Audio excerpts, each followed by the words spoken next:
funny that this comes through. I didn't expect this, but you know, like flex again. I don't understand Japanese buff nerfs. I think this is overall more of a nerf than a buff. Because Floating Gate is proven to work, and they basically nerfed the one good build and ramped up crapper ones. But it's weird to me for a patch cycle that's trying to avoid nerfing very OP civs right now. It's weird that they kind of semi-nerfed a crap civ. So yeah, that's a bit weird. But for those just tuning in, because I just activated the YouTube side as well, make sure you're watching on both. It definitely helps me out. We are getting ready for the best of 7 show match between Killjadi and Voldemar. We already have our maps drafted here, so Hillendale and Himayama will not make an appearance, but we have got Gorge, Holy Island, Scandinavia, Cliffside, Frisian Marshes, Coastal Cliffs, and Dry Arabia. Interesting that Holy Island did not come up as a pick or a ban whatsoever. We are now going to be hopping into this part of it. So we're going to have the BO5 draft, and we've got the Civ Picker already optimized afterwards. So remember, the way this works, 2 bans each side, into a pick, into a ban, into a pick, and into a ban. So something that's quite popular to do for a lot of players is they'll sometimes try to edge a specific ban through at this phase, and then if their opponent doesn't mirror ban, they'll hold on to that and not necessarily pick it straight away. The logic being is you can basically, if you force your opponent to like ban in the second phase, something that you've done in the first, like it screws the dynamics. So you quite often with a lot of these drafts at the moment see these situations where both players get a ban locked in and it doesn't get picked until the end. This one, however, is a little bit different in that you can actually make it an exclusive ban, right? So realistically, you know, I wouldn't be surprised if you see a lot of common bans. The funny thing, though, is because we are at the absolute beginning of a new patch, these two are going to have clashing ideas over what is OP and what is not right now. So, ban reveal coming in, and nothing too unexpected here. We have got the slight deviation, Byzantine's English, and that just pretty much guarantees the first picks, because the alternative is you let your opponent get both, and that's not great. It's a little bit of a sticky situation for Voldy, though, right? I think Byzantines... No, actually, I'd say Byzantines is fine here. The more we've been watching English versus Byzantines, the more Byzantines look like can win it. But you have to be really good at the first 20 minutes of play. Anatan actually had a perfect game the other day in tournament play against Killjadi that pristinely showed that off. So it looks like Voldemar doesn't actually want it, though. He leaves it up for grabs. That's peculiar. I guess on this map pool, though, right? Like, Byzantines... What's his thought process here? Because it can't be, oh, we got English, so we won't need Byzantines. Because you can play English on Holy Island. They're surprisingly effective there. And Killjadi actually is a big fan of English on Holy Island in particular. So if he gets Byzantines now, that gives him a solid lock for Coastal Cliffs, Dry Arabia, Gorge, even Cliffside, really. Abbasids is not too bad for something like Scandinavia.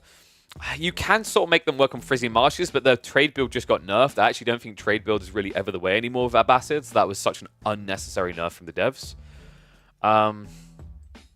Outside that, I wouldn't really highly rate Abbasids anywhere else. It is pretty curious, actually. I don't think we're going to see Roos get banned here at all. I don't think they're the best civ on Holy Island, especially now that they have to rush onto the gold with a mining camp now. That's actually crippled the early game quite a bit. So China, okay, so Voldemar is legit just... Dude, why are you even picking China? Okay, I'm actually going to put the spotlight on him right now. There is zero reason to pick Chinese second pick against Killjadi. This guy probably has less Chinese games on his account than I have fingers on my hands. Okay? So, like, if you were worried he's going to, like, maybe block pick, I get it, but I think you save it for the third or fourth pick. It just feels like there's more powerful options here. Ibex has been banned away. Like, I wouldn't be surprised if that's where we're going, because now if Killjadi doesn't ban Ibex, then Voldemar can hold the Ibex pick until the end of his draft, and it's locked in, right? I do think, by the way, Ibex overall got buffed, not nerfed, right? If you guys did not see the changes around Ayu, kind of funky. I don't know what they're thinking here. This one is huge right here. The logistics, not only going to see more logistic wing plays, I actually think the meta is going to be growth wing into logistics, because this is actually a really big deal. Like 2.5 health per second permanently turned on in an AoE is insane. it allows you to shift from fight to fight, healing on the way. And because you play Camel Lancers, having a Camel running with you, it allows you to just make sure you're always healing them up between fights. That's very, very efficient. Bazaar getting upgraded was a little bit weird, but I don't think that's going to matter too much right now. Dervishes did definitely get a necessary nerf here, as did the research time. But all I see here is growth into logistics better, and playing Camel Lancers now as an opener even more justified because of the research time thing. Like, the research time really benefited, obviously, upgrading your weaker armies, but it also really benefited Gulam spam, I'd say, because they need the undermesh more than Camel Lancers do. How are we doing? All right, what have we got here? So, wait, an Ottoman's pick from Voldy? That's a block pick. I guess he's worried about what, maybe Ottomans versus Abbasids, so he doesn't want to get counterpicked, and he knows that Kiljadi likes to play Ottomans a lot. Because the Otto-Abbasid dynamic, it's pretty decent for Ottomans as the game goes on, and they can always play 2TC to kind of mirror the greed of the Abbas. So Delhi coming out now from Voldy. I'll be honest, I think Voldemar can be very hit or miss with his Delhi at the moment. I think he'd agree with that. He's had some very fantastic games and some very unfortunate ones. But Delhi here, like, very good counter to Malians, right? It's a logical shoo-in. You need to be careful of some of these matchups, but also, like, Delhi works quite well against English on the right map. Juji is a sick breed by Kiljadi, by the way. That gives him a succulent choice for Scandinavia, right? He's now got flexi between, say, English or Juji there. I think you go Juji, though. English have better uses elsewhere. But Juji actually do quite well against Delhi. Similar to the logic of Chinese, is that you're able to, over time, scale into Maschiganu.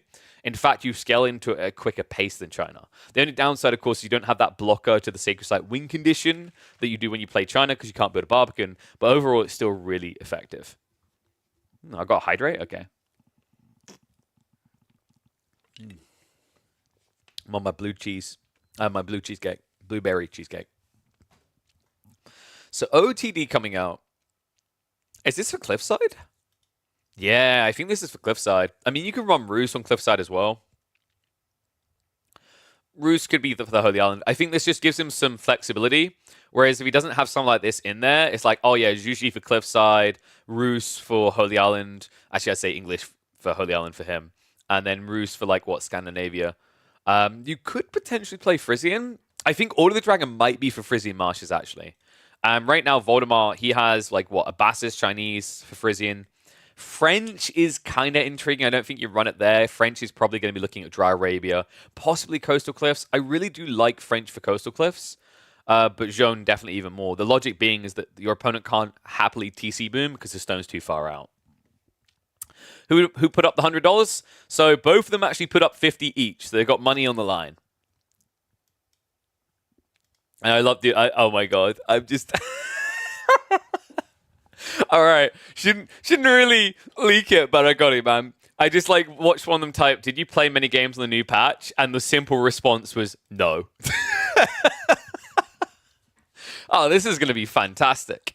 Yeah, Mongols was an interesting detail here, by the way. I'm a little bit surprised Kiljadi prioritized Japanese over Mongols, but the Japanese have some potential new builds around feudal. They have some alternative options now into Castle Age. And at the end of the day, when you look at the map pool, you have got Scandinavia, Holy Island. It's 2 water maps. Japanese are one of the absolute best when it comes to water maps. And they just got buffed, by the way, on that element, Koka Township in particular.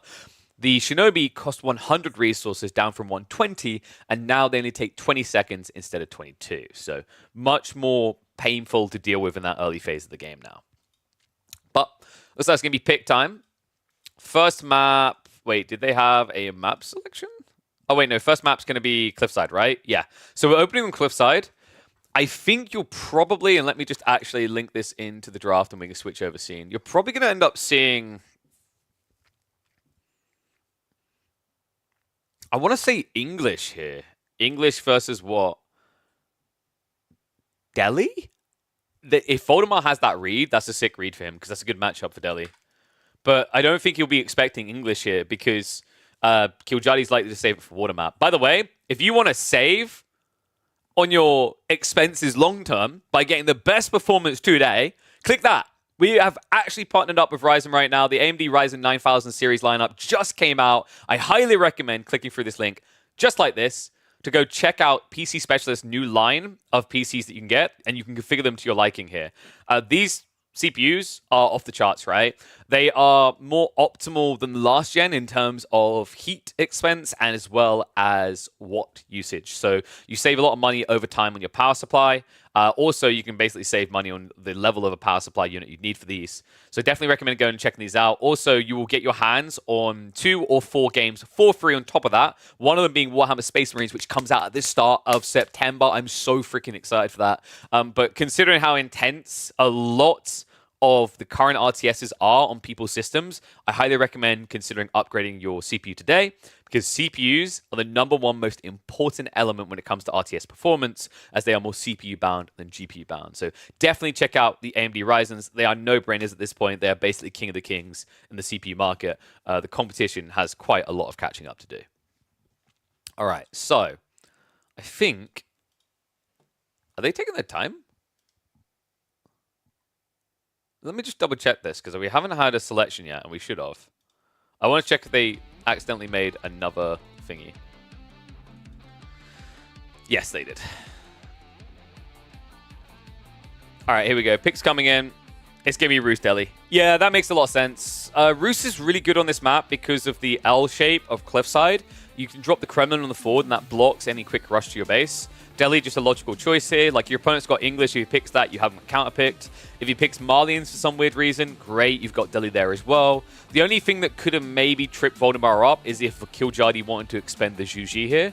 I think he actually had the flexibility with his draft to do that, by the way, because he has Japanese and English. It means that he'd still have Scandinavia and Holy Island covered. So let's switch over to the draft scene. And I need to pivot into a different POV, I guess. 1 second. The skin sleeve's being a bit funky. I mean, we might just suck it up and deal with it.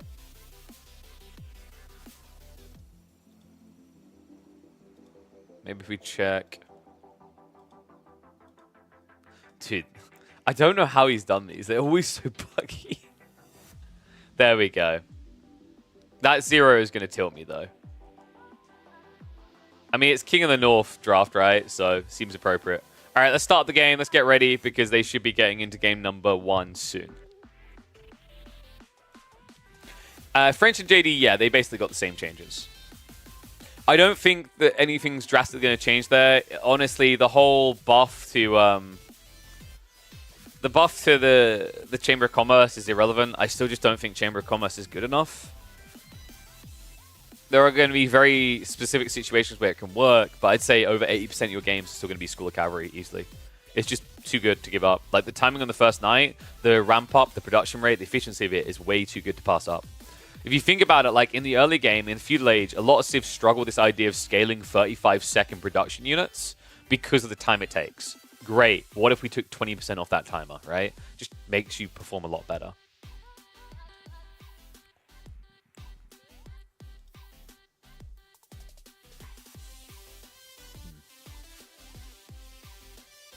All right, so let's get ready. Antad said yesterday Roos is dead. Roos are probably like mid-tier now. I don't think they're the worst of the worst. I think there's worse civs still than them, but they're mid-tier. They still have that aggressive timing in Feudal Age if you want to lean into it with the 20% wood to leverage. They still have one of the safest second TCs in the game, but they don't have the absurd ramp up anymore. I mean, honestly, the Roos bounty system change was absolutely required. It needed to happen. It's insane it even took this long.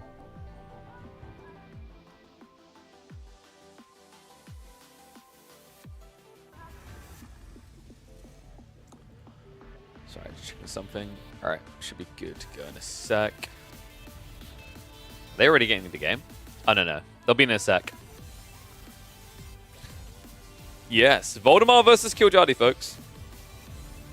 And I love this midweek competitive action, actually. I want to be able to get more and more of this kind of stuff going. I think this is the best way to do midweek content. I kind of get bored of watching people on the ladder. I think you guys get where I'm coming from. Like, we've seen so many of those situations play out now. And there's no stakes, man. I love stakes. It just really adds to it. Everything matters in a different way. Like, you know, imagine if you just cast some random free-for-alls versus what we cast. It was so much more impactful there, right?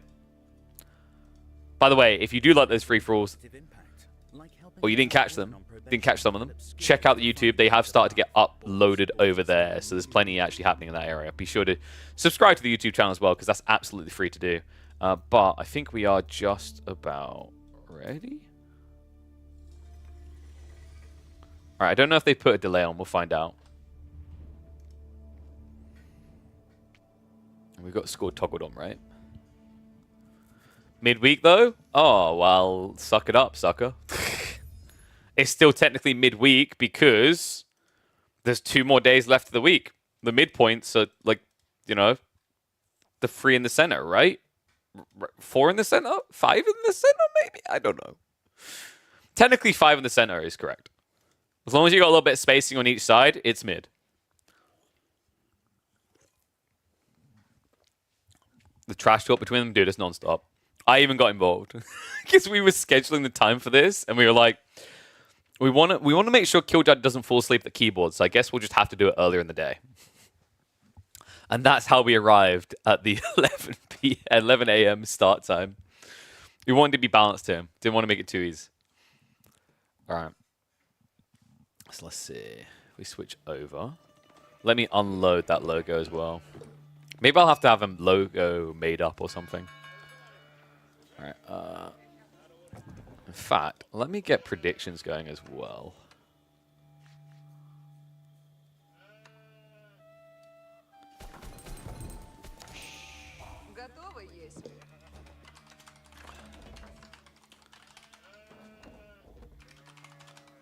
Give you guys 2 minutes.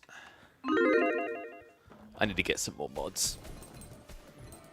Oh, and this is going to be a BO7. And that UI doesn't... I don't know. I don't know how I feel about that UI and how it looks. I will suck it up and deal with it.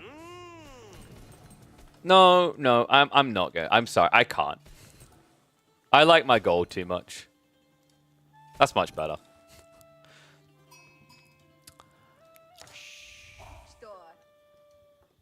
It's time. That's right. We're back with more of the midweek madness here. We have got some competitive Age of Empires 4, a best of 7 showdown. The winner takes $100 between these two. Killjoy in the orange kicks this series off on the Rus, the newly nerfed Rus. Meanwhile, on the other side, Voldemar on the Deli in the teal. Shout out to both these players for coming together, by the way. They've both ponied up the 50 euros, in fact, so even more than $100. And the winner, I believe, is going to be taking all of that. So a really cool little show match between them. They are going to be using the King of the North draft. So we're going to have some familiar maps from Milan a little bit earlier this year. In fact, I can guarantee that Scandinavia is going to be making an appearance. And I don't want to hear this midweek, it's Friday. Okay, midweek, there are 7 days in the week. Monday, Sunday. Anything between is technically mid. Tell me I'm wrong. And then please tell me how I'm wrong. Anyway. Let's talk about this matchup, because this is interesting, actually. It's been a while since we've had Cliffside in a competitive format, I feel like. You know, it's been ignored for a little bit. But Rus is still pretty good on this map. The bounty system has been heavily nerfed, and this is already a difference. Killjoy is... Okay, that's kind of cool. So for those that didn't know or didn't notice, they changed the bounty system now so that you get gold by gathering from food. They basically created this kind of Japanese version with the stone gold diversity. And what is up, Faye? Thank you very much for the raid. Appreciate you. Hopefully you had some good games on Stormgate. It's time to see Rus lose. We'll have to see. Because although this was seen as a nerf to the bounty system for the Rus, I actually think for a start it was 100% necessary. The Rus minigame was not fun. It was really tedious. It was one of the most boring things the first few minutes of play. I think from a spectating perspective, it was great because we could hype up, oh my god, he's getting an insane bounty game. But at the same time, it simultaneously sucked because we couldn't even see the bounty system on the overlay. Overall, I think this is a good change. I think it gives a lot more freedom in the openings for players, whereas the issue with the Rus bounty system of old is it forced a reactionary approach. You had to address the bounty problem. You couldn't ignore it. Ignoring it was throwing the game. Facts. No flexibility there whatsoever. On top of that, your opponent could optimally go free scouts, which gave them way too much vision on the game, and it made it impossible to make moves against the Rus. So now that going free scouts is not optimal, all of a sudden you can potentially pull one over on the Rus. Though when they get this type of sheep haul, I'm not sure about it. That's crazy. 15 sheep with 1 scout. Voldemar, he only got 12. And keep in mind, he started on the berries. So a much better beginning for Killjoy. I'd say about 65 to 70% of the sheep. Probably 60-65, actually. Still, a good haul. Kremlin on the fort is really important here, by the way, guys. This gives you defense on the ramp. It means your opponent can't rush your base. So now when Voldemar wants to make moves, it's going to have to be wide on the flanks. And the issue with that is, while he'll start with Ghazi, he'll want to follow up with archers. Archers are going to take a long time now to rotate around on those flanks. It's going to be Tower Victory, so standard coming out here. Keep in mind, by the way, Ghazi did get slightly nerfed. Incy-wincy nerf. 5 health less on the Ghazis. I wonder, though, you know, with how short the map is, do we maybe just see Voldemar prioritize blacksmiths and mass archers? That's kind of a cool idea here, because if Killjoy is going to be 1 TC, and he spams archers, he can get 20% more archers, but yours will attack 20% faster, right? That's kind of the trade-off. And I think that if you were on even numbers there, I'd actually give the edge across to the Delhi. And the reason is that when you go up to 50, 60 archers, for example, the ones at the back are going to scramble to try and get in position to attack the ones at the front, right? Whereas the more attack speed efficient ones are more space efficient. So they're already going to stay in range and attack quicker. So it's a slight edge, but it definitely does matter. Instead, we're going to get the Knight opening to begin with. Killjoy following up the archery range. Notice we are not seeing any 2TC shenanigans here. Makes a lot of sense for multiple reasons. One, you're playing against Delhi that have a very aggressive timing getting the hands on these sacred sites. And 2, you don't really have that security to go for it freely like you normally would because the Kremlin's on the forward. This Kremlin is pretty cool, by the way. Think of it a little bit like if you're watching Chinese play against Delhi right now. Anyone who's seen that matchup knows historically how it works. You move in with the Barbican, you drop it on the sacred sites, and it blocks the win condition for the Delhi. It keeps that ticking time bomb away, while also simultaneously keeping 125 gold out of their pocket. Might Raid is going to hit in, though. First blood is going to be drawn, so Voldemar, first to lose Nico unit. And I think he's already now regretting not getting textiles, considering that you just lost 1 villager. If you're going for textiles, you'd lose 1 villager in terms of production speed. But everyone else would be insulated. And if I'm being totally real, most games you're going to end up going for textiles anyway. In fact, considering Voldemar has yet to build a single military unit, he really would benefit from getting that extra 25 health on these villages.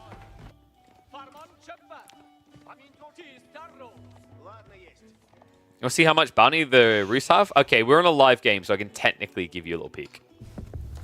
Ready? God, this overlay looks cringe. 185. Oh my god, Killjoy, why so noob? Now remember, guys, it scales up over time now, so he's getting bounty from gathering on these sheep. Keep seeing the +1s. Alright, let's switch back. Big shout out to the devs, by the way. I am going to take full credit for this. I've been begging for this exact change for well over a year. So, woohoo! I think it's an improvement. You know, technically the ceiling is higher, right? Like, you can actually get a lot more gold now in the game, I'd say. Because, like, mathematically, what is it? It's it says 10% of meat, if I remember correctly. So, 350, that means, like, a deer used to give 10 gold, now it can give 35. This is exactly what I was begging the devs to do. Give a bigger reward over a longer period of time. Give no reward immediately. It's such a better version of the system. Can you force drop-off to get the gold faster?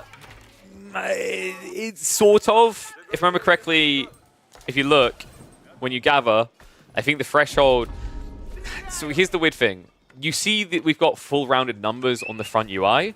On the back end, it stores in decimals. So what's happening here is you're seeing once you break past 5, you get 1, but you're not really on 1. You're actually on 0.5, but it's rounding up once you go to 6, right? So it's really confusing for a casual player. If you start dropping off at 5, you wouldn't end up with more gold. You would just take the same amount of time as if you let it do the full grab.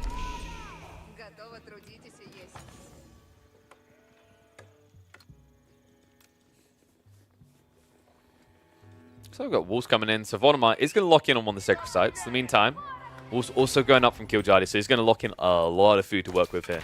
And I don't think they need to nerf the sheep, by the way. I think the sheep is fine. Remember, Killjoy got a majority of the sheep on this map. Right, and with that majority sheep, he didn't even crack 250. And also remember, they've changed the scaling points now so that it's 250, 500, 750, right? Okay, they need to update this UI because it's definitely been changed to be 250, 500, 700. I remember reading that. Gazi Raid hitting in the meantime. Interesting, Voldemort only built 2 of these bad boys. They will find some value. Wall up and down one of the villages and keeping them idle here. And there's the newly changed militia. Remember, these guys do not function the same way anymore. Now, they deplete health over time. They basically have been born with a degenerative disease. That's the way to think about them. The reason for this change, by the way, and I want to really praise the devs, this was a very smart change.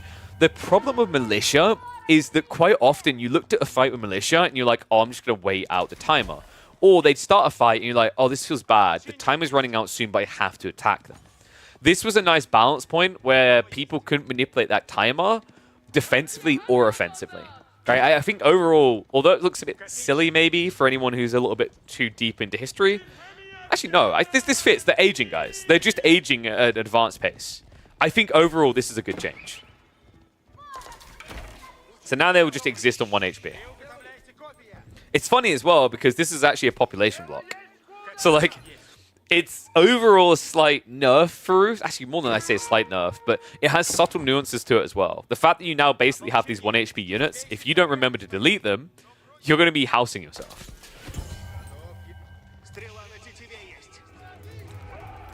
So we've got a little bit of poking coming from Killjani in the meantime. Steel Dagger is now on the way. We can see that Voldemar's already got that in Undermesh. It's coming in very soon, so there actually is a pretty golden opportunity here for Voldemar to strike out. The only issue, of course, is he doesn't have short row access, as the Kremlin is blocking the shortest ramp. And that's kind of unfortunate for him, right? Because the way Killjani is now walls, he's protected where his economy is. There's nothing on the south side he really cares about right now.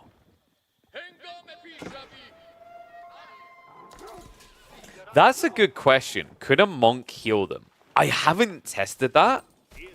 In theory, though, I mean, in fairness, it's not too busted because you don't, like, you know, as the Roost, you don't have AoE heal. What I am going to tell you about, and morally I shouldn't, is that if you play a team game and your ally is the Mongols, Kurultai does heal for 2 a second. And you only lose 1 a second. So, I don't know why I'm telling you this. I guess I want to ruin the team ladder a bit more. Same with, I think Abbasid's TC and keep healing aura works as well, right? Yeah, I think Roost are going to be pretty spicy in team games, guys. Like, you basically just build Kremlin, you don't build any militia out of it until you're Imperial Age, and then you have an ally with healing auras, and you just pull full militia. That's going to be busted.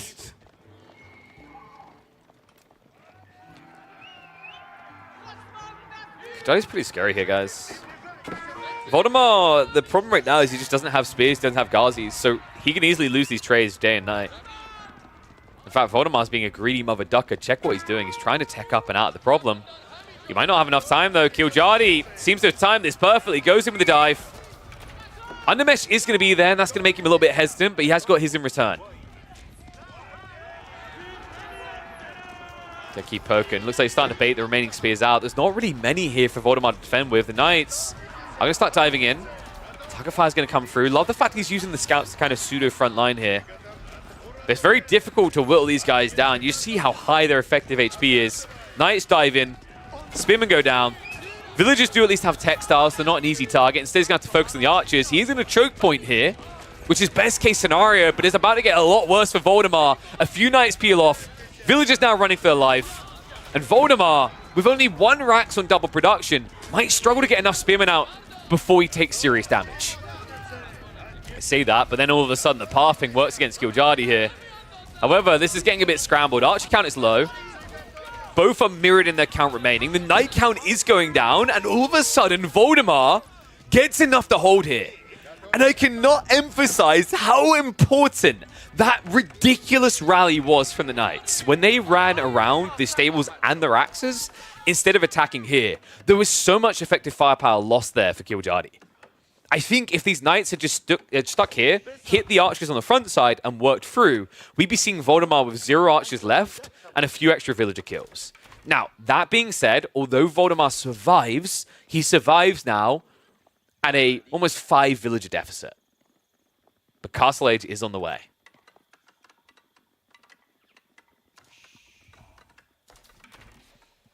And Faye, there's a reason we haven't got the elephants. That's coming next. So we got House of Learning on the way. I genuinely think, do you play War Elephants here? Probably Tower Elephants, right? Tower Elephants can be pretty sick. If you're wondering why we're talking about elephants so much, chat, it's because elephants just got buffed.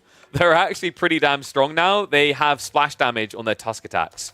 Although I believe the patch notes did say it was only for the War Elephants.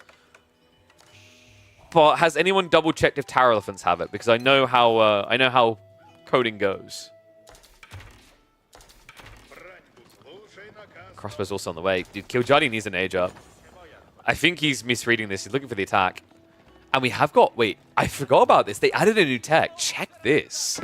Pakes. Okay, that's kind of sick. Plus 0.5 range, and he's scaling crossbowmen. That's really smart here. Even if you just stuck archers, that would also be pretty cool to see. But that means he's going to be able to outrange the archers that would normally counter mass crossbows. Dive comes in the meantime. Killjoy. It's kind of do or die right now, isn't it? March is in. Second wave of knights might be able to be effective, but he needs to target down these crossbows right now. Attacks are coming in. Focus fire's not going to be good enough from those crossbows, though. Knight still making it work, and Killjoy, he's found the timing. This is going to be extra eco losses coming through. And we know how Killjoy is, like a dog with a bone. Once he grabs on, he does not let go. He's going to keep diving. Reinforcements are on the way, and I think, sadly for Voldemar, this is a slow and painful death. He's got men-at-arms coming out. I mean, the Tower of Victory effect will allow him to kind of trade nicely one-on-one, but this isn't even close to a one-on-one situation. Oy, oy, oy. And not just that, it looks like the berry workers have been found. So without any food income, I think it's becoming undeniable here that Voldemar is not going to be able to play much longer. He's now down by almost 15 villagers. At this point, Killjoy could keep building units to attack him and still gradually tech up. And by the way, like, what was that? Wasn't Roos trashed here now? I heard that they were nerfed. I heard that they were nerfed and Delhi were buffed.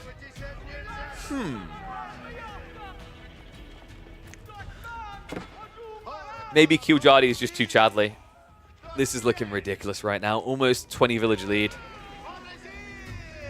First knights are starting to come out.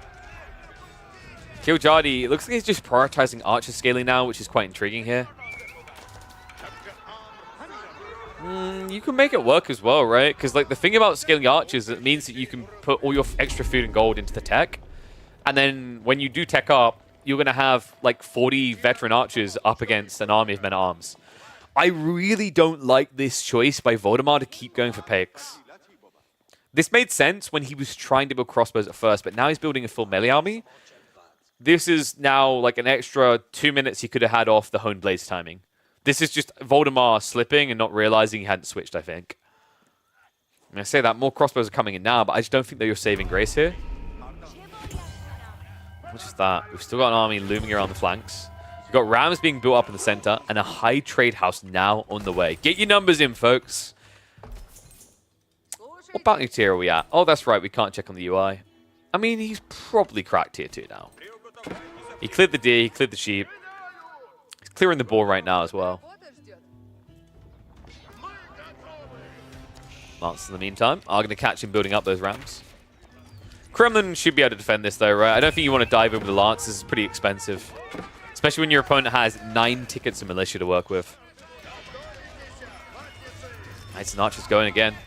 Yeah, you just see how frustratingly impossible it is to make these crossbows work, right? And this is why I just wanted him to cancel the Pakes. Even if he thought that he could get back to crossbows, it's for now all about men-at-arms. You live or die by your MAA count. Now with tech on the way, and an army transition, those boys might be about to be MIA. Killjoy prepping his own crossbow line. Love the fact that he's just using these last few archers to get a few extra villager kills as well. Relics were being grabbed, but it's not impressive on the count. In fact, another interception over here. So right now, Voldemar, yes, he's had that one Sacred Site, but he's only been able to snatch back one relic. There is a second one sitting behind his base, though.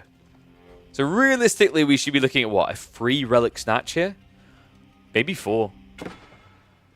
The question mark is, how long does it take you to pick them up?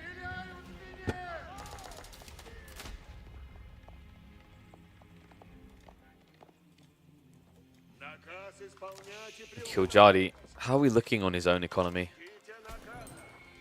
Farm count's at 8. He's still got the deer to the north side. The board did just get exhausted.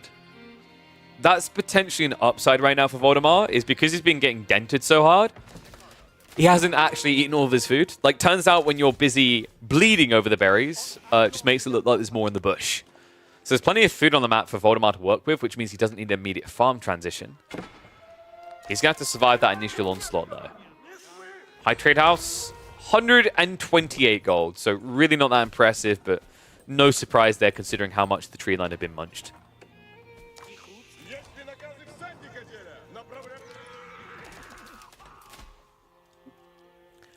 You know, I think Faye's been playing a little bit too much Stormgate. We need to get her up to date on this. Faye, I want to believe in the elephants too. But there's a small problem. They are heavy. And that's a lot of crossbows. I would agree if it was just the knights and mass archers. I could see a way for the war elephants. But this simply wouldn't be it. Spin those crossbows. They spin the trap. Village in the front line. Voldemort, no! Where are you going? What was that retreat? I cannot believe that. The Seek Shelter taking him on a ring of roses around the pocket of berries here. And that's basically a double up on Eco. Yeah, this is truly now GG. Any small percentile chance of recovering this is now gone. There's a second TC on the way up from Voldemar, an ambitious idea. Remember, he doesn't have keeps to fall back on here. No compounded defender play because he chose the House of Learning.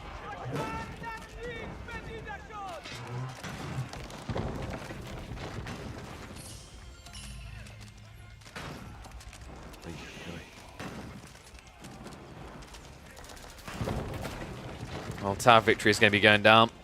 And the next 2 landmarks don't look like they're long for this world either.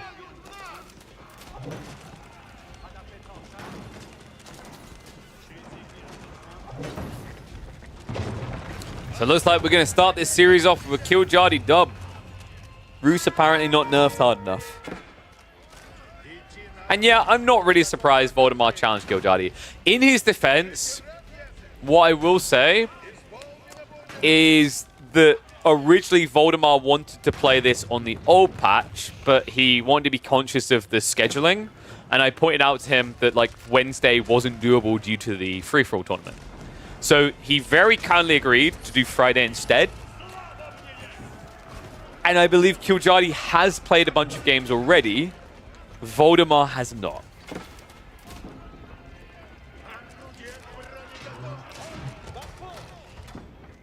It turns out practice is important, folks. Kiljadi now on the verge of getting the GG out of him. Voldemar reluctant to wave the white flag, but in fairness to Voldemar, Kiljadi can't complain, considering how long he usually waits to wave the white flag. Damn. Pretty cool opening game, though, to see the Roos still be such an effective tool. Cliffside definitely a map where they still feel viable, as Kiljadi opens this best-of-7 €100 show match with a win.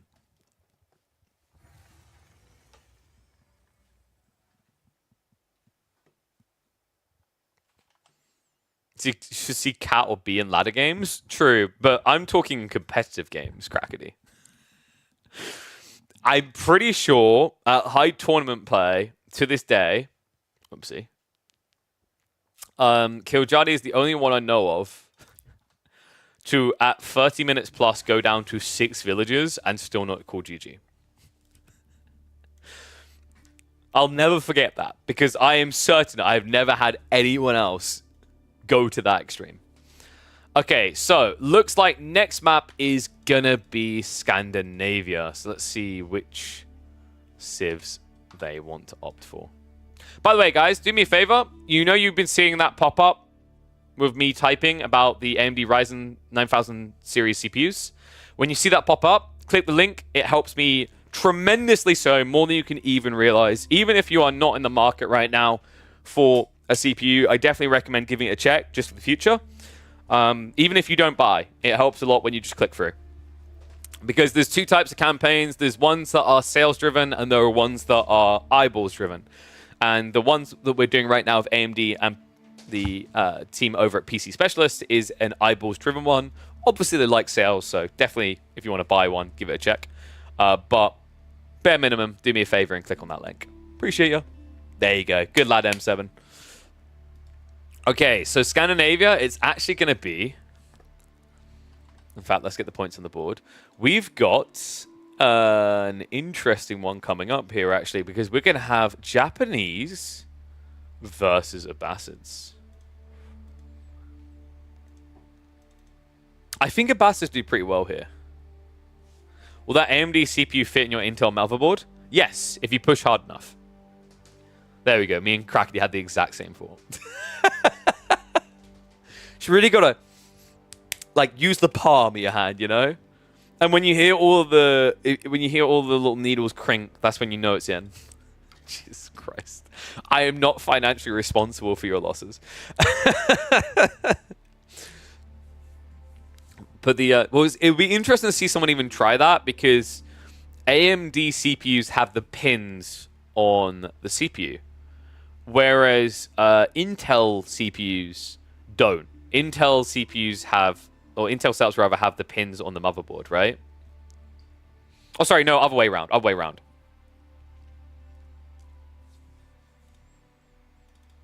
Right? I think it's the other way around.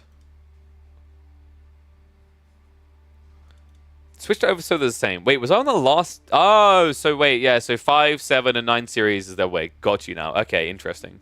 Because my one's currently a 3700X. I'm hoping to talk to these guys if they see this as a successful campaign. I'm hoping to talk to one of the AMD guys about sponsoring a PC build, a new PC build. Because I want to get that 9 series set up. Like, if you are wondering if the Ryzens are worth it, by the way, the fact that I'm still able to do everything I do on a production level for you guys here, I do it on a 3700X, which is 8 years old. If that's not enough of a praise as to why you want to get your hands on some Ryzens, I don't know what will be. And I did see there was a donor coming through, right? What's up, Liam? Thank you very much for the 75 CHF. I'm not sure. What is CHF? I don't know what currency that is. It says Swiss franc. Wait, what? Is that still a... Huh? Why did I always think that the Swiss currency was like worth a lot compared to the euros? Dude, you guys have insanely high numbers on your money, right? Bro, why are you saying Americans? I'm not even American. You trying to start a fight with a guy who's not even American? Yeah, AMD is insanely more efficient right now. Intel really needs to step it up. How dare you call me American? Swiss is about the same, is it? Why? But when I look at CHF, oh, you're right. Oh my god, dude! What? Yeah, you're right. I've been looking at it wrong. Holy crap! Yeah, really, really big shout out then to Lim. He donates 75 CHF Swiss franc, which comes out at £67. Dude, you're an absolute legend. Thank you very much, man. Appreciate you. I don't know if you're still here. Sorry, it didn't ping up. I didn't say anything straight away. It's because we have to have the sounds muted when we're casting. But I'm trying to get better at checking Streamlabs on time, so that I can see those donos. Because there's no way to show donos directly through the Twitch directory. Well, thank you, Liam. Absolute legend. All right, should we get ready? Let me fix that score right there. I don't think so, Mr. Voldemort. You have to work hard on that. Let me swap that around. It's back. It's returned. New patch, new gameplay. old tournament map. Scandinavia has returned from King of the North for a showdown here between Voldemar and Killjadi. A best of 7 between the two. Voldemar challenging Killjadi to this particular match. And 100 euros on the line, both of them putting up 50 each. Voldemar will go to his true signature civ here, the Abbasid Dynasty. Killjadi, something tried and true when it comes to water dunking maps. It is, of course, the Japanese. And I got to say, guys, Japanese is a whole new ballgame right now. They just got some intriguing buffs to water play. In fact, it was very weird to read the overall changes to Japan. The way I felt was that the land potential got nerfed, but the water potential got buffed. And I'm still scratching my head wondering why after all this time of reviewing the patch. It's quite funky. For those who don't know, basically, Japan, they got some nice buffs, like Daimyo Mana went from 300 stone to 225, so there's some more feudal potential, but the best build, the Floating Gate build, got nerfed pretty hard. And on top of that, they simultaneously did buff the Buddhist Monk trap, but I'm still not sure if Buddhist Monk is there yet. What I will say is there, though, is the Shinobi.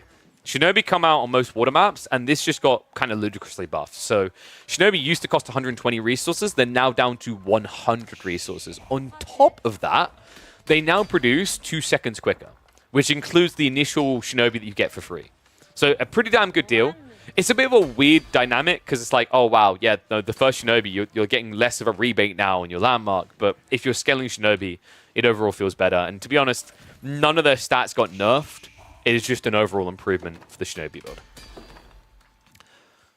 Military Wing is going to be on the way for the other side, though. Voldemar, it makes a lot of sense. If you know your opponent's likely to go Koka, you want to be going into melee.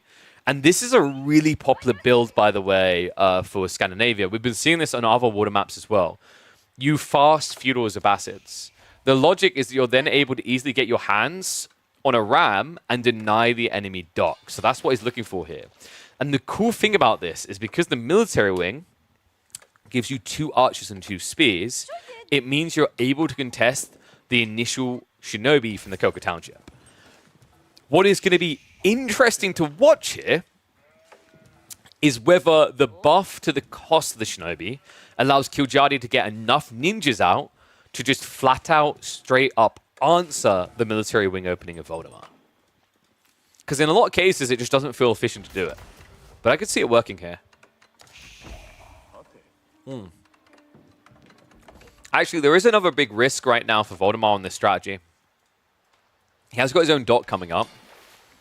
What Voldemar needs to do is go for a Springald Chip first. And here's why. If you don't go for a Springald Chip, Killjadi can build an archer ship to defend this dock.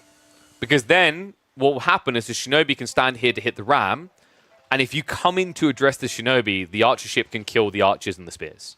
So you basically have to go Springald to guarantee and block that. What I will say about that build that makes it a little bit awkward for Voldemar, he's already spending 200 extra wood on a ram. On top of that, though, a war junk costs 340 resources. If you go for a demo ship and an archer ship, you're spending, what is that? It's 390 resources. It's almost the same cost. So there is actually a way, weirdly enough, that you can counterplay the Springald opening. Archer ship will need some assistance with fishing boats, but it's what I'm trying to get at here is for Voldemar, this isn't clean at all. This isn't simple.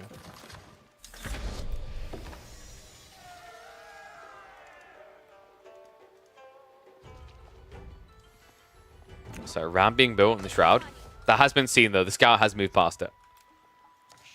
The first ninja about to pop out. Second one has already been queued up. Reminder, once again, these used to be 120. They're now only 100 resources each. A lot more sustainable, a lot more spammable. Killjadi, I wonder, does he save up for the junk?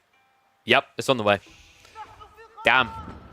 You know, some people say that I'm secretly Killjadi's coach. But I like to dispel that notion right now. He doesn't make anywhere near enough monkey noises to have been trained by me. He makes quite a lot of monkey noises, but not quite enough.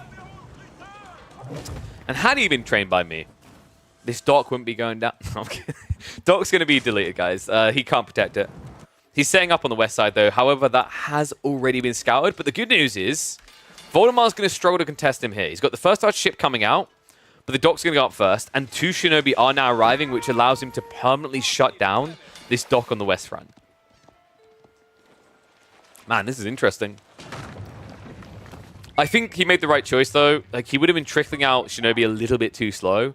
Voldemar has practiced this build for Scandinavia a lot. I remember when I talked to him on LAN, he was very fervent in his belief that this was the way. This was the best civ. Second dock now being set up as well. So it looks like he's going for the Sabo. We're about to Shunshin away. Dude, Ninja's so sick, doesn't even have to turn around to teleport. That isn't a Shinobi anymore. That's a Tracer. First boat is now coming out on the other side of this. So Killjardy is going to get the Springwood out, which will be able to contest the Dow. It is still 2 docks versus 1, though. So kind of a curious choice by Killjardy to back off this early. I don't think he scouted appropriately, and he's about to regret it. Shinobi's moving in now, but this wants to deny the same dock again instead of denying the one further north. Meanwhile, he's going to move on the gold. Will be a strike at the villages, so nicely done there. First blood in terms of villages has now been bled. A lot of Shinobi coming, dude. Is this the Shinobi-only strategy? It's starting to feel like it, right? Sabo comes in again. Killjardy has got a second Springwood ship on the way now. Interesting choice. I thought he'd try to go for his own demo to try and kind of get the one-up, but I guess he's a little bit worried that there's enough backup space here that the backler wouldn't die. The demo is going to be coming soon, though, and you need to be quick. Killjardy? Uh-oh. I think it's nap time. Perma nap time, so Bo is going to go down here. He has snuck back onto the eastern front, though. We have got Voldemar setting up immediately the second docks to allow him to just spam up these fishing boats. Remember, the docks only cost 75 wood each, so building 2 is equivocal to building 1 dock for most civs. Just gives you a layer control that usually makes a Bastard look surprisingly good on water maps. Meantime, you did see that correctly. Turns out these guys with tiny shivs are really effective at dealing with rams. The logic behind that is they are so accurate and methodical in the strike. They find all the little cogs that make a ram work. Don't ask me why they make their rams with cogs. Voldemar. This is interesting. Scaling into a horseman. Horseman plus archer. What is the horseman detail about here? There's no way he thinks his opponent's going to go Yumi, right? That would be pretty wild. I don't see a reason why Killjardy would ever do Yumi. He's trying to fight you to get more wood.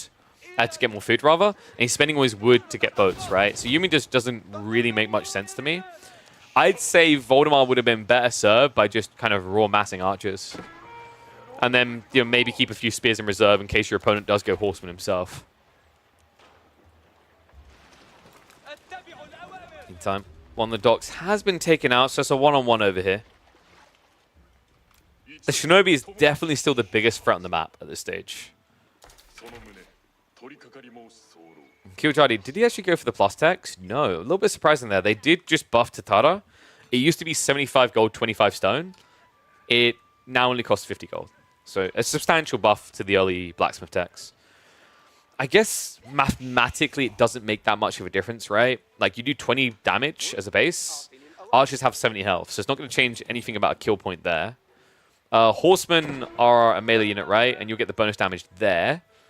And normally you're doing 25. Going to 26, once again, I don't think changes anything mathematically there. Actually, no, it does, right? No, I'm an idiot. It's 25, I said, right? Yeah, so in fairness to him, Tatara does nothing in these matchups.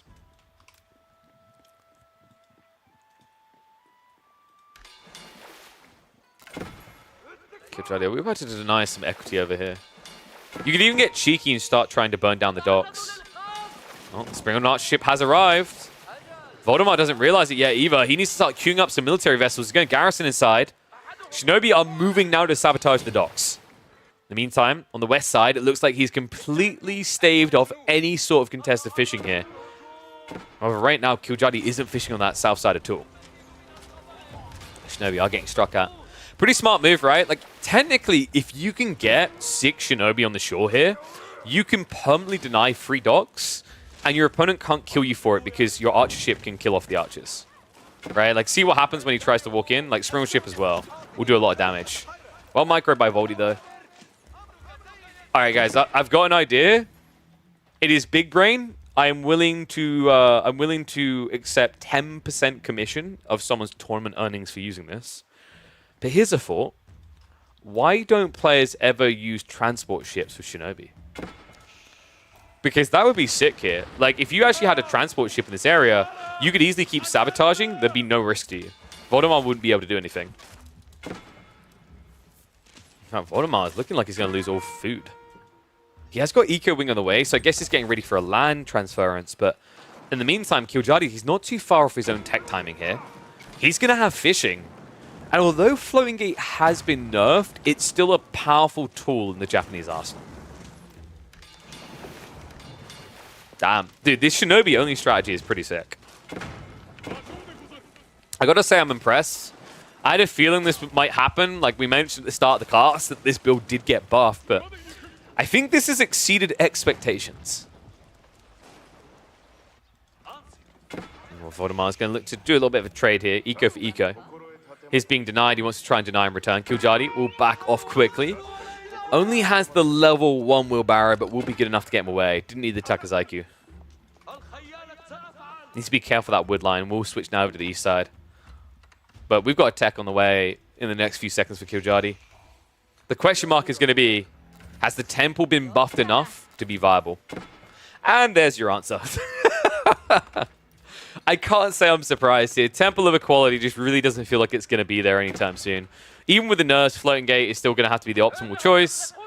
Does feel bad for Japan because although that build still, did feel powerful originally, I think this nerf feels unnecessary. And I know I'm saying that in a game where Japan's winning, but it's where they're winning in water. The true test is going to be on land maps. That's where I think Japan is going to be underwhelming as all hell now.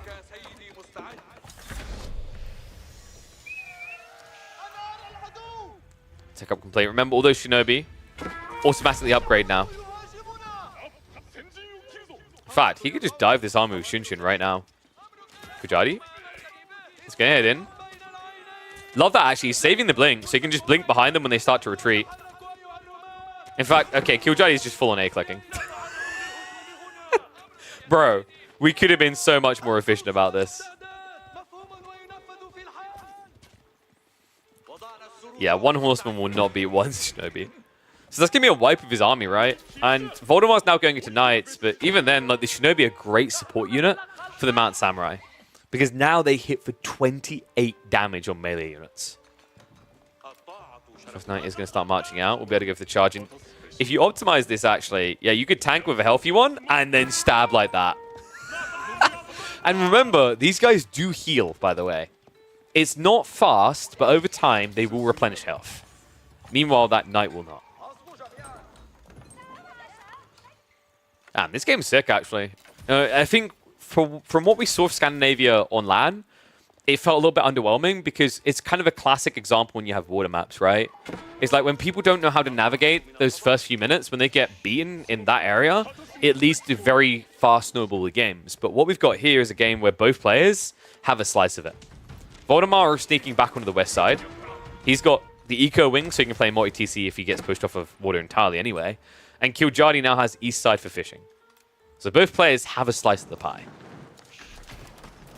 So it looks like Killjadi is getting ready to take a slice out of Voldemar. A little bit of a slow reaction there, so villagers are able to shift away. But I'm a bit scared right now. Voldemar, he thought he could beat with lances, but the problem there is not only do the Shinobi do well, but you're trying to match up against still the Yorishiro effect. Yes, it has been nerfed. Yes, it's slightly less powerful, but it's still going to be over double the production speed of one of your stables.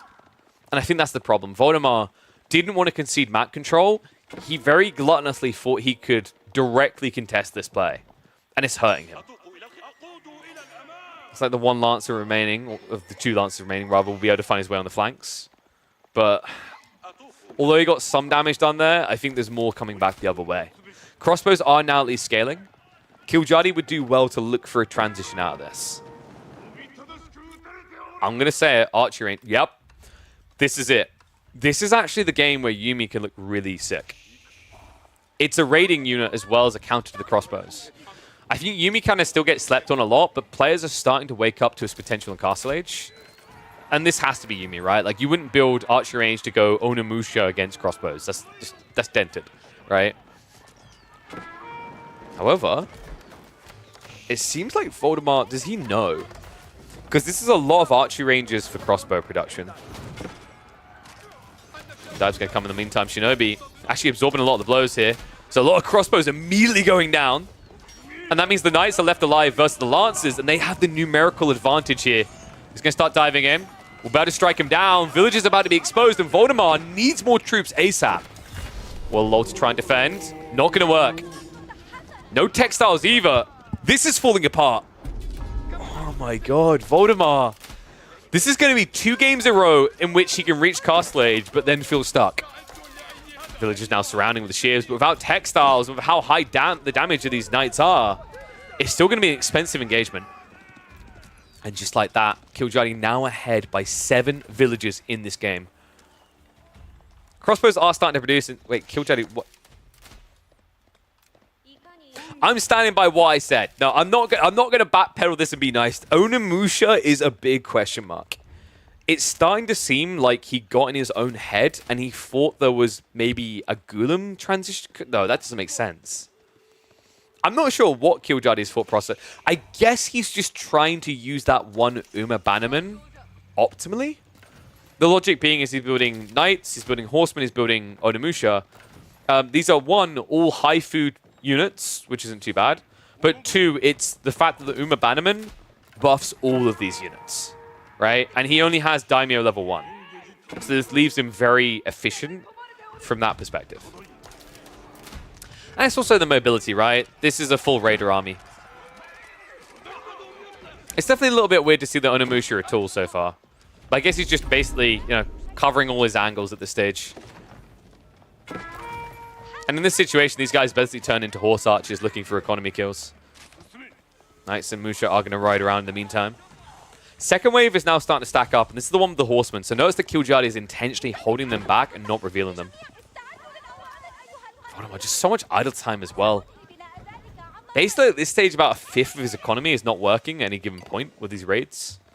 As another one now comes in, and that's going to be the reveal. Horseman, Onimusha moving in. Voldemort, still no textiles.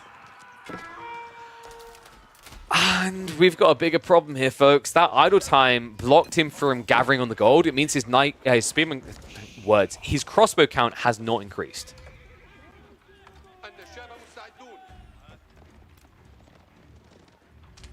Even if it did, the horseman count's now the bigger problem. I mean, Voldemort does have fishing, so realistically going spearman makes a lot of sense here. The problem is he doesn't have the rack set up yet. His space is a little bit limited. He probably needs about 2 minutes to get the spearman defense together. That means Killjoy gets the map in the meantime, and he's been doing a lot with that. So far, it's been 3 relics, soon to be 4 for the Japanese.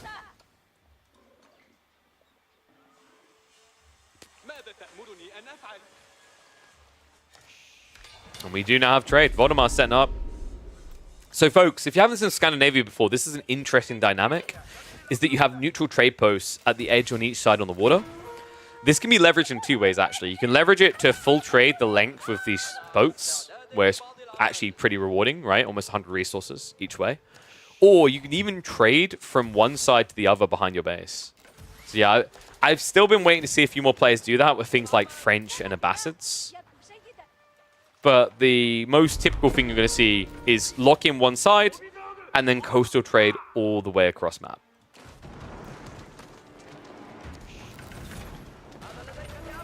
And no, Abbasids would not have the trade wing yet anyway. It's You can't really go trade wing Castle Age here, right? Like, he went eco wing because he felt that he was going to need a transition, which I don't blame him for. In hindsight, he probably wishes he could refund that because he didn't need to go land in the end and go farms and go TCs. But at the time when he was teching up, it did look like Killjoy was going to block both water sides. So Voldemar chose to rear on the side of safety there. I'm looking forward to this, by the way. The public libraries tech, the one that gives your villagers and traders more health. It's a curious imp age tech. I'm not sure it's good enough, really. But but we'll have to find out over time. Wait, no, guys, in theory, let's think about this for a sec. So, you in total have how many eco upgrades? Wait, he didn't even... Oh, God, he didn't even get fresh foodstuffs. So, you have 3, 6... Wait, no. 3, 4, 5, 6, 7. You have 7, right? 7 eco upgrades, so that's an extra 14 health. So, you can put your villagers up to 89 health. Now, in terms of cost efficiency, 89 health for 36 food is pretty good. Is the Abbasid villager only strat back?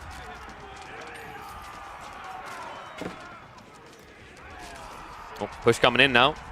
There is one camel. That is debuffing the army right now, but it's not going to last much longer. And keep in mind, these are horsemen anyway, so they don't care. Most of their damage is going to be in the bonus damage. You're only mitigating about 10% what they do. The horsemen continue to dive in here. Villagers also in trouble. The Onimusha just smushing them. Gulen reinforcements also getting cut down by the mobile crossbow unit here. This dive-in might prove problematic. Yeah, I think it's too many horsemen. I can't believe this, dude. It's only 5 horsemen right now, but with the buff from the bannerman, they are erasing this crossbow bulk. Onimusha are going to have to kite a little bit against the reinforcing spearmen. Looks like the horsemen will eventually get wiped out, but they've definitely found their bang for buck here. A lot of crossbows going down. A lot of them on the verge of death as well. Also, Voldemort, how much gold has he really got to work with in this corner? Less than 3k now. Long term, this is not a great plan. He's setting up the farms now. Second TC's coming out. But his bigger issue coming down the line is going to be gold. And wait, what do you mean 141 health for villagers? How are you getting 141 health? I guess you have the eco wing techs as well. So that's what, 10 techs giving... That's 40 extra health. That's not 141. Maybe what it is there is like... Technically textiles says plus 50%. So what's probably happening there then is it's calculating textiles afterwards? And yeah, dock upgrades. I don't think... this is the thing. None of them are categorized as eco-techs. So it depends on whether it has to be categorized as an eco-tech or not. I'll have to test that. But I'd say even if you have the... So you have, like, what do we say it could be? 40 extra health? That could be... Okay, that would be kind of ridiculous. That would be 120 health on villagers. I'm still not sure how people get into 141, though. There must be something I'm missing. Anyway, it's not going to matter. We're not going to see it. We are, however, going to see the full power of the Shogun here. And that's going to allow him plenty of bannermen for a switch. Military Academy on the way. Second TC's also been set up, and Kiljadi now massing Raxes for a Lady Assault.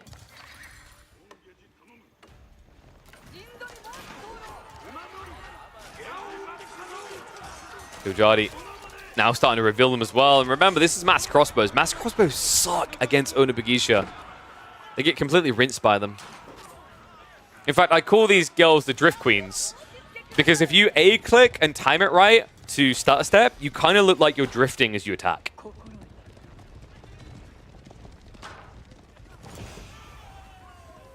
How are we doing on trade as well? Looks like Voldemar's up to about, what, probably 15? Yeah, 14 trade boats right now. That's a lot. It's going to allow him to afford the mangoes. The problem is mangoes, you always think mangoes is a good solution against Bugisha until you realize that the map is too open. And then you regret it. Because Bugisha just run around the flanks and they splinter you. And they're definitely going to be able to do that with this. Tanegashima Gunsmith is now on the way, so Imperial Age is approaching for Kiljadi. Voldemar hasn't even started that tech yet. He's locked into castle. In fact, he's trying to scale Camel Riders here. Which, considering you've seen Onimusha, is really confusing. For a start, I think actually Camel Riders got nerfed in terms of their cost. There are some situations where them costing less food will be good, but in most situations now, when you reach past like 20 minutes, it's bad, right? Like costing more gold in particular is bad. And he has limited gold in that corner, remember. Push is going to come in though. Onimusha not even waiting for the tech ups here. Kiljadi, a little bit surprised by this. I don't think you need to rush. Camel Riders are good against Bugisha. at this scaling pace, Baltic. I'd agree, like, when you're 200 pop, it's more efficient. Yes. 100%. Because, like, what is it? 270, it goes up to, I'm trying to remember what it is, 320 or so in Elite. The problem here for Voldemar is, like, he doesn't have scale. Their armor? That's a fair point. He did go, what was it, +3, right? That's actually a fair point. I'll give you that, yeah. I think the problem here is the bulk speed, right, though? It takes a long time to get them online. Biggie, you're going to move in. Sacred Site timer is still going, by the way. We haven't talked about this so far, because usually it doesn't matter in a game like this, but this is getting tight. Kiljardi now marching in, and he has got the elite upgrades coming through here. Also has got the Rebolder He's got the Sprints to play with, everything he needs. Mango almost getting sniped down. Villagers going to have to repair it on the retreat. But too much ground has been given over here. Voldemar, I think this is it. I don't see how you come back now. Before the elite text came in, maybe, but now, Onibigisha, sure, like this idea of the camels. I mentioned scale is an issue, but even if you've got it online now, these Bigisha are slapping so hard. 11 damage already before even getting over to tactics. Roboticon is also intriguing as well, because it does actually counter camels, right? Because it basically loves playing against melee units. And Voldemar, you know, even if he could tech up, let's say he had the resources to start right now. That means he has less than 2 minutes to decap when he's in Elite. It just doesn't seem realistic anymore. The only hope that Voldemar's got is if he can sneak out on the flank and maybe decap the east side Sacred Site. I just don't see that happening here. He pretty much has to put everything on the west side just to survive. This Roboticon, by the way. It's meant to be countered by ranged units, but I don't know. I think he killed enough crossbows to justify the investment. Damn. Okay, so Kiljardi boldly said this series would take, I think it was 34 minutes. That's a lie. But it is trending to be a quick one here, as Kiljardi is now going to be going 2 points up. You only need 4 to win. What a way to do it. If the game didn't go deep enough, I would have called this the Shinobi-only strategy, but Shinobi into a mass Zerg or land. Fair to say that those Shinobi are really what set the pace, though. I think the buff there might have put the Japanese over the top when it comes to water hybrid maps.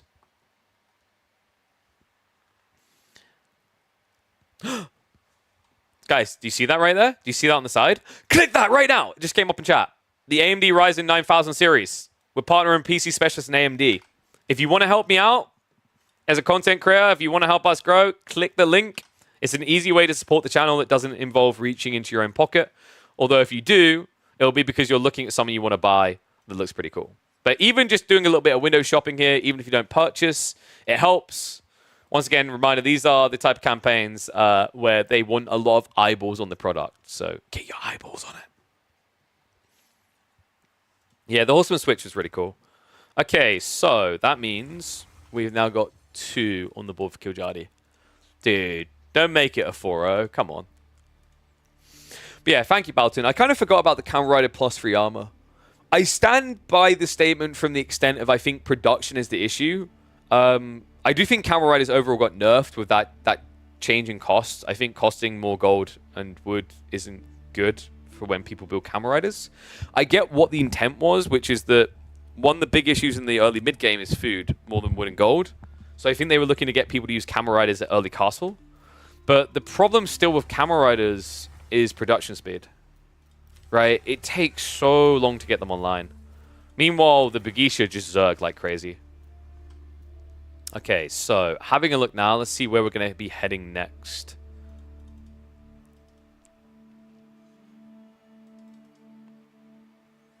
Wait a second. Okay, they're doing Dry Arabia next. And holy crap, yeah, I'm seeing this now. 141 HP on the villagers. That's wild. Dude, a Bassid villager only strats are back. 100%. Where's my boy Snooper at? So in Dry Arabia, though, with what's remaining in the draft, you're probably looking at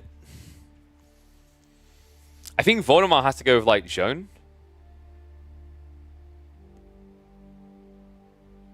No, because he's got English still. Do you have to go French? Yeah, that's what I'm saying, Baltoon. Dude, I'm not even full on memeing. I think you legit could. Maybe just villagers only is a bit extreme, but 141 HP for 36 food is insane.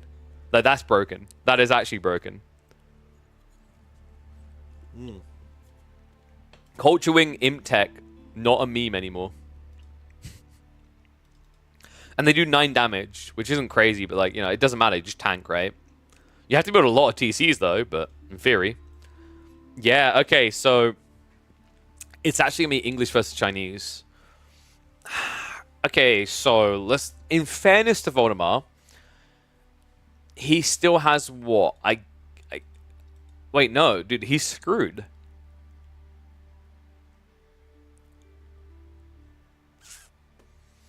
Guys, even if Voldemar now wins this game, Killjoy can now just pick Holy Island.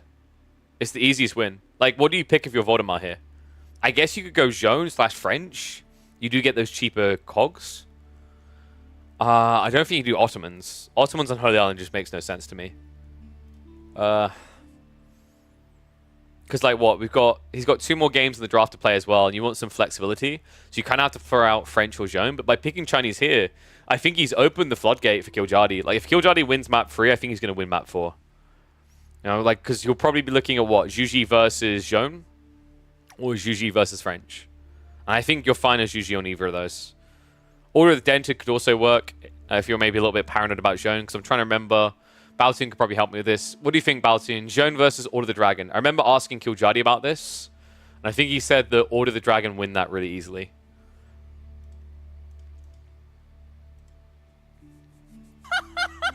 Hey, sup Ironside. Thank you very much for the sub, buddy. Appreciate you. Welcome to the swarm. Remember, guys, if you can't afford a sub, it's definitely appreciated. And right now, you get your hands on 3 months of Apple TV for free, courtesy of Twitch. So definitely a good time to do it. Especially considering that Severance should be coming back for a season 2 soon. If you have not seen Severance, oh my god, go watch it. It's incredible. The whole idea is that these employees have separate versions of themselves when they're at work. Their memories get wiped when they leave. Don't know there's a pigeon rescue team in the UK. Damn, son. Okay. Well, you gotta look after the pigeons, man. Pigeons are so innocently helpless. You know what I mean? Like, I don't like seagulls. Seagulls are douchebags. But pigeons, I kind of feel for them, you know? Yeah, dude, I don't know how Nestor Bees still didn't get nerfed. It's baffling me. But I do think that, like, Voldemar is now heavily at risk of just losing this entire series before a reset. China versus English used to be really good for English. I think that still holds true. We just haven't seen it that much because a lot of players are going for the multi-TC builds instead of going all in on feudal. But you used to be able to go in with longbows and just shut them down early on, right? So we'll have to see if he tries that in this game. Let me flip those scores.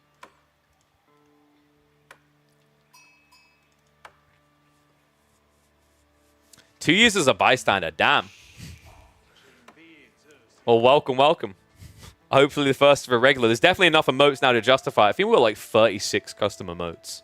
Wave those flags. Let me know who you guys think is going to win. I just remembered that we didn't pay out the predictions before. Let me fix that now. Apologies, we forgot to do one of those sets. I need to get more mods. We'll do another one.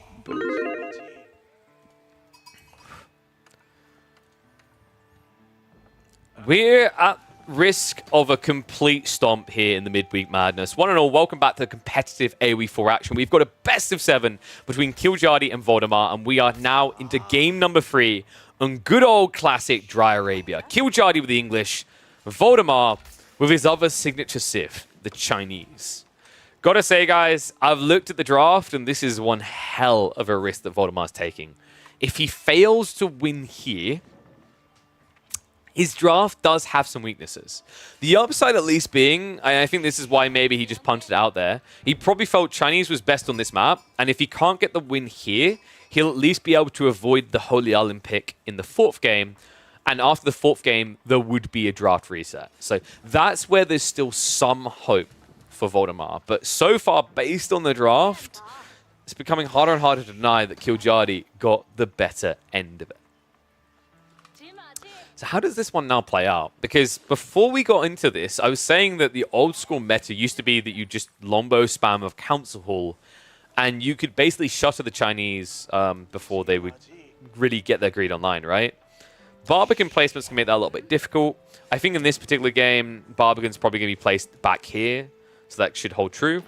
If there's an attack. If there's not an attack, I wouldn't be surprised to see Voldemar get a bit more aggressive to secure the deer. But it looks like it's not going to be the old Council Hall build. We have got Abbey of Kings on the way. The question now is whether this turns into your good old-fashioned 2TC type game. And there's my answer. Huh. I wondered if he would try more offensive outlining here, but I guess I shouldn't be too surprised.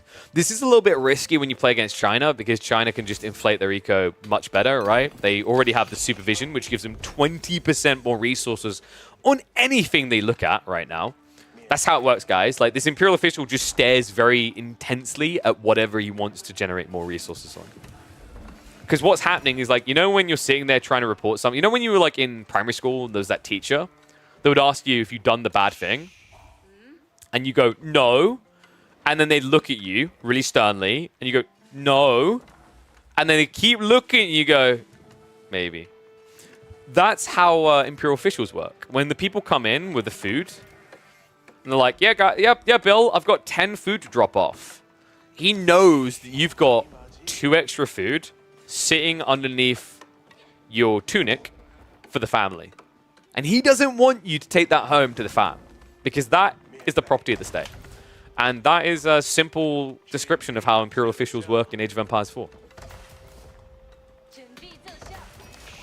They basically bleed the villages dry. All right, guys, I've got an interesting way to balance China. What if the taxation system had a revolt risk to it? So if you tax an area of your base too hard, your people rebel, right? I'm just looking for any way to nerf China at this point. Other side, Killjardy, going for the OP standard build. Probably going to be a TC drop on the gold. You want to remain kind of condensed here so your opponent can't push you.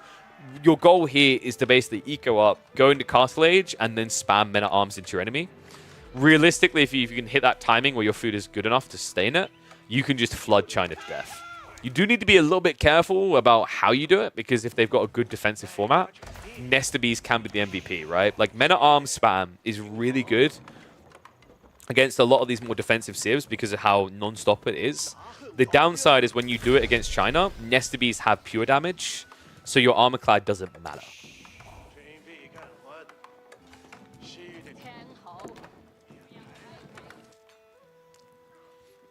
You always store meat, wood, stone, and gold on your tunics. Never olive oil, though, okay? Because you don't store it, you wear the olive oil. You know, it's like you use it to lather up the skin. You know how it is, guys. You either use olive oil as lotion or you get the hose. And there's the TC drop. So it is going to be on the south side of the goal. This means it's very safe to gather behind this. It also locks in his tree line to not really be harassable here. King is about to come out, just 10 seconds away. Voldemar is going for that second TC, but this will be condensed. And considering the timing, I think it is simply going to be the Barbican back here. I don't think he has enough time to do anything more aggressive than that. Voldemar, by the way, did get slightly more sheep. I'm a little bit shocked that he only has 10 to the 9, by the way. If we get a 4th game... Oh, sorry. Yeah, if we're going to get a 4th game. In the 4th game, I'm going to keep a very close eye on Voldemar's scouting. I think we've done that a little bit in game 1. But a pattern's starting to emerge here. And it feels like whatever Killjardy is doing with his scanning rotations is more efficient than Voldemar's. Like, one game, you can chalk it up to luck, right? But this many games with the sheep count continuously being slightly in favor or drastically in favor of Killjardy suggests that he's got something better on his scanning rotations. That's an interesting TC as well. Kind of makes sense though, right? We said about dropping the Barbican here to protect the east side.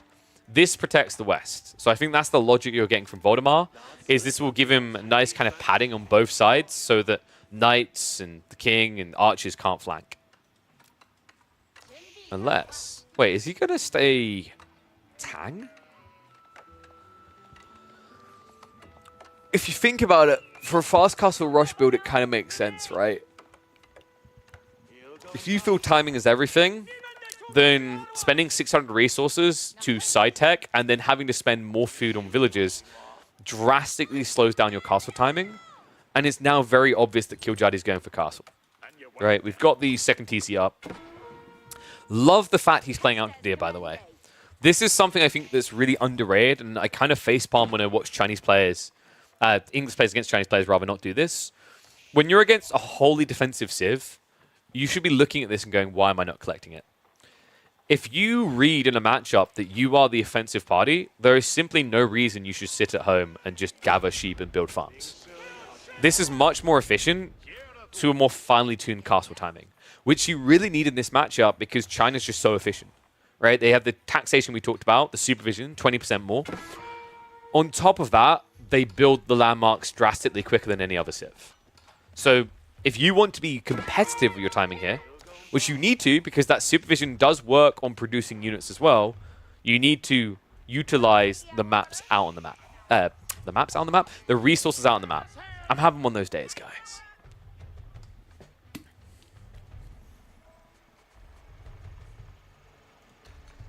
How did you guys vote in the end, by the way? 100% on Voldemar. Well, that's not true. Someone put 2 points on the Killjoy. But someone put 3,000 on Voldemar.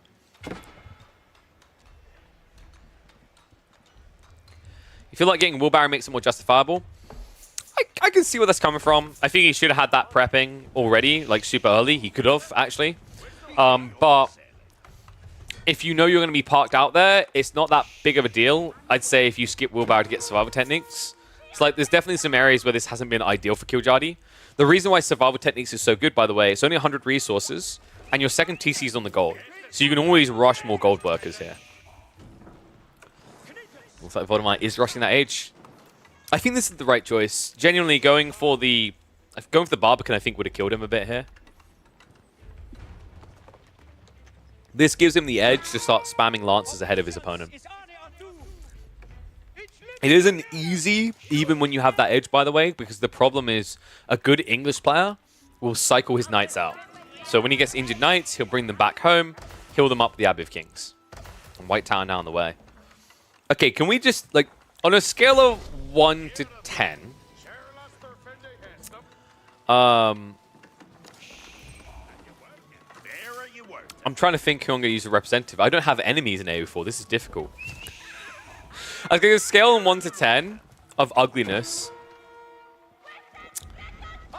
with 1 being the design decisions around China, and 10 being the beauty that is any of Avali's map creations. Rate this farm layout.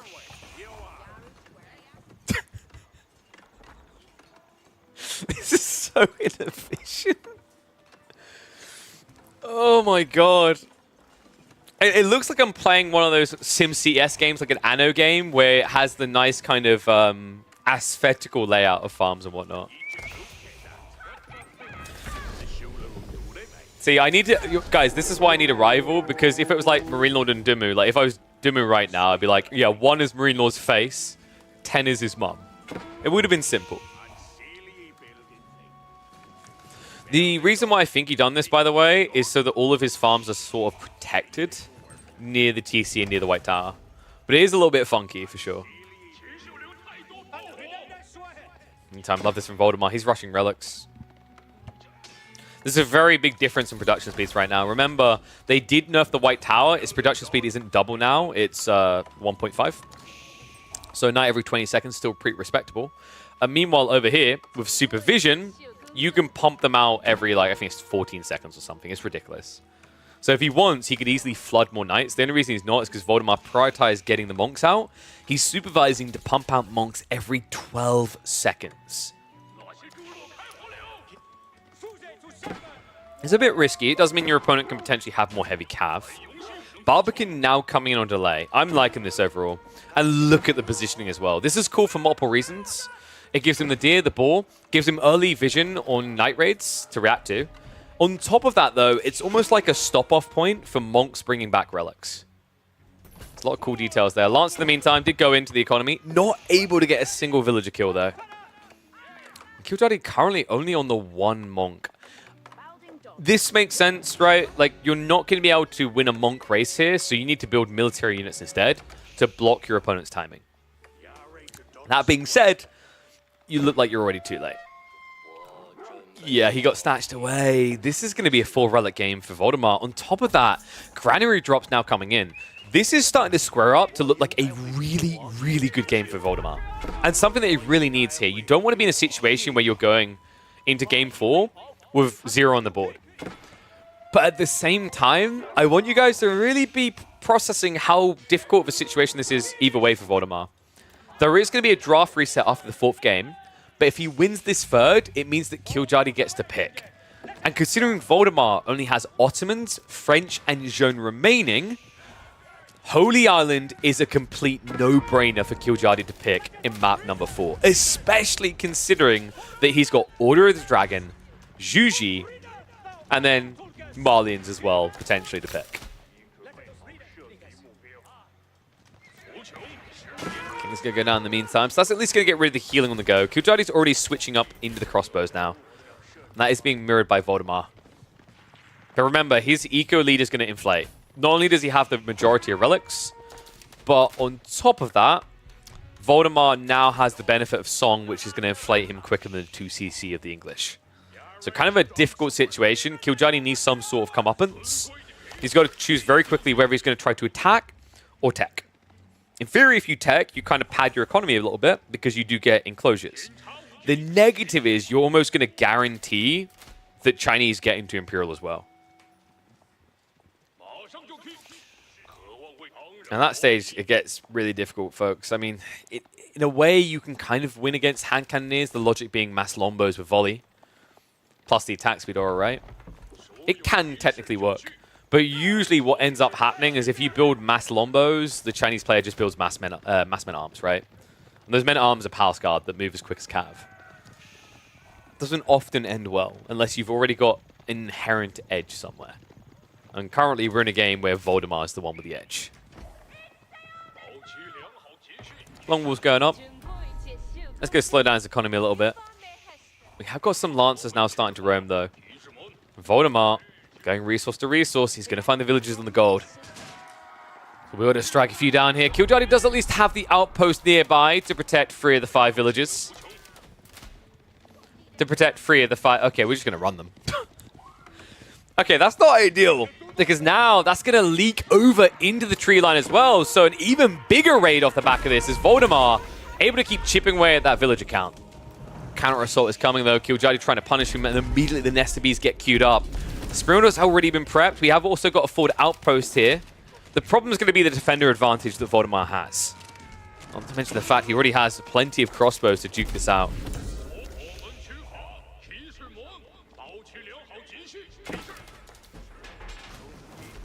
Wait, you guys don't like the poor man's palisade?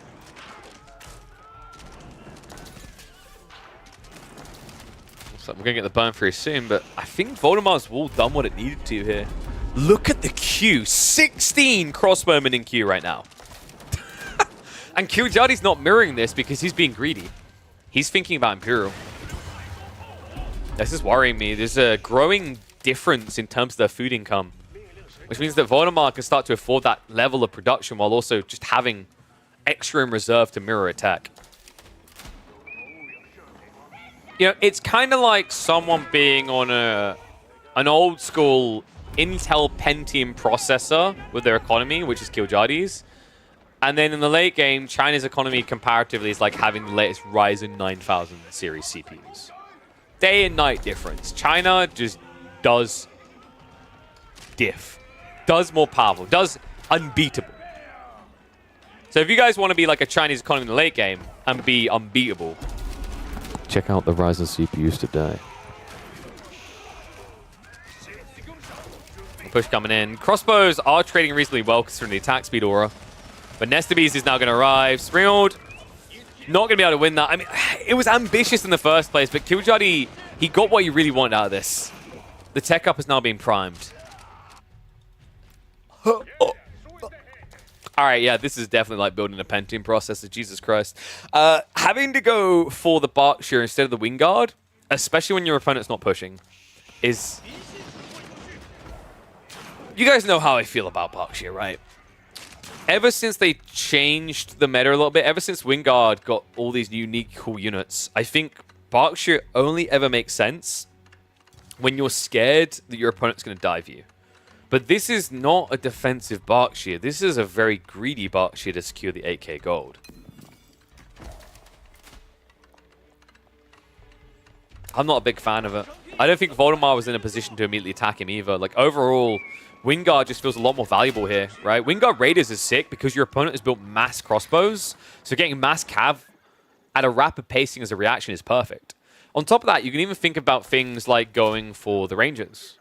Rangers actually do really well. Like, I actually think Wingard Rangers is low-key underrated in the English-Chinese matchup. Because we mentioned that Lombos can theoretically beat hand cannoneers, but it can get a little bit muddied with things like the Yuan Dynasty and Palace Guard. Rangers, on the other hand, have 9 tower range. They can snipe from so far away. They're very unlikely to ever be the unit getting taken down.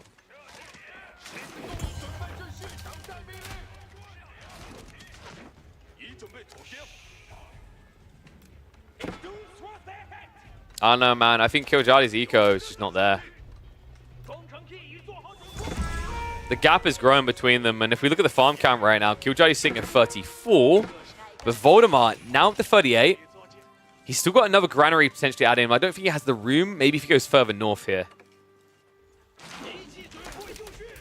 He's now starting to save up. So this should be his own defensive landmark on the gold vein, right? It's a Great Wall Gatehouse, likely to be dropped over in this area. A little bit shocked, actually. I said that Voldemar's economy should be miles better than Killjadi's, and it should. I feel like something's not right here. There it is. That would explain it. There's a shift. Final granary now getting added in. This is where he's just going to bump up and beyond.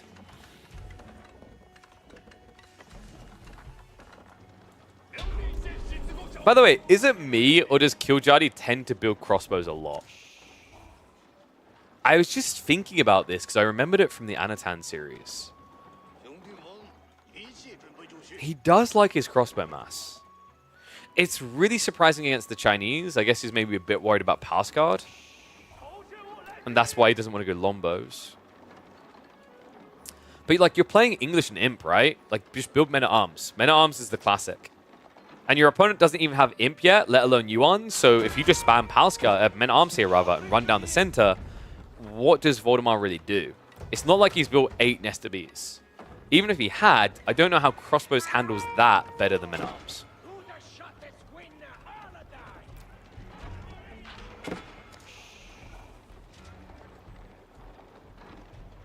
Well, Great Wall Gatehouse is now coming in. Keep Drop's going to be here. Great Wall Gatehouse, I believe, is, yeah, over on the farms. And that's the drastic difference here, right? It's like, it's only a white tower back here protecting this full farmlands area. Not really a strong defense at this stage in the game to clear up, say, a Palace Guard raid of 20. The Berkshire, it's just so far out there, man. I would have said this Berkshire play makes more sense if he'd staked a claim on this vein, because it's closer to Voldemar, right? Like, it's kind of bridging the gap. It's essentially crossing the moat, because this trench in the center will be controlled by you. That's not happening here, though. And look what's happening on the other side. Voldemar is just going raw into Horseman. His own crossbow is yet to be upgraded, but he's queuing more, so I expect that to be coming down the line. Killjadi is going to be going hand cannoneers.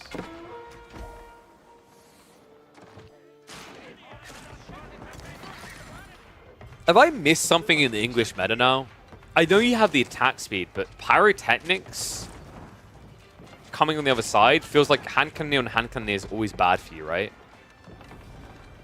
I guess Killjadi just wants efficiency of population, and this is obviously one of the most efficient units for population in terms of DPS exchange, right? There's not many units that do better than hand cannoneers in that regard. Oh, stab's coming in though. Horseman around the back. If he body blocks this, goes straight for the siege though. Moves in for it. Nesta Beast flurry comes through onto the hand cannoneers straight away. And Spreeld looks like it's going to get taken out. So still one Nesta Beast in play here. Hand cannoneers have been killed off. Kiljardi's in a bad position. And it's about to get a lot worse here. He's at least able to retreat towards the Berkshire. But now an opportunity emerges here. Voldemar with Mass Horsemen on the way. A Palace Guard switch being prepped. Can head straight into the enemy economy. Yeah, this game is going to be decided by food. And actually, funnily enough, Kiljardi set the pace to begin with. He began making it a narrative of food when he headed here to the south side to hit the granaries. Now, that experience is going to be returned. Horsemen of the March, even Imperial Pass now coming in. And remember, guys, this landmark is kind of broken now. I don't know why China just keeps getting buffed, but they do. This landmark, the vision that it gives now for the 15 seconds, doesn't just see a villager. It will see everything around them. So you'll see the villager, and you'll see out towards the lumber camp as well. I expect it's going to probably press it straight away just to get a lay of the lands here. In the meantime, horsemen are moving ahead. So can we check out the back resources? Gold is not being gathered here because, as we know, he's over on the Berkshire. But he can easily rotate into the wood line and into the farms. Kiljardi may need to consider switching into spears here. I don't think that's something he wants to have to do, knowing that Palace Guard are likely coming down the line. There we go, Yuan online. And you know that vision button I talked about?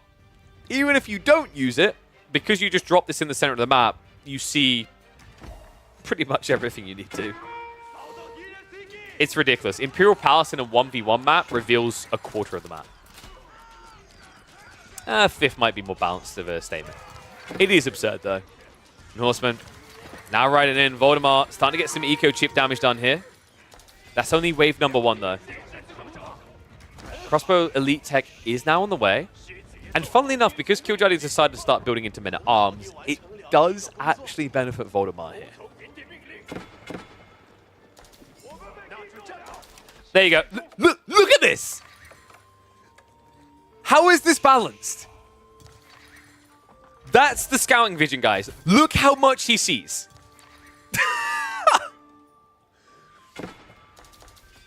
Oh my god. You know, we have a saying in the Dota land. It's Ice Frog Plus. Who's our equivalent here? I guess we just say Winston Plus.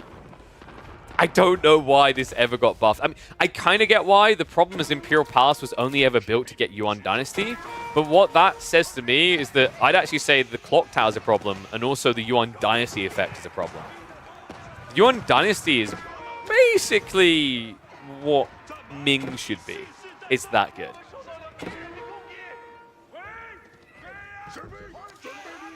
And what do you mean Blacksmith's overrated? Of course it's overrated, Baltoon. Do you not recall that 40-minute plus game against Zertan you had, where for 40 minutes you didn't build blacksmiths? It might be good to have now with Palace Guard coming. I mean, think about it, guys. Why would you need blacksmiths? Nester bees don't benefit. Hand cannoneers don't benefit. You don't need blacksmiths.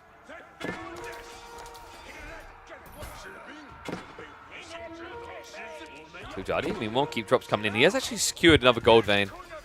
This also does contest the tree line, which realistically Voldemar's going to be playing towards soon. And, whoop, there we go.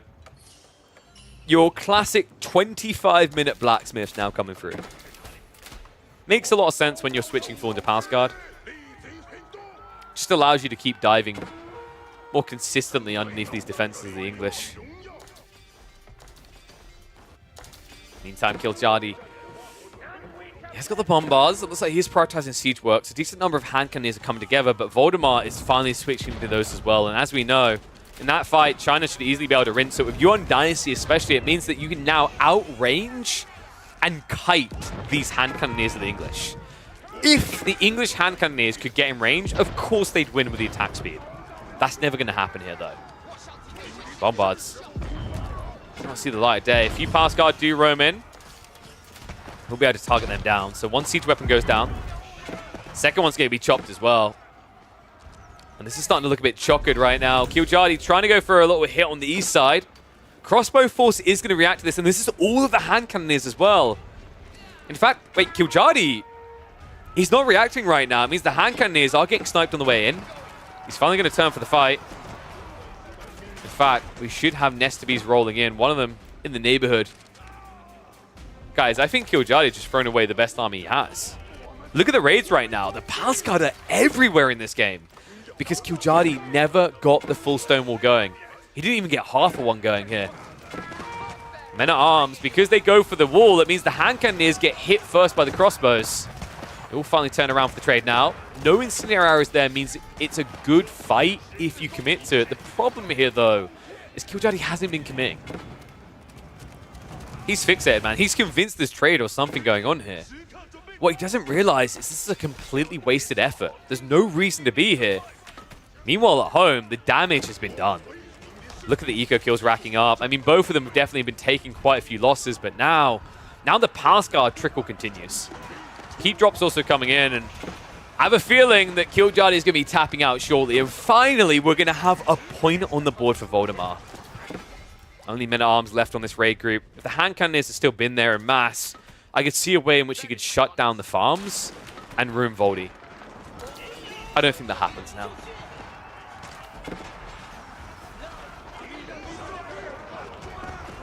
Damn. Cool to see, though.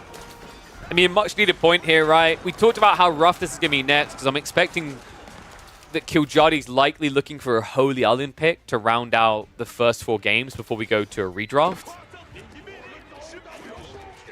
But Voldemar, I get where he's coming from, right? If he'd chosen China on Holy Island, his opponent had really good picks for Holy Island anyway, right? So it's not a great situation either. This was probably his best opportunity to try and throw a curveball to get to at least a reset with the draft. To keep his hopes alive of winning the $100 show match here on the new patch.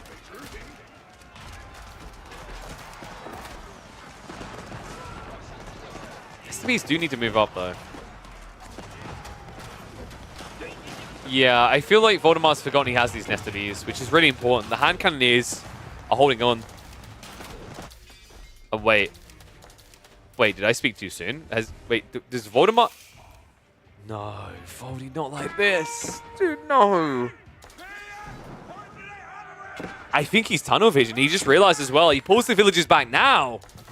And he immediately spams up farms near the Great Wall Gatehouse. He needs food. He can't stop right now. He threw so many units into the meat blender that he needs to keep gathering. Men-at-Arms hand cannon is going to back up a little bit, and I may have called it a bit too soon. Killjardy, by some miracle, with this small raid group that realistically should never have got this much damage in. He may have just reset the game. They're both now equal in economy, but Voldemar with half of his idol at any given time here. It's not a good sign. If he pulls this off. I'm going to make a bold statement. Maybe it's not bold. If he gets the win here, this is 4-0. I feel like this is the type of game that's very frustrating and demoralizing. For a player in Voldemar's position, you kind of feel like you're on the verge of winning. I think he felt how we did, that this should be done. But Killjardy has a healthy group of hand cannoneers. He's idled out the food source. He's starving the wood away from Voldemar as well, as they're playing on the same, or rather towards the same tree line.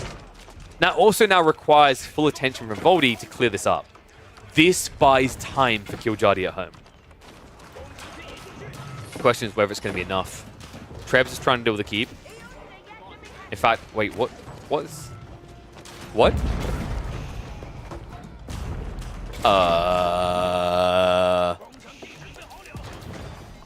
Killjardy. All right. Yep. No, that's just going to be a GG. No worry here. He does it. The kid is on the board. Yeah, I think he might have lost vision. Wait, you delete 30 villagers? Did I miss that? I thought that was just the raids over time because he kept having horsemen at the back. Damn, that's kind of what. You delete 30 villagers. What were you doing with them? Whoopsie, let's fix that. Did you completely forget about that raid at the back, Voldy? After you killed the hand cannoneers, did you forget that there were men-at-arms there as well? It kind of looked like it.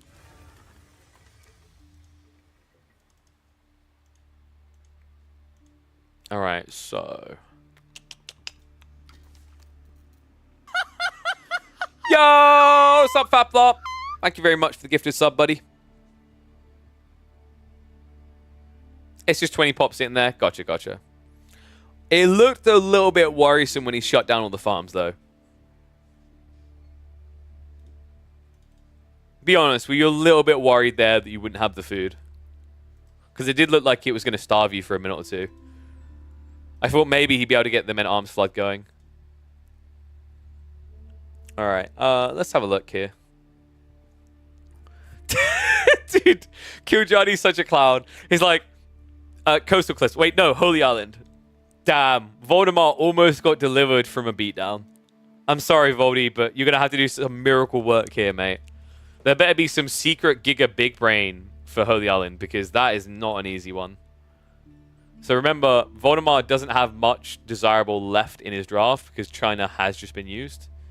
Let's mark them up. So as you can see, it's trash now. We will be resetting the draft after this game. So there's an opportunity to recover for Voldemort.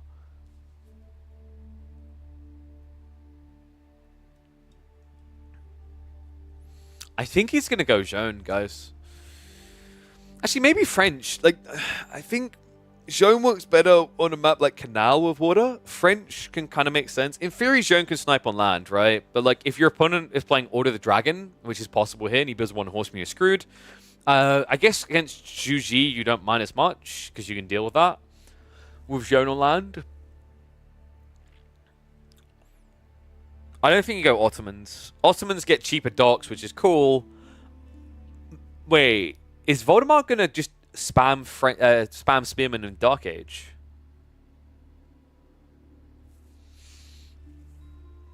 That could work, but I think if Killjohnny picks Zhuji, you die because he can build Chiganu, right? He can just rush Feudal and build Chiganu. So, like, if he sees you pick Ottoman, he rushes across map and checks. Because, like, there's no other reason you pick Ottomans on Holy Island than a Rax drop into a land rush, right? It's like the only thing you do. Alright, are we... They're taking their time on the draft. Did they remake the draft thing? Alright, here we go. Voldemort's now picking. French Zhuji. I know my boys. I mean, it makes sense, right? Zhuji is Opa busted on Holy Island. French has to be the go-to pick here. It's the safest option. You're in a situation where you're just trailing behind. You can usually afford risks when you're ahead on score or in the opening game. Elsewise, you have to play a little bit more in line. And as I said, the Ottoman play, like the problem is the Ottoman play would have worked on this map when it first came out, but people are aware of what an Ottoman pick means on Holy Island. It's a Rax rush, so you just react appropriately and go feudal. And because your opponent has Zhuji, you just can't do that Rax rush. It doesn't make sense. Against Marlians, sort of can. Against Order the Dragon, potentially. But against Zhuji, which is the most statistically likely choice your opponent will make, Ottomans makes 0 sense. And as we said with Jaune, there's always a risk that the Order the Dragon will come out. So it just, that point, you're left for French, which at least gives you a gradually scaling economy on land, but also does give you the same effect you get from Jaune on water, which is cogs, war cogs, that cost 35 resources less. So a decent discount there to try and get the initial units out. All right. Oh, and we need to pay on that last one, don't we? So Voldemort, complete prediction. Let's start a new prediction for this one. I'll start it now with 5 minutes because I reckon they'll be in-game in about 2 or 3 minutes.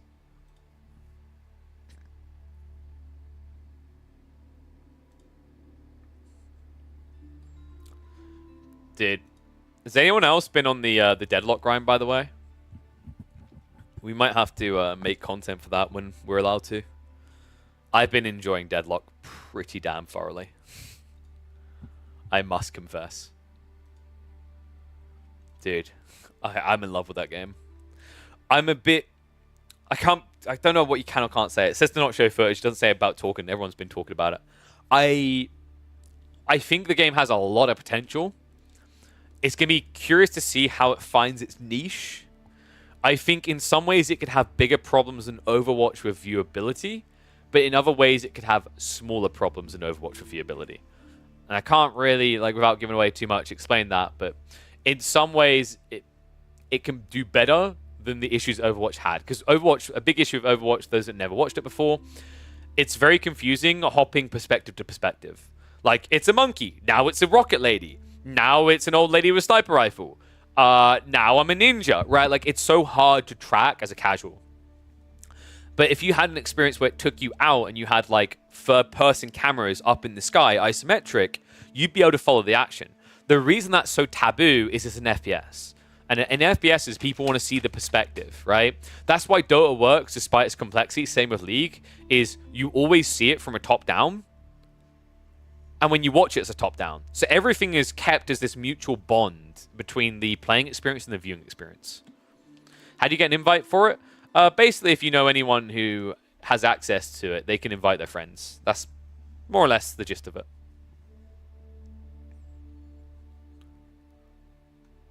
Been playing some CS2? Hell yeah. I'm looking for ways to get involved in Counter-Strike 2 in 2025.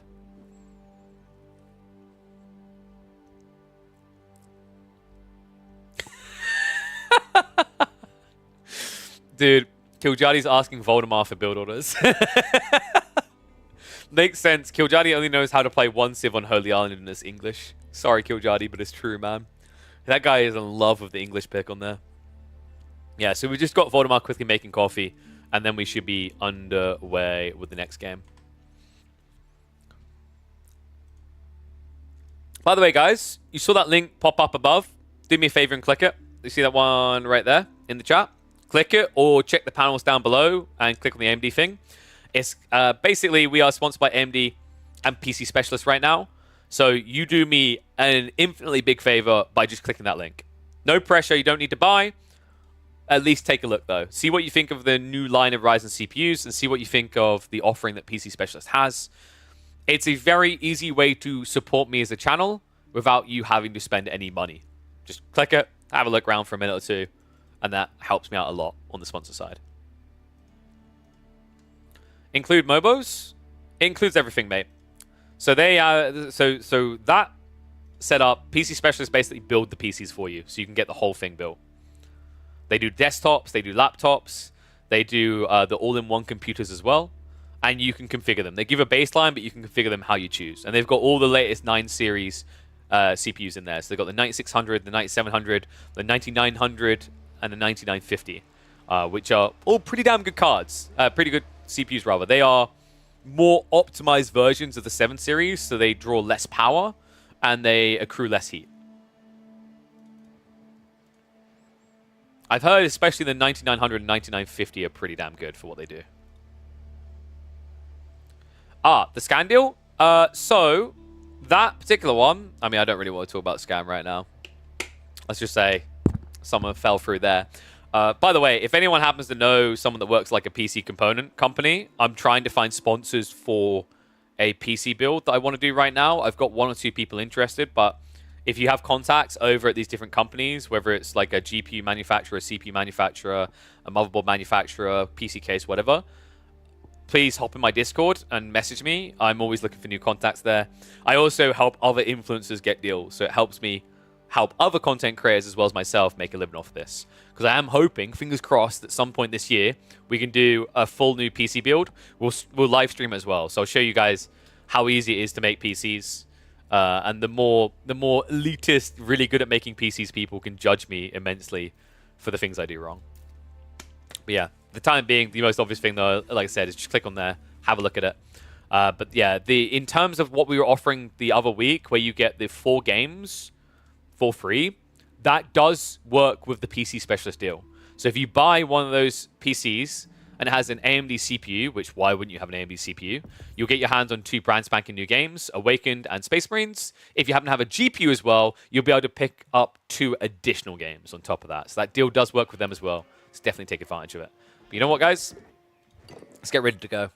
Swap it around as well, because it is definitely not Voldemar leading the set yet, but you might be able to even it up. In fact, have I set up predictions yet? Yeah, I did, right? I already put them up. Boom. Damn, we actually lined that up perfectly.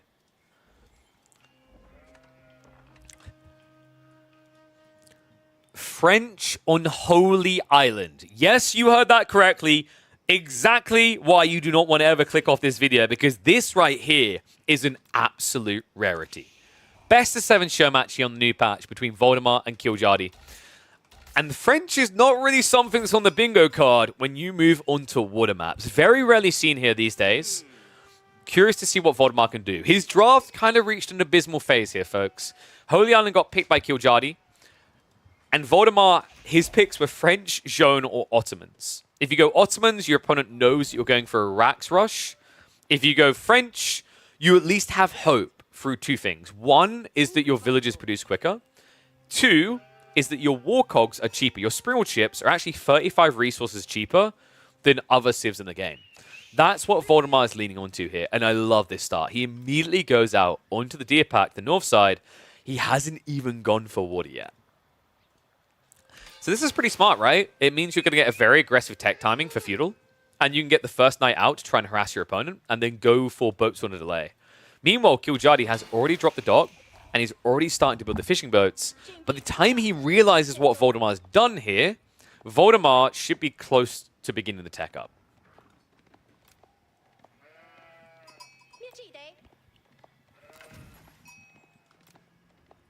In fact, how close could he be to starting it? I think by the time Killjadi realizes what this is, Voldemort would have already began. This should be dead obvious. Yeah, that's the info he needs. So, by scouting out the gold and seeing 4 here, you already know what he's doing. You don't need to go down here, because you already have this key piece of info. There's no reason someone would be gathering with 4 on gold that quickly if they were taking a more delayed approach, right?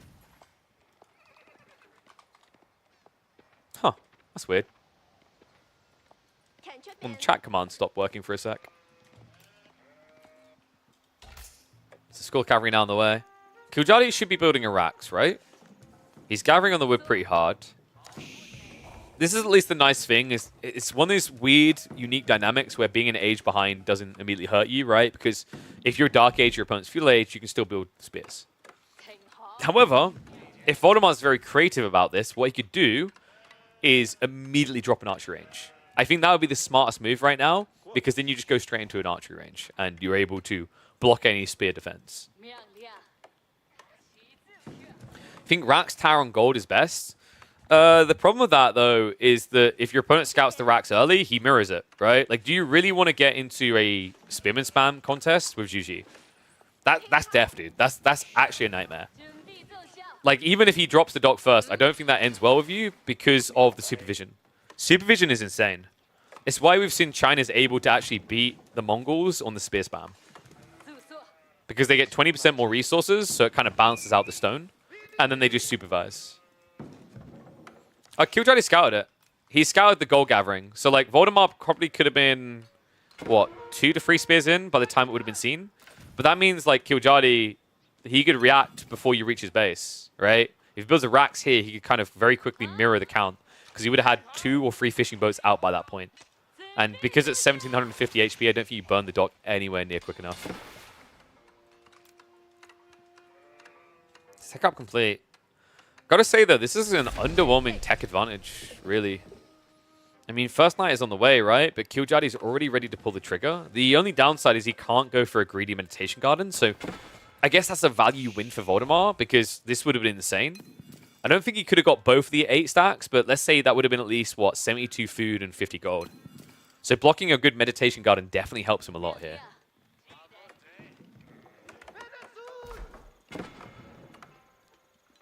Oh, you think cool means rack strat for Juji? I think the gamble there, though, is where the gold is, right?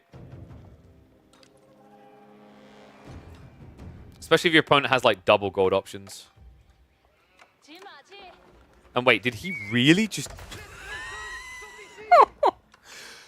No, you've got to be kidding me, Voldemort. He sent the knight down south. Okay, no, this is actually Giga Brain by Killjadi. This is greedy, but the reason he gets away with this is the... Okay, this is a bad, actually, garden. It doesn't matter. But the reason he would have gotten away with a greedy garden is quite simple. Voldemort went south because he thought there'd be a second villager to kill here. Because usually you leave a villager out here to scale docks, right? But Kiljadi rushed up the second dock and then went home, which is a really smart read here. This, however, dude, this is double greed. Late on the village going up, Knight is now going to get into the economy. He at least pinches him in range of the TC, and Spearmen are now going to come out. Kiljadi definitely receiving a little bit of punishment there for his greed. Yeah, this is atrocious. He would have gotten more resources dropping it, like, here. Not even capping. This is going to end up being... Ooh, actually, he gets, what, 3? And then he's clipping 5 there. So that is going to be the 48 food and the 25 stone. Like...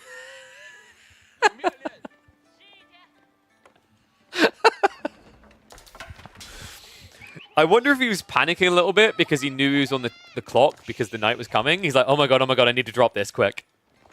Yeah, that is an incredibly underwhelming meditation garden for Holy Island.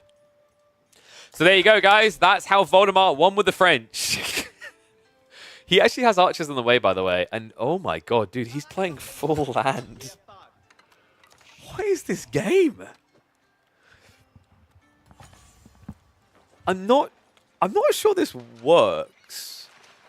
Because if you at least build a dock as Voldemort and build 1 attack vessel, Kiljadi's probably going to overreact and build like 3 military boats, and that makes it worth it for you, right?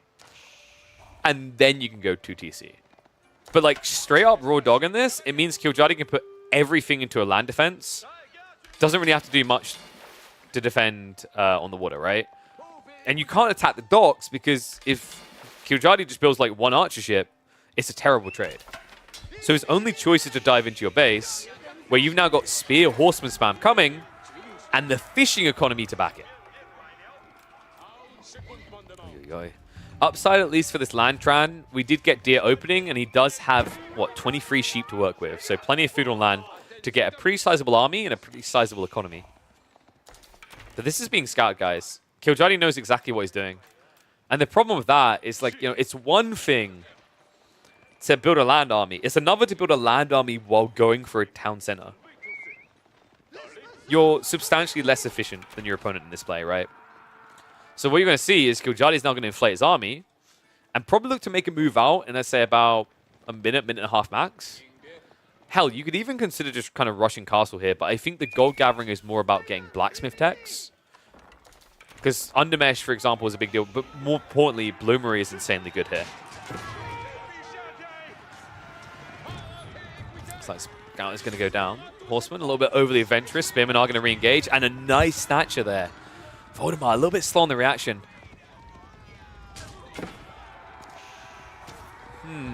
I sense a very dead Dane here. He's not producing archers anymore. He needs to get on the wood just to get the TC up. He can't afford extra production right now, and I think Kiljadi knows it. More spear spam coming. Horsemen are starting to reach the archers, and he can't hang around with these knights. It's just a full-on A-click from Kiljadi. Now, I did say I trained him in the way of the monkey noises, but this is on a whole new level. This is Planet of the Apes right now. The easiest of easy comps. More spears. Uy, uy, uy. How's the fishing count looking as well? We're up to 9. That's a substantial lead for Kiljadi in terms of gathering rates, right? Because you're about to go from a superior gathering rate to a worse one when you switch over to the sheep. TC is going to be dropped on the tree line. I mean, at this point, you might as well just go free TC, right? Right? Maybe? I mean, it can't get much worse, right? Let's start rotating around the back. Looks like Voldemort does back up at the right time. This is 100% worth burning. It's just Kiljadi doesn't know it. So Horticulture can get blocked out. Yeah, wait, why is Kiljadi going Jiangnan Tower?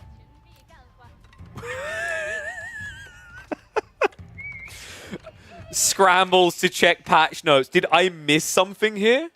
I haven't missed anything in the patch notes about Juji's song, right? No, there's nothing in there. Dude, this game is wild. I'm going to be real with you. Like, French never gets picked here, and Juji never have to play against French here as a result. I don't think anyone really knows what's going on in this game. Oh my god. Is he going to mirror TC? He is, isn't he? I mean, there's no other reason you do this. Unless... Oh my god, is he going to spam archery ranges? He is, isn't he? So guys, the reason why Jiangnan can usually be quite optimal around this is the return on the investment, right? Is like if you keep spamming archery ranges, you get these rebates. And because he's got fishing, he can afford a lot of production buildings.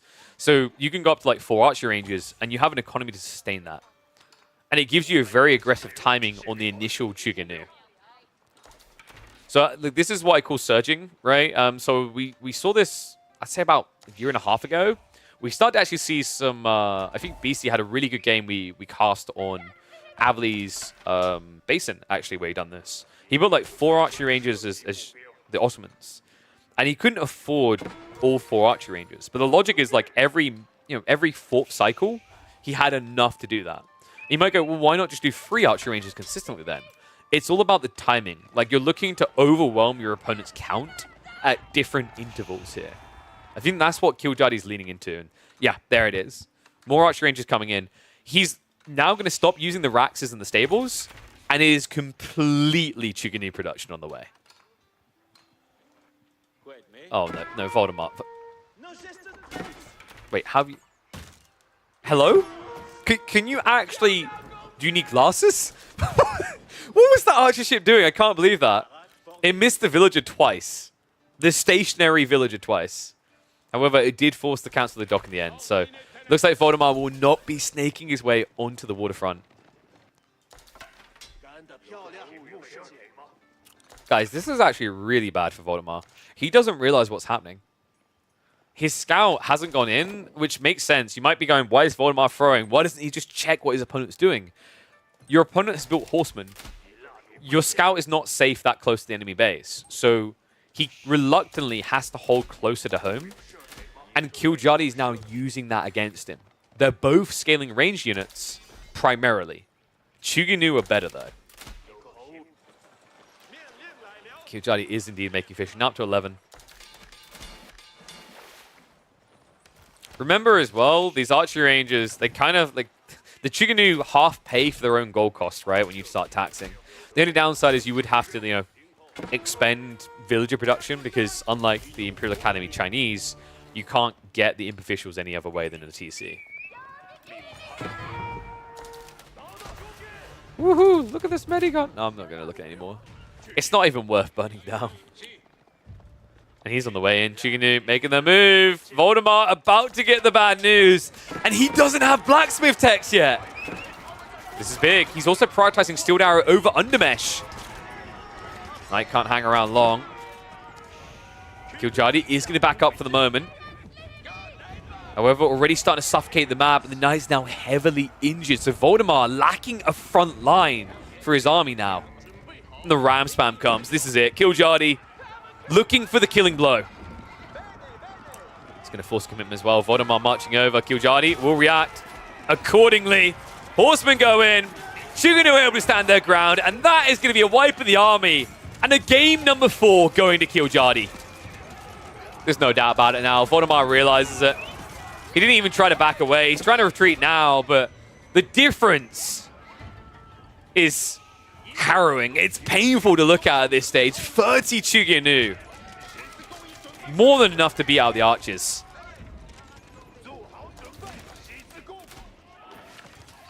What a crazy idea from Voldy. I mean, props to him for trying something different. His draft put him in a really uncomfortable bind here. I think maybe if he went for the night play and then tries to get back on the water, maybe that works better here. But at the same time, I think what he was hoping is that Killjadi was going to play a little bit too complacent.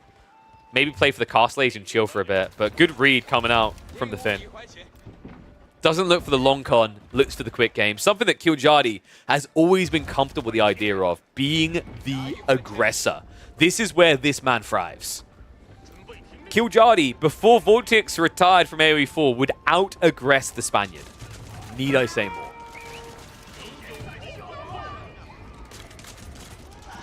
This looks like the final stand for Voldy. 4 Rams means that he's not going to be able to rely on static defensive to hold him in this one. Undermesh is at least there. And although the eco is good for the moment, we have to keep in mind that Voldemar is rapidly running out of food here. He can't gather the berries on the front side. That's going to be a huge disruption. He's only about 4 farms deep in his transition. The berries at the backside are not going to last for long. And there's just not enough production anymore here, guys. He doesn't have the buildings to really ramp up an army. What's this? 31 archers versus 33 Chuganu. This might be the most balanced looking Chuganu game we've had. Because you can at least blame how OP they look on fishing.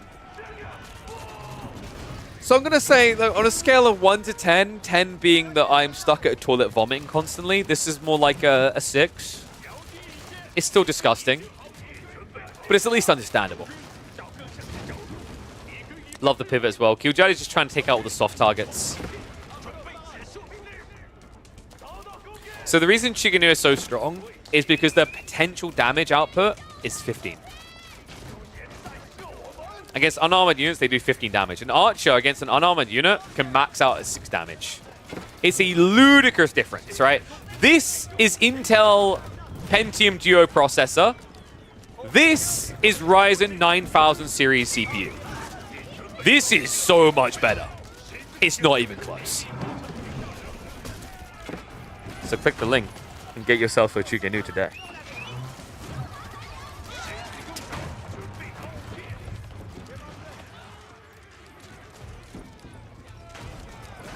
Rams are basically hitting everything at the stage. I think Voldemar is just processing the loss. Deciding what he's going to do for the redraft, because after this game, both players go back to the drawing board and they have to draft new civs. But Killjoy is going to be doing so with an overwhelming advantage here on the verge of winning this series.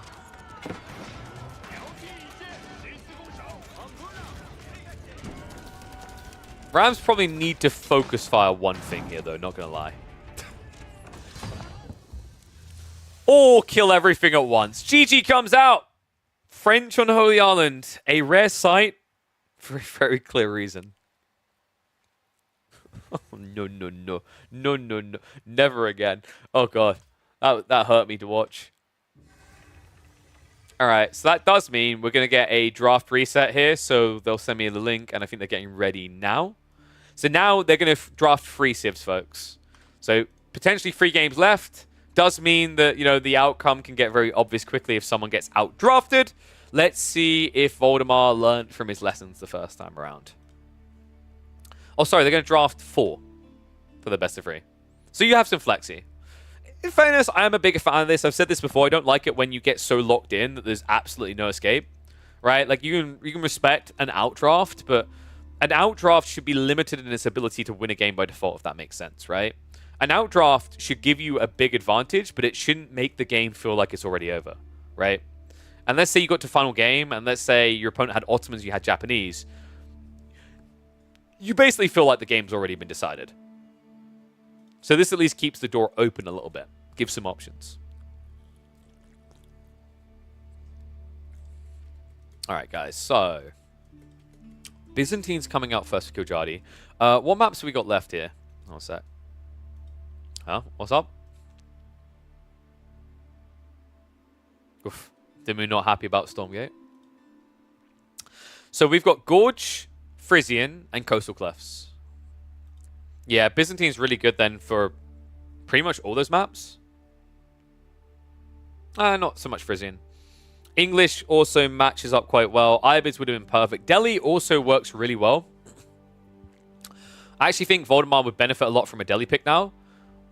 Because it gives him a blocker against that being used against him. Like Delhi versus English, Delhi can just crotch stomp you.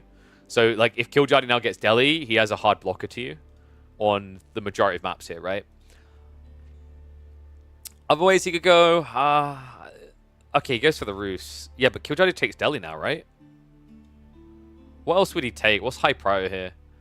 H3 got banned out. Mongols isn't too bad. No, your opponent has English. I don't think you want Mongols there. Yeah, Delhi. There we go. Pat my head. Voldemar could take. You need a Delhi counter, right? I don't think you go like Malian's not so much. I think Killjoy is going to take that. Voldemar might go for... Zhuji is subtly impressive against Delhi, actually. Chinese or Zhuji. And there you go. Chinese got banned away from Voldemar. From Kiljadi, rather. And then, yeah, so Kiljadi, he wants his Mongol pick last. Voldemar's going to pick China last. Kiljadi's now going to pick Malians. And that means that Voldemar should end up picking... I don't think you want Zhuji and Chinese here. Maybe French? It's kind of weird. It can work. Ottomans might be a pretty cool curveball. Order the Dragon actually could make sense for Frisian. It's not the worst idea. He hasn't got like a clear-cut, amazing pick for Frisian. Like, Rus is okay. He'll have the Mongols... Oh, sorry, he won't have the Mongols then, will he? Kiljadi will. Yeah, I think you just go like either French or Order the Dragon, probably. Like I said, Zhuji feels like it's just... Okay, there we go. He's going to do it, dude. It's Zhuji and Chinese then. I was a little bit... Wait. Oh, sorry, no. I'm an idiot. You ban this away. I'm an idiot. It's the other way around. So this is... I mean, it's not Chinese, dude. There's no way Kiljadi's picking Chinese, right? He might counter Mongols. Because the Mongols are for Frisian. So if Kiljadi picks Chinese, he has actually got a really good counter to Mongols. My bad, guys. I got these mixed up the other way around. This is you saying I'm banning this from my opponent. I always hate these formats because they're always confusing as to who's getting banned. What? That's an unhinged pick, man. So Zhone versus Mongols for Frisian. That's wild. I don't know, man. I liked Kiljadi's draft up to that point. That's a little bit further out there, but I think it can be alright against Mongols. Logic is Mongols are only a threat if they can scale Keshiks, but if you can block the Keshik play. So the reason Zhone makes sense here, right, is because Mongols are going to trade on that map, 100%. And when Mongols trade on that map, it means they're putting 12 XP out of their base. Each trade is worth 12 XP.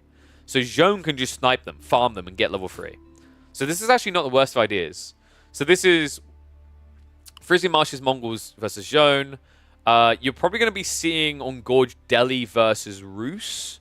And that would leave English versus Byzantines or English versus Malians for Coastal Cliffs, right? Which English can actually win that. I think Malians aren't that great. They're all right, but they're not insane on Coastal. Maybe Kiljadi chooses to go Byzantines on Gorge and then Delhi on Coastal. He has some flexibility that's a bit hard to discern. Checking what map we're going for, though. What map? What map? What map?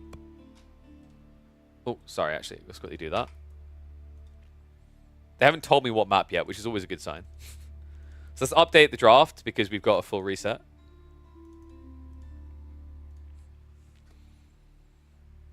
And we'll switch across the draft screen now.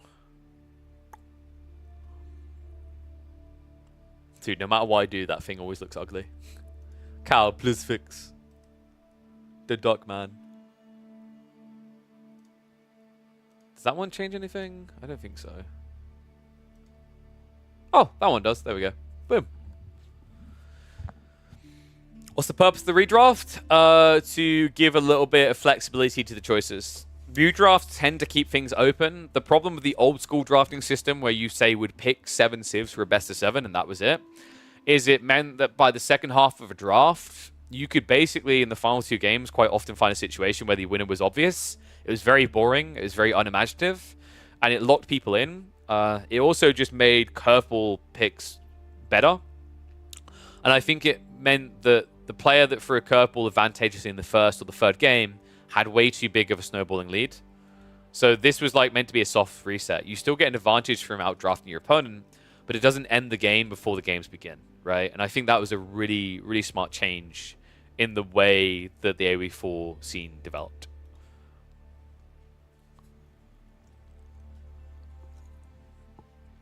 Locked people into playing French on Holy Island. I mean, that's kind of what happens when you pick French and Zhone, you know? When a third of your potential picks with 4 games to play are French, I kind of don't have a feeling of mercy for you, you know? It's still 2-1? No, 3-1. Because 4 games were played, and now we redraft for a best of 7. And that way, like, even if it's a stomp and it's a 4-0, you had 6 civs to choose from. So, like, although you can be outdrafted, once again, you have ways out. You always have ways out. I hate tournaments where you get to the final game and it's like, congrats, you have 1 civ to choose from. It just writes everything on the wall already, right? It gives no creativity. So it's going to be Coastal Cliffs and it's going to be Malians versus Mongols. This is actually a good one for Voldemar. Mongols can actually win this matchup. Malians need a really good spawn. If their gold sources are fraud spawning, they can get screwed. I'm curious if maybe... I've seen some intriguing builds recently from Mongols. I think Kiljadi had 1 or 2 of them as well, where you legit don't build the pit mine. You just build your houses next to the TC, which looks really cringe, but it means that the Mongols get nothing out of their opening play, right? Where the outpost rush you. And then you just go feudal and build archers. What I'm curious about is how good the new Khan hunters are. Because if you guys haven't read the patch notes, big surprise here, Mongols got buffed, and it's a very interesting one. They've had a new unit added that you get access to when you go for the Deer Stone. You don't have a feeling of mercy for Voldemort anyway? What? I won 7 games. The K Hunters? Yes. Is that what we're calling them now? Wait, no, because no, I'm not going to say that word as one. Nice try. I am occasionally child-friendly. Yeah, the Khan Hunters. Oh my god, dude, that's... That is actually so much worse than the cock one. Like, I'm messaging Winston now. You fucker. You screwed up.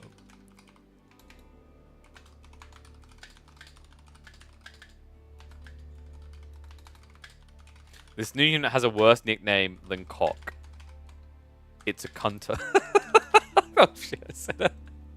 Winston already knows? Yeah, I think he planned this, man. I know the kind of person he is. Yeah, Drongo's gonna have a field day with that one, mate. Actually, it'll be Perma Age of Myth soon, so he's gonna miss his best arc of AoE 4.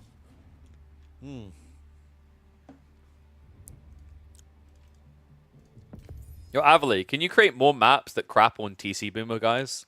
I really like Coastal Cliffs. I like Coastal Cliffs because anyone who gets in is like, I'm going to build a TC!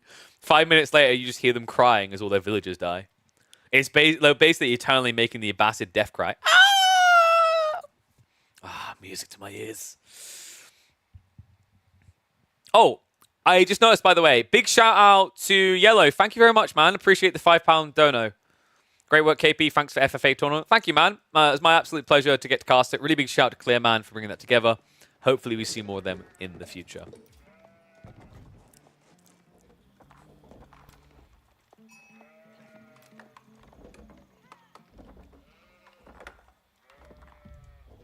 Where you can have an easy expansion? You're vile. Get out of my chat. It's going to be hard to be child-friendly with this one, isn't it? One and all, welcome back to the competitive AoE 4 action. It is the first ever game in a competitive setting with the introduction of the Khan Hunters. Because we've got Voldemar on the Mongols going up against Kiljadi on the Malians in game number 5 in this best of 7. And let me flip that score because it's actually Voldemar who's struggling, who's suffering. But we have a new unit to show off. One that I don't think either player's had much practice with so far. So curious to see how Khan's Hunters are going to do in a competitive setting. We are on Coastal Cliffs, of course. This is the map created by Avali, a map which baits you and makes you think that you can fish. Look at this. Oh my god, guys, this is OP. Look at all this fish. 12 deep water fish. What an insane spawn. Too bad you can't reach it. Yeah, reminder, Coastal Cliffs is actually Dry Arabia 2/3. The water is simply there to push it in and give it a little bit of character. But there is no fishing to be had on this map. There is trade, but I still expect this to be a Deerstone game. I think a lot more Mongol players have understood the importance of Deerstone for early aggression. And the buff now with the new unique unit you get has just essentially embedded that further. So on the other side, the first thing we were saying in the pregame that's very important here is what kind of spawn did Kiljadi get? It's an alright one, not a crazy one. He got forward gold for 2, 1 behind him. But both tree lines are forward as well. And the reason this is a problem is Voldemar's outpost rush can actually be pretty impactful here. He could potentially just block out this area to starve wood. You don't need to get rid of the gold to kill Marlins rather. You can get rid of their wood as well. In fact, I think like you could actually realistically block all their wood and just spam spears until the sun sets, right? Because like they can't afford archers at that point. It's pretty crafty. And what is up, Yellow? Thank you very much for the resub, buddy. Welcome back to Swarm. Villager is now on the move. Voldemar, he's looking for that gold vein. I legit think you just set up an initial outpost here. I've noticed recently when people go for outpost rushes, they're very fixated on the gold when the wood is just as valuable here. If you play a long feudal, wood is undeniably just critical to functioning, right? If you want to rush castles, Marlins, you also need a lot of wood. And no, we didn't end the last prediction, so let's fix that now. Let's go ahead and set up another prediction here. So predictions now online. I'm going to make them 2 minutes long. So get them in. Show your biases, chat. Mining camp has been denied. So we talked about this idea that you don't need to set up the houses because it just encourages the Mongol play. So this is a smart choice by Kiljardi. And he is doing the right choice on the other side. Voldemar, now we're going for the outpost to block out all wood. This is cool, man. Keep in mind, Kiljardi will have gold trickle from Mansa, which is really important because it means if he wants, he can go for a ram play to deny this. But for now, step 1 of the plan for Voldemar is coming to fruition. Archer range immediately being built. This isn't going to be quick enough, though. Outpost is already too far gone, so the outpost will complete. The archer just takes too long, right? It's like 15 seconds to get out, and this has 15 seconds left to build. And you still haven't completed yet. So there's just realistically no world in which you hurt this villager, let alone the spearman. The other important thing is, remember, even if you couldn't see round the curvature here, the Khan can keep throwing out his falcon to give vision into the forest. I think the idea for Kiljardi here was to block a second outpost coming up, but I don't think Voldemar has any interest here. Deerstone's now on the way. And remember, that aura will impact these outposts on the fort as well. Here we go now, guys. The new improved Deerstone's now coming. It's got to be Khan's Hunters, right? Because your opponent doesn't have great gold access, right? So maybe the logic here is you could scale archers. I think that's kind of hard here, though. Like, you know Kiljardi's going to go back onto that gold. You haven't blocked him with an outpost. So I'm expecting Voldemar to probably just lean into Spearman plus Keshiks. And they still use the Deerstone well. It means you don't have any real use for the Khan Hunters. But what you do have is a lot of mobility on the front to harass the enemy eco and get out. Just drive the Deerstone into his woodline for vision. True. Improved mobility is in the feudal age now, guys. So you can get the quicker pack and the quicker movement speed in the second age now. So maybe just send a building in. Wink, wink. He's not that insane. He's never... Nah. Right? Oh, the TC. True. Are we back to TC rushing? There is a limitation on that, right? The TC still has a limited range. It can't get too close to the primary. But the wood line is far enough away. I mean, I'm just saying. Guys. What about Mongol TC rush on Cliffside? All right, I'll stop. In fairness, in the previous patch, TCs did get buffed on their... Okay, I'm going to stop now. Stables drop comes in. It is going to be Keshiks as expected.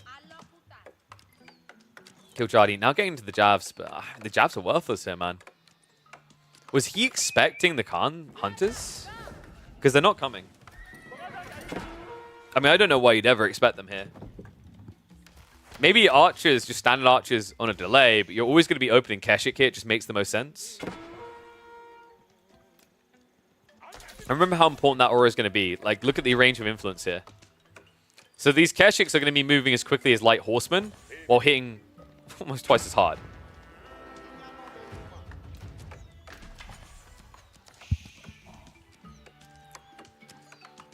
Hope Voldemar does second TC rush on wood. Oh, God. Wait, guys, why are we talking about the Mongol TC? The Malians could build a TC too. That was a really wild change, by the way. Costing gold instead of stone. I kind of hope that they do more of that. It's interesting to see more unique TC formats than just wood and stone all the time. Keshik in the meantime. He's going to trade out here. Looks like the Khan did go down. But Keshik should be able to strike down 2 archers. So not a bad trade. And now we see the Donzo switch coming in. Voldemar already now anticipating with the archers. Yeah, this Keshik... Okay, this Keshik's getting the same value. A little bit of an overextension. I don't know if it was worth getting that final archer, but he has killed, what, 240 resources worth of units for 200 resources.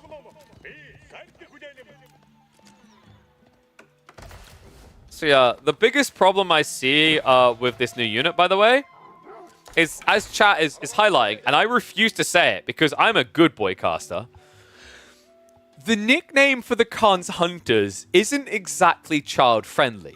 In fact, if I was to start saying it on Pesti's channel on EGC TV, he would beg for the days where I non-stop talked about cock. And I blame Winston for this, by the way. I 100% can guarantee it was Winston's decision to call it the Khan's Hunters.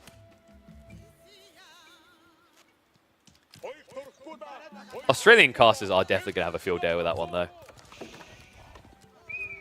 Keshik's now starting to scale up. I wonder, you know, Voldemar, he could have just realistically went more spears. It's not the worst of ideas. Feels like Voldemar is going to try to use the Hunters here to get the extra range. Remember, they give 0.5 extra range to archers. Javelins still have the advantage at 6, but at least gap closes it a bit. It allows you to skirt the range, especially now that you have the Yam on the front side as well.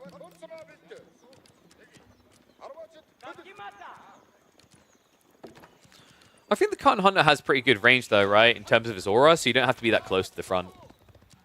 So I think it can work. It's justifiable when you have, like, 20 or so archers. You just have to be very careful with the position. It's logically similar to metas in that regard. Like, you don't immediately build a meta. You wait until you've got a few units to utilize it. Outpost going up. Good timing there. Giljardi does get the defense online. And Voldemar, oh, no.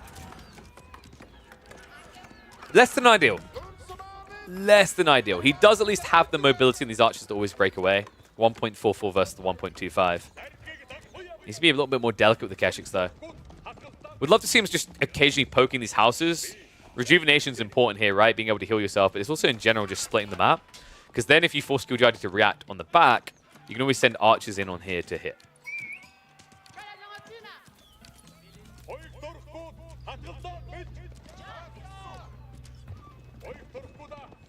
Yeah, I've got some forward deer play.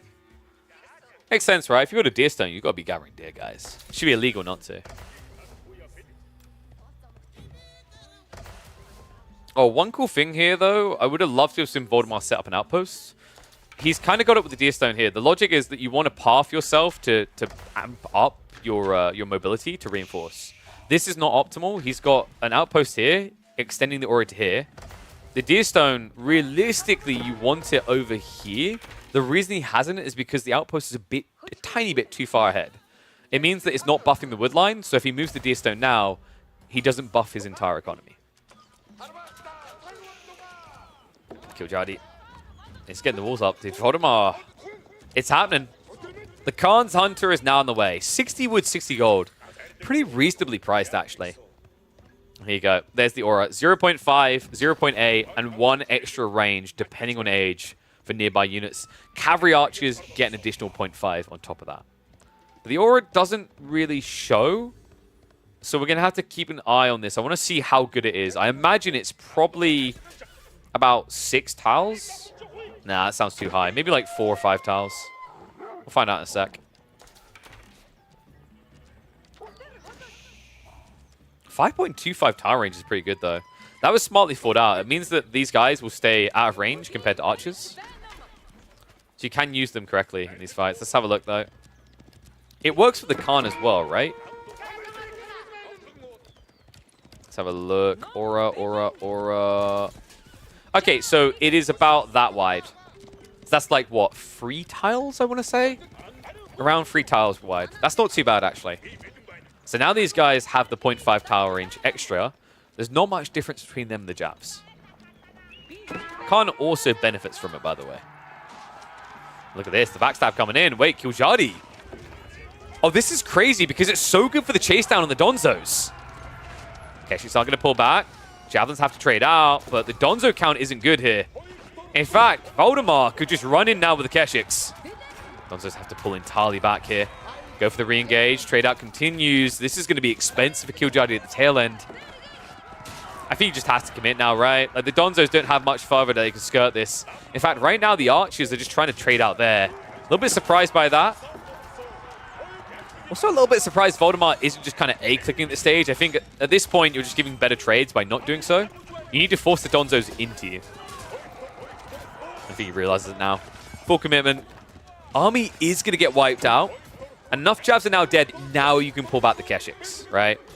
Or you could also just get stabbed in the face. That is also an option. Good position, though. Guys, I think we might have a deeper series on our hands here.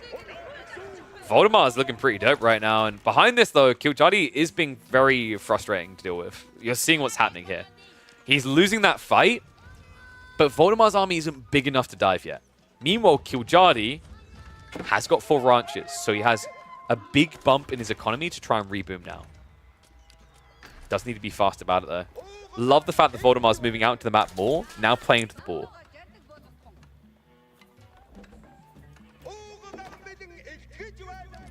And yes, I can confirm that Jones' cook has been buffed. Comes online much quicker. God damn you dirty boys. Anyway, Undermesh now coming in. Voldemar's getting ready for the dive. Keshik count's looking really healthy, and you know, Killjadi, he didn't rescale Donzos at all, which is really surprising here. Musafadi doesn't do any better, right? Because Musafadi also, they're light infantry, they get countered by archers. I think the issue is he didn't think he could get wood anymore due to the outpost range, and now also the archer range over the tree line. Yeah, that's tough, man. And I guess like Killjadi can scale the Musafadi better into the mid game, right? Once you get rid of these outposts, you will be able to sneak in with the stealth. I'm wondering, is he considering local knowledge as well? Like, actually, guys, I think this ability is low-key busted. So Musafadi attack every 1.38 seconds, which means 3 of their attacks will give them +5 health each time they strike. Right? So they get in a fight, they can basically sustain for 15 extra health. That's wild. It matters most when you're against melee armies. It doesn't matter as much against archer armies, because archer armies will target you down with focus fire, but melee armies spread out. I actually think local knowledge is now busted in melee fights. And we might get to see it here. Grand Fulani now on the way. It's especially busted because it's a feudal tech, by the way. Like, getting 15 extra health back in a fight in feudal is kind of nuts. Remember, like, health scaling-wise, that's about as much health as you get from going from a feudal unit to being a vet unit. Dive's going to come in now. Voldemar looking to block the tech timing. Javelins are standing their ground. That might end up being a mistake. He hasn't got a garrison TC right now. He's trying to rush the H up. Realizes this is not going to work. Killjadi has to defend himself with the arrow fire from the TC. Archer's now with the dive in. This is an expensive fight for Voldemar. He's done good eco damage. He's now going to follow up as well. Moves back towards the outpost. Keshiks, in the meantime, are going to dive even deeper. There's only 2 of them, though. Javelin should be able to defend that. This is hard to call, man. Like, Voldemar is in a very powerful position, but most of his army is archers. This can very quickly backfire. Sofa's already been prepped. Tech up is complete. Killjadi is not out of this yet. He's definitely worse for wear, though. 5 more villagers go down in the outpost. Final Keshik is going to get hunted down. But you need to be hitting those ranches ASAP. You're going to see the Sofa getting their upgrades in. That's going to be the biggest problem I see here. Right now, Voldemar doesn't really have an answer to Sofa. Ram's at least going to move in. Needs to be careful with the cows. Remember, if Killjadi starts losing this, he's dead. He's so far behind on economy, that would kill him.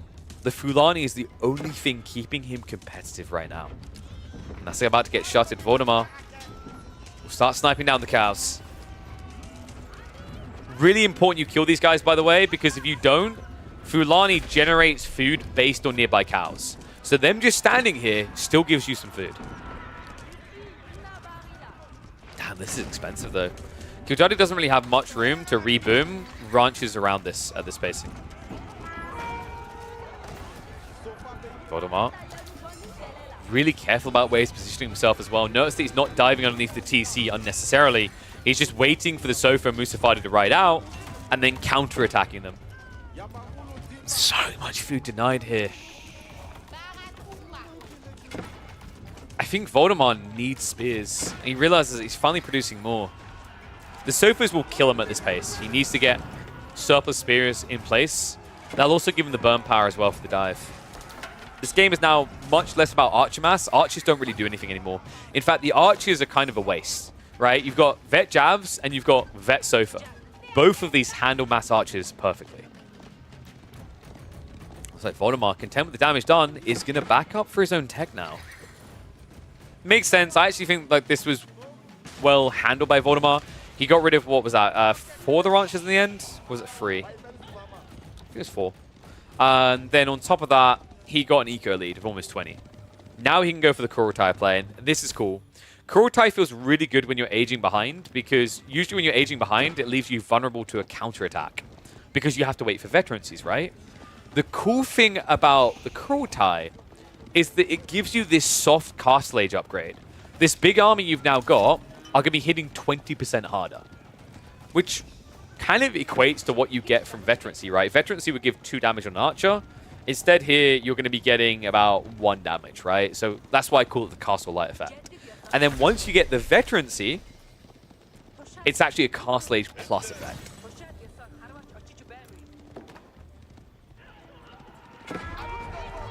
Kildadi. Starting to march out. This killed him in the mid-game last time. It might do it again. We'll lots try and buy time here. Voldemort will pull back, though. Almost gives over a Khan's Hunter. That would be dangerous, by the way. The Javelins would get the extra range from that, which would be incredible. He's going to get sniped now. Has a second Khan Hunter back here. And the Sofas do not have imported armors yet, so these archers are actually a real threat. Yeah, kind of difficult, right? You're taking 2 damage when you should be taking 1. So in the end, he has to bail on the Relic and pull back. Has at least banked 1 already. A second one now on the way home. Kildadi does need to replace these ranches, though. I don't know what happened here. These guys are just on a coffee break. He's clearing up this one, so this could be 2 more ranches being set up in the next 30 seconds. Which would recover a lot of the eco deficit, right? We have to remember he's double pit mine. That is equating to about 2.5 villages each. He has the Mansa for another 2. So like, what, 7 there? Then you've got the ranch, which can easily cover like 20 villages when it's full. So the gap is still favorable for Voldemort, but it's not unrecoverable for Kildadi.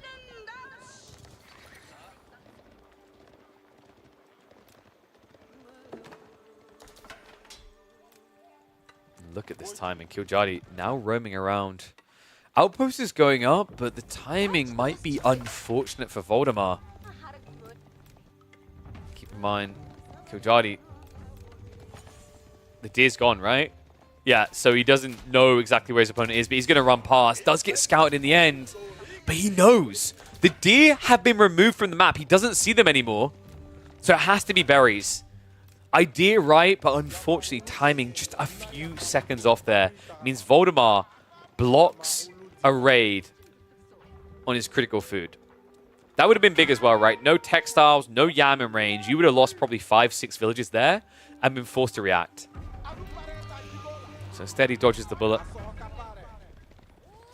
Kildadi now reloading for the extra shot. It's not just Sofas. He's got Musafadi now being scaled up into. Kind of interesting, actually. I think really you should be going archers here. Now that you see Voldemort's army, it should be very obvious. Spears Archers is begging for Malian Archers. The only issue is if they have Kurotai, they'll trade better. In fact, crap. Dude, I don't think you can actually... Yeah, I actually don't think you can go Archers here in this matchup anymore. That's wild. Remember, that calm buff from the Hunters is even better. It's now 0.8. He has 5.75 tower range versus 5. And on top of that, he has the movement speed to kite you. You can't go archers anymore as Malians now. It used to be archers for Malians could contest this, but that's no longer the case. Damn, what a read by Voldemar. So Mongol archer mass, feudal into castle, might now be the most broken strat choice you have as Mongols. Here comes the cherry on top. The Kurotai's moving in. Voldemar is starting to claw this series back. You can feel it, you can sense it, and you can see it here. Kiljardi has to pull off what feels like an impossible. He does at least snipe out the Khan to begin with. That would be a big deal. No attack speed arrow there. But mangonels are in play. It is a choke point, and Kiljardi doesn't have a clear and clean answer. Theory, he could stealth in with the Musafadi. There isn't anything to reveal them right now. The outpost got taken down. Would be a smart play as well.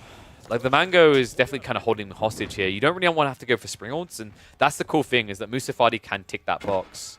And I believe we do indeed have local knowledge in, so we will have that heal after reveal.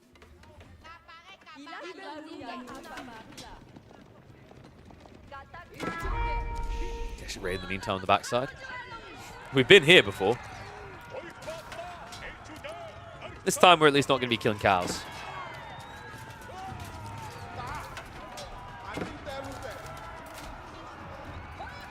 Voldemar, dude, he's taking a really slow approach. He's gone Trebs. An interesting idea here. They do benefit a lot from the Kurotai buff. Remember, that does affect bonus damage as well. Kind of puts you comparative to a counterweight Trebuchet almost. But of course, traction Trebs are cheaper. So I guess he's just going to spam traction Trebs to force a fight. In some ways, this is expensive though, right? Because like that's now resources going into an anti-building unit instead of going into an anti-army unit. Meantime, you already have a counter coming for your Mangoes. Double Spring now being produced by Kiljardi. That would give him the insta-kill on these Mangoes.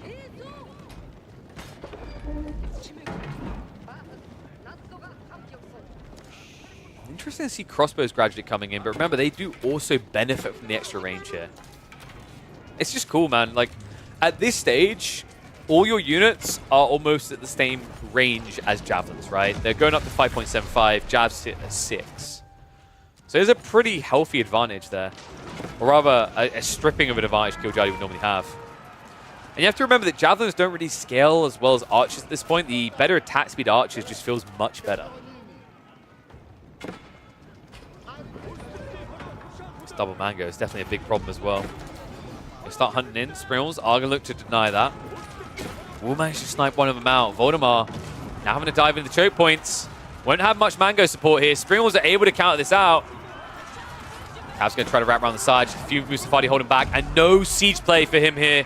Kurotai is on the way. Voldemar's going to try to dent the front line. The Musafadi getting eviscerated by the archers. And it looks like the Javelin's going to get reached. So I think we are going to be heading into a game number 6 here. There's just nothing left of him. Kiljardi's been picked to the bone. Javelins just can't trade out. Crazy how much difference to this matchup Khan's Hunters can make. A matchup where archers would have been a choice for the Malians to win out no longer is. The Khan Hunters of the Mongols is now the critical dictator in this matchup. Damn, that's really cool to see.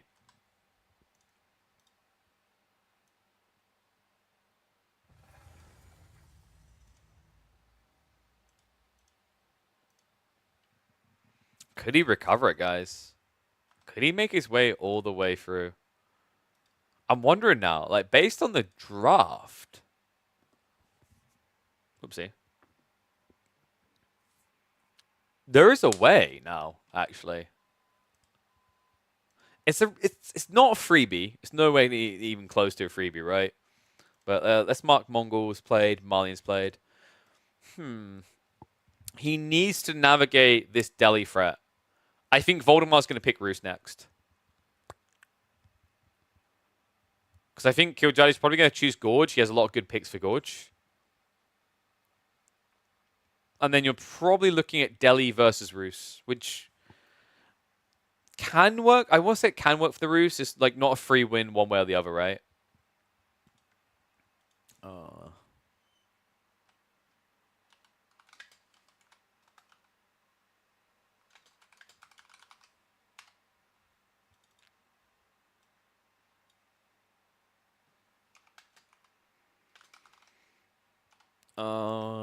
This one unit completely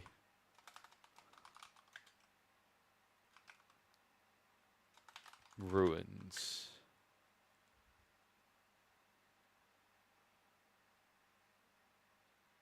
What do we call that video on YouTube? I'm trying to think now.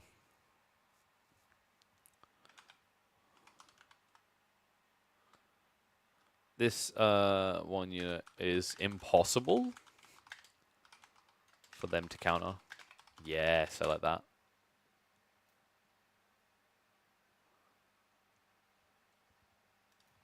Yeah, Khan Hunter's name is too long, guys. You need a nickname. If only it was an elegant nickname we could come up with.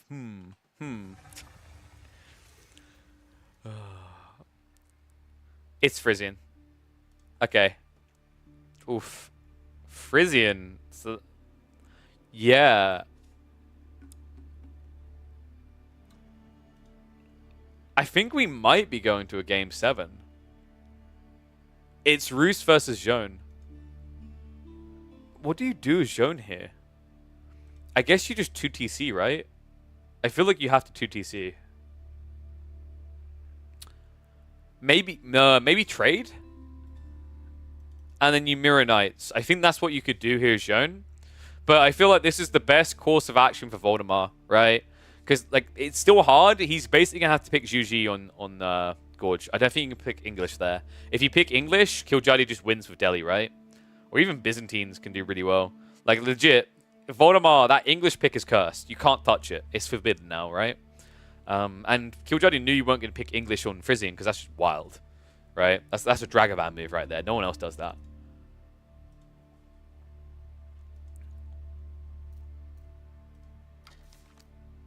All right, so they're getting in lobby now. Did we set predictions yet? We'll just start it now with 5 minutes. It'll probably be fine. Whoop, whoop. Whoa, whoa, Xbox gang. Do you kiss your mother with that mouth? We kiss your mother with that mouth. Anyway.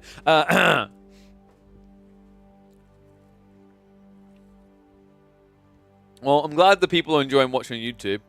I mean, I'd say feel free to watch on YouTube, but the thing that definitely helps me a lot is if you can, watch on both. Because it's much harder from a sponsorship perspective to show YouTube live numbers than Twitch live numbers. So definitely feel free to watch on YouTube if you want to, but if you can, keep Twitch open as well. And also, something you can do, no matter what platform you're on, is take advantage of these insanely good CPUs that are coming up right now. I'm going to link it in the chat for people on YouTube as well. Click that link. Clicking it does me a phenomenally big favor here. It lets the sponsors know across AMD and across Uplift that you like seeing these integrations here, that you vibe with these integrations, and that you see value in them. So click across there. Check out PC Specialist offers right now. They can build you custom PCs from scratch, featuring the newest and best that AMD have to offer. And guys, they are the go-to goats when it comes to CPUs. All right. So I think they're getting ready to get in game now. In fact, should we... Whoop.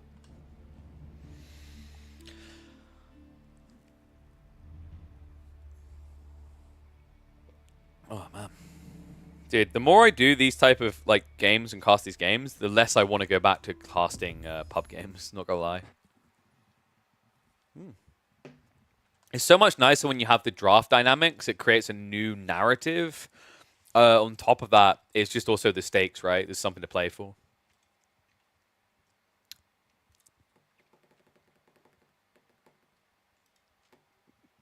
All right, what do you think, guys? Ones if you think Jones going to whip her cock out. I feel bad for doing that.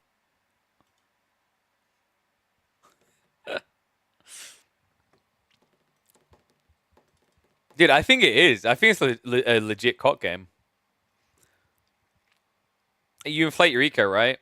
Because if you like 2TC, 2TC, Roos should have a safer 2TC build than you do. At least in theory.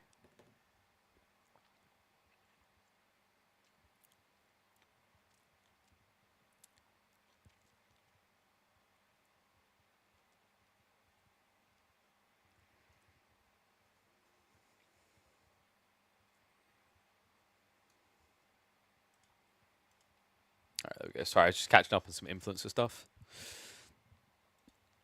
Gotta make sure my creators get info on their ops. Whoop, whoop. Alright, let's get ready to go. Hype it up, chat.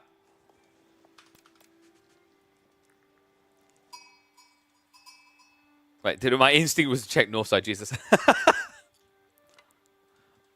Oh, by the way, yeah, that's wild. They see it at minute 0.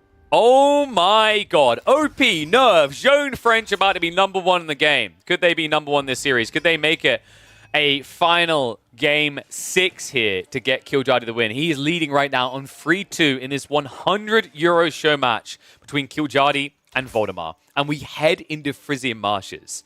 The new, not sure about improved, but definitely very different Roos going up against the buff Zone Dark. A civ that, historically, I'd say if there was any map Chamber of Commerce was going to come out in, it would be this one here. And I think it would be a smart choice as well, right? It would allow you to mirror night spam with your opponent, but it would also force them to react to you, which gives the defender's advantage and allows Zone to kind of reap these mid-map fights. The danger, by the way, of this, and why I was a little bit hesitant and why I felt like we could be heading to a game 7, is that Zone does not fare well against cavalry-based civs, heavy cavalry civs in particular.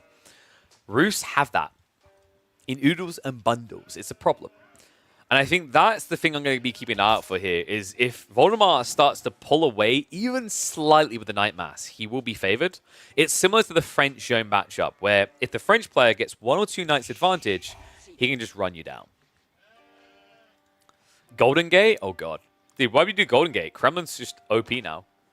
So for those that didn't read the patch notes, the Kremlin got changed now. Militia don't die straight away at the end of a timer. There's no timer. The timer is their health. So they last however long their health pool is, but they can't die at the end of it. They go down to 1 HP. It's quite ridiculous, actually, in the right situation. Like, if, for example, you do a drive-by and your opponent isn't paying attention, let's say he's gathering on some fish very innocently, and you arrive with 8 militia on 1 HP, he might not react straight away. That could be 2 or 3 villager kills or borderline kills before anything happens. And what would that cost you? 8 militia? That would cost you 80 food. That's nuts. And it's going to be... Oh, wait, what? What? I'm a little bit surprised. So now, I was saying in the pregame, is like, Roos is probably going to try and do 2TC, right? And if they do, you need 2TC. I think what's happened here is both players have kind of looked across and they've been like, be honest. They've been doing the David Beckham, right? Like, be honest. Both of them are like, okay, I can't go greed if you don't go greed. So we've got 1 TC versus 1 TC here. The stone is pretty far out there. You could potentially grab it. The stone on the backside is also an option, but I think rushing for stone here would give Zone the advantage. I wonder if you could rush castle, though. I mean, theoretically, Zone shouldn't be able to break a Kremlin quick enough. Your sheep count should be good enough as well, right? 18 sheep currently. Nice cutoff here by Killjadi to minimize extra. There are... Wait. Do you both miss this? Okay, so guys, for anyone who ever plays Frisian, this is a pattern at this point. Every single game of Frisian that I have cast that I can remember in recent times, there has been an unfathomable number of sheep around the sacred site further away. Do not skip this. There's 6 sheep here. That's insane. 6 sheep is 1,200 food in this game. In a matchup where you're both going to be spamming knights, that is a difference that matters. So final haul is looking like, at least for the moment, it's going to be 17 sheep versus Killjadi up at 20. I'm not expecting either of them to discover those final sheep anytime soon, by the way, because what they're going to do now is scout out each other's plays. So Voldemar's going to go see what Killjadi's up to. Killjadi's going to hang around to see exactly what Voldemar's intent is here. Because it's not enough to see one knight, you need to see two. If you see two knights, you can say, okay, he's playing like one TC. And he's not going to scale. Seeing one knight doesn't really tell the full tale, guys. Like, historically, we've seen a lot of Roost builds that involve a stable drop, one knight, and then TC afterwards. Usually, the reason you do that one knight is because you get all that free gold from bounty. But remember, this is the new Roost, where they don't get gold from hitting deer at the start of the game. They get gold over time by gathering from food sources. Namely, bounty food sources, right? So that'll be sheep, deer, and boar. Fishing doesn't give bounty as far as I'm aware. Wonder if they could change that, actually.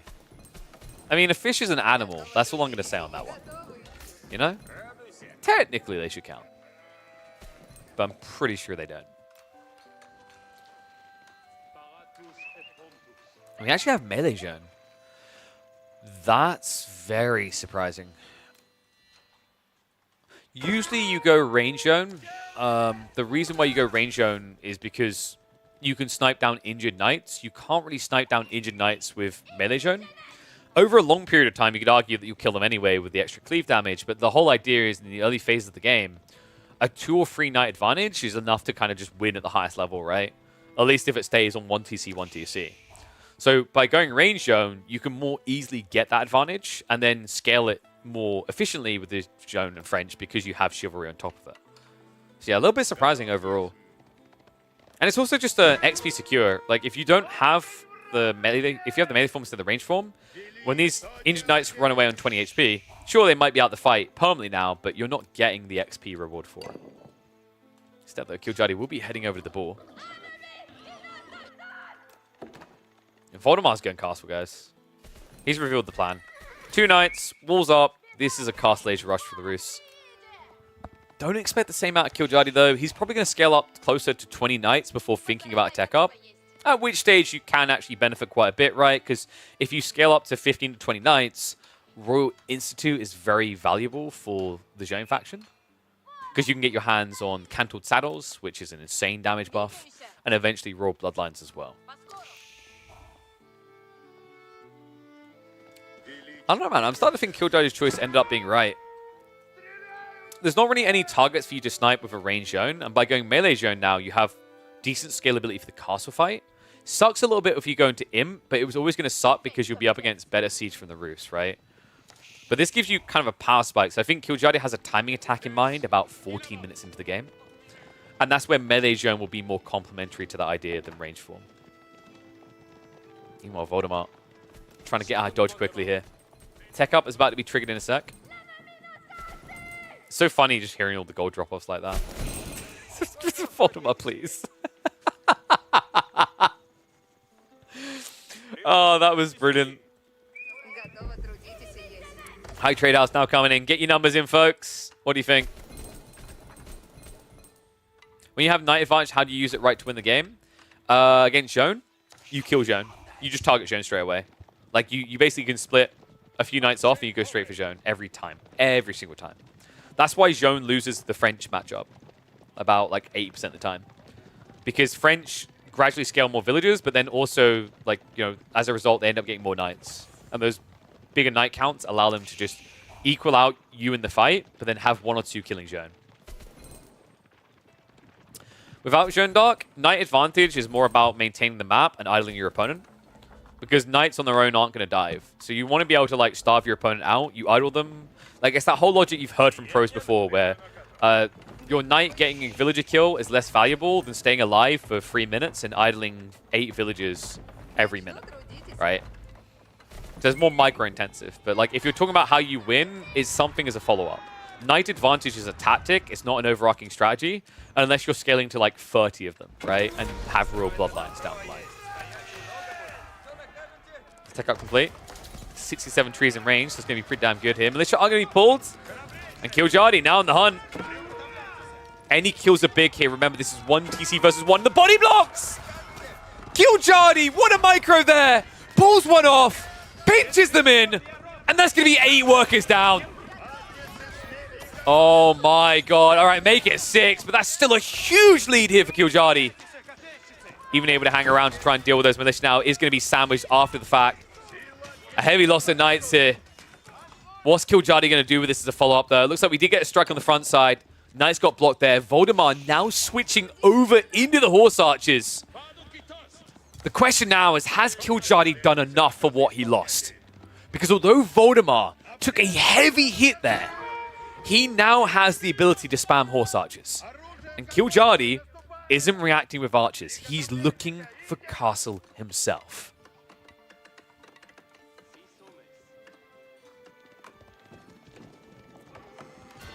Voldemar, that big gap definitely hurt, though. Like, what's the sheep count? He's down to 3. I am not exaggerating when I say these 6 or 7 sheep are going to end up being the difference between winning and losing. If he had those extra sheep, he'd be able to scale Horse Archers and counter this all right now. He has no food.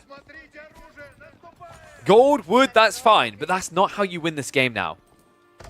High Trade House will give you plenty of that gold. 184 in the end. Plus the 26 over here. So he's getting 210 passive gold a minute right now. The food is truly what matters in this game. Killjadi prepping for a tech up. Still trying to starve the map. We've got Horse Archers starting to scale. But the count is not high right now.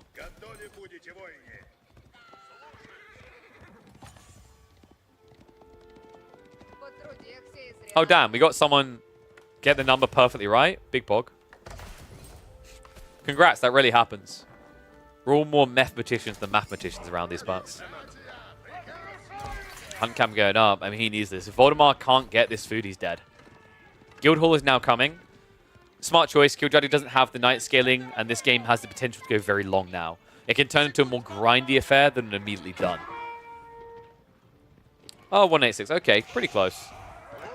Only close? God, that's like people who get second place in a tournament. They're like, I'm so close. You still lost.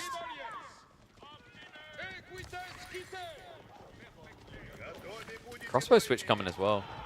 Really smart as well. Level 2 melee. Joan gets hard countered by crossbows. She can get kited by them. And also, they get bonus damage against her because she's heavy melee. There's another reason why range form could have been nice here. I think the way this played out, now in hindsight, range would have been better because it wasn't a direct fight.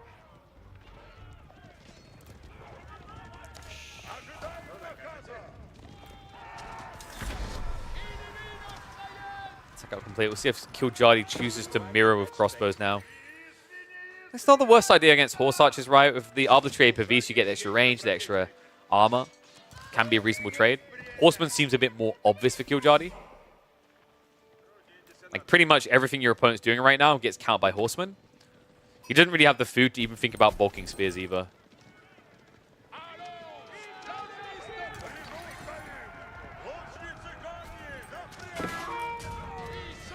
Easy 12 XP. Still got the Divine Restoration, by the way. In fact, what Killjadi could do is really sick here is just kind of peel the injured ones and hold them a bit further back. He's going to pussyfoot it, though. Immediately heals them up. In fact, Shiona's dead. Yeah, no, she's going to get dunked down here. Oof. Barely alive. There's no escaping this either. She's too slow. So she's now become a liability. And guys, this is raw mass Horse Archers. Tim is somewhere right now in a hospital singing. His dream comes to fruition here. Military Academy as well. This is non-stop Horse Archer spam.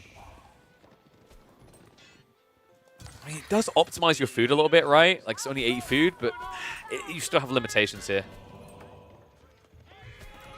Meanwhile, Killjadi doesn't really have those same limitations, right? He's got the shoreline fish, he's got the deer, he has everything on the map under his purview right now. Love this as well with Joan. He's capturing the sacred sites. This is going to give him the extra XP bump to get towards that level 3.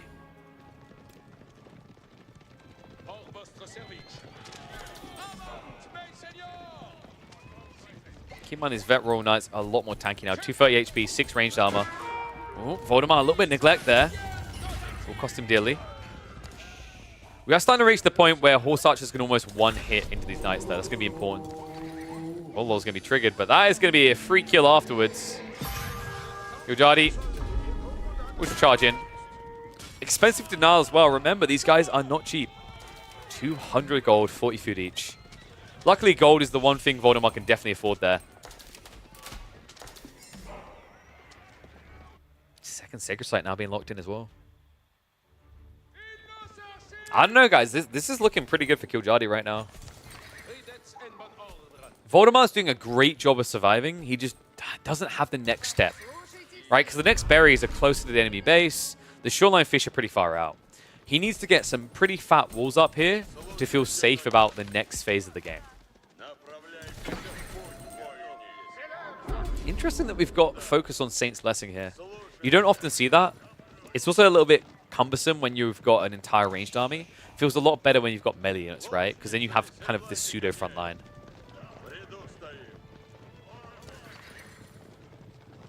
How do you check the bounty? Okay, so here's what you need to do. You need to open up your emails. You need to write out an email to Capture Age and send it across to them, asking them to add that to the overlay. That's how you get to see bounty. Here we go, dude. This is sick. This is actually the perfect counter. These guys have insane ranged armor. 9 ranged armor on the Jones Riders. Arbitrary also being prepped behind this. Cantled Saddles also now coming in for Kiljadi to give him that extra wallop. Scouts are at least going to snoop for Voldemar, but it's not the Horse Archers moving out.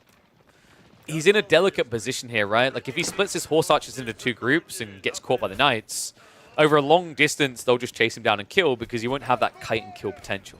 You kind of need these boys bulked up to snipe down those Knights.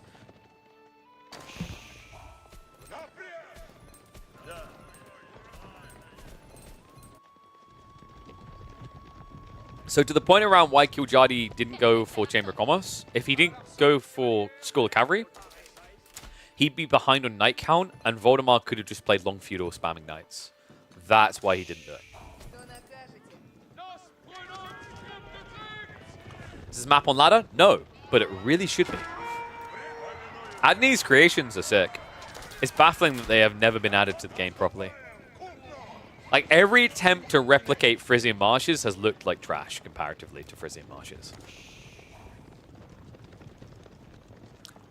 The long-term plan for Voldemar is to start reaching out, securing extra food, and then you'll probably see him go, like, what, crossbow, spear, maybe add in some siege. Your edge in this matchup is siege. You can't out-crossbow Joan. It just doesn't work. Arbitrary are just better crossbows. Also, your opponent has shown Jones Riders, so those are units that get bonus damage, particularly against crossbows as well. So this is kind of the defensive format for now, but I think Siege and then play into Imp is Voldemar's recovery arc. It's a dangerous game to play, actually, because Joan is subtly quite powerful in the final age because of the efficiency around Arbitrary spam. Those discounts add up like crazy with the consecrations. Archery ranges, just once you get the effect to discount the gold cost as well, you just pump them non-stop at 90 a pop. And then when you get to level 4 zone, you turn them into Gatling guns with the attack speed buff.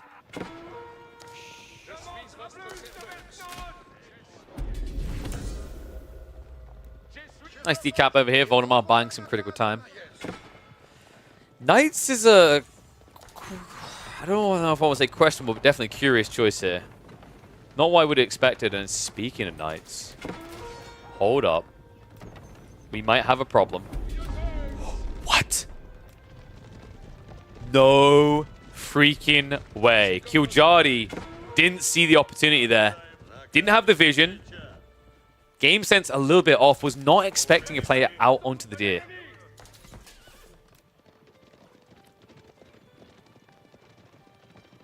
Wait, do you guys see that link right there in the chat? Click it! Click it right now! Go, go, go, go, go! It supports the channel. Copy and paste that. Give it a look. We're being sponsored by AMD this week. The best CPUs you will find on the market. CPUs so good and so fast that your frame rate will not even drop when Mass Arbitrary starts spamming with crossbow stirrups and the attack speed buff from Joe. Powerful. And yes, clicking it is enough. Go ahead. Go have a look, see what you think of what they got on offer. If you buy, it's a bonus, but checking out is worth it too.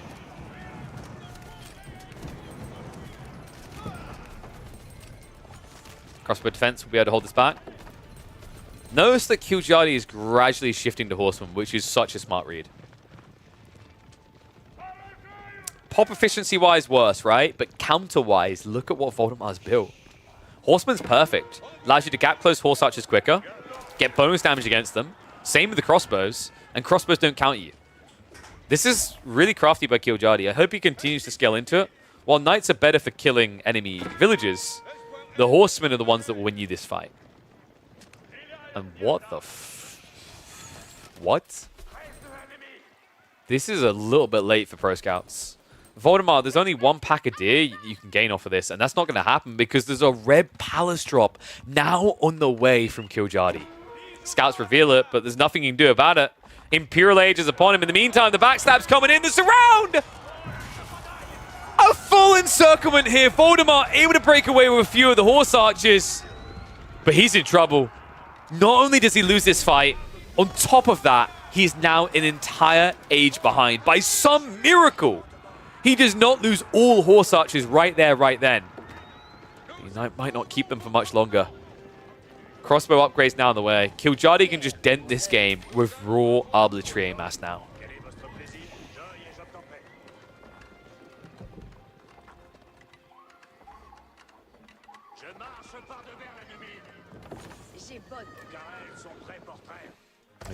I think he did pull the guild hall for that, right? Yeah, and has reset it now to food. This is pretty much over for Voldy, I think. He's trying to save up for Imperial now, but that's going to take too long. Army starts to march in. The good news is that the cavalry are staying as veteran. Suddenly the arbitrary are getting prioritized, and the Pavis drops straight away. Trade out continues. Maybe a little bit early from Kiljadi. I think he jumped the gun here. Yeah, should have waited an extra 10 seconds, because then midway through the fight, he would have had Elite Tech come in. Crossbow stirrups, you can wait for that as well if you really want, but I think the Elite Tech at least would have allowed that to be a good trade. Voldemar gets a stay of execution here, and in fact now is going to dish out some punishment himself. He has gone 2 TC, so given enough time, Voldemar will start to trend ahead here. Horse archers now wrapping around the back. It's going to get seen early by the town center. Yeah, just too many here. It does get glimpsed. In fact, it even gets auto-ag on. Well, now he definitely knows. Oh, God. Remember, guys, that also has an Arbalest emplacement, so this dive is terrible. You get hit twice and die. What? With Voldemar, he is at least buying time for the high armory. I don't think he's buying enough, though. And keep in mind, because it's a high armory, you don't have a defensive structure to hold back what's coming now. The Kremlin will not survive what's on its way. In fact, a cannon is already being deployed in the center of the map. Kiljadi can have his hands on that in 40 seconds. Gold's also been locked in. Sacred Site timer continues down below the 7-minute mark. And with keeps in position and Voldemar only fielding crossbows, it's fair to say his days look numbered in this game. That would mean Kiljadi basically gets to take Voldemar's pocket money. His lunch money from Mum is going to be going to Kiljadi's pocket because the winner of this series is going to get 100 euros. And every second that passes, it gets harder to believe it's not going to be Kiljadi. Gambeson's tech now on the way. Elite upgrade for the Horseman. The only upside right now for Voldemar is that Unitechs have not been prepped yet by Kiljadi. Feels like a small victory in the grand scheme of things, though.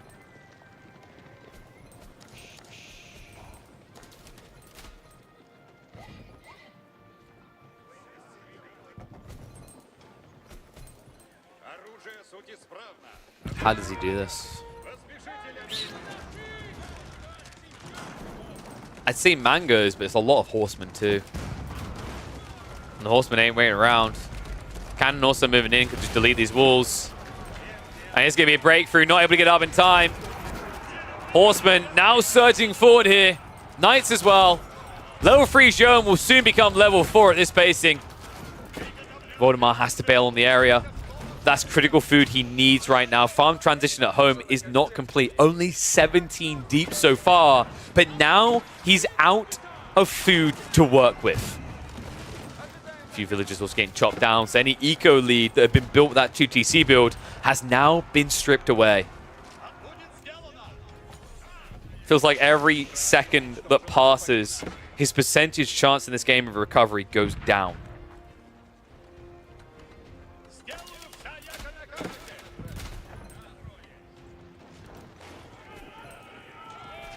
At this point, you might be wondering, why is Killjoy not ending him? It's safer to just play Sacred Site now.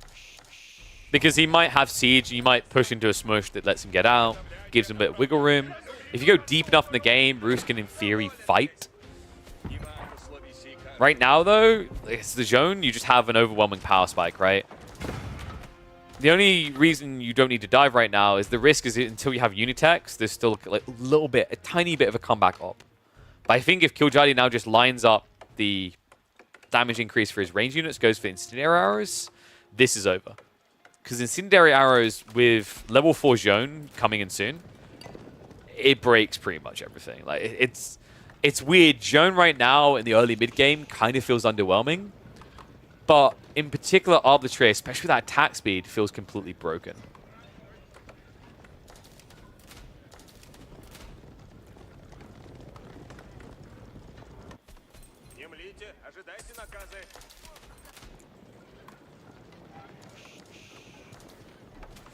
Half a year ago, Killjoy would have charged on the... No, yesterday, Killjoy would have charged under the TC. You make it sound like Killjoy still doesn't charge under the TC a lot. He does. And it can quite often be to his detriment. There's just no pressure, no reason to in this game. Like, what's Voldemar's recovery arc? What's his win condition? He needs gold. Frisian Marshes is designed to make you come out for that gold. He's got 3k to work with here, but that's not enough to scale Master Streltsy and Siege. So... by the time he's at this gold, you're already blocking him the Red Palace. It's just much safer to go for this win now. Stonewall's even coming up to lock it in.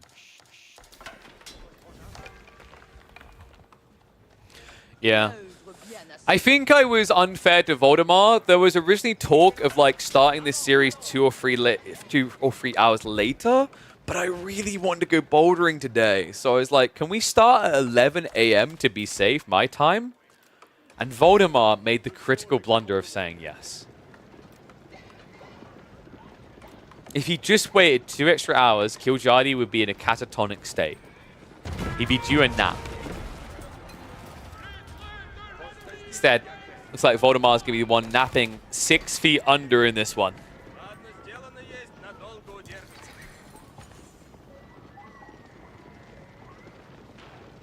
And there is the tech that decides it. Incendiary arrows now on the way. Level 4 zone must be close.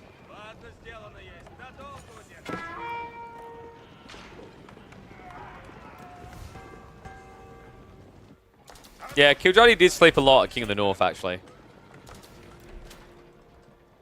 Rumor has it he had a secret blankie that came out that he put to keep his legs warm when he'd sleep in the computer chairs. I didn't see that personally, but I could believe it.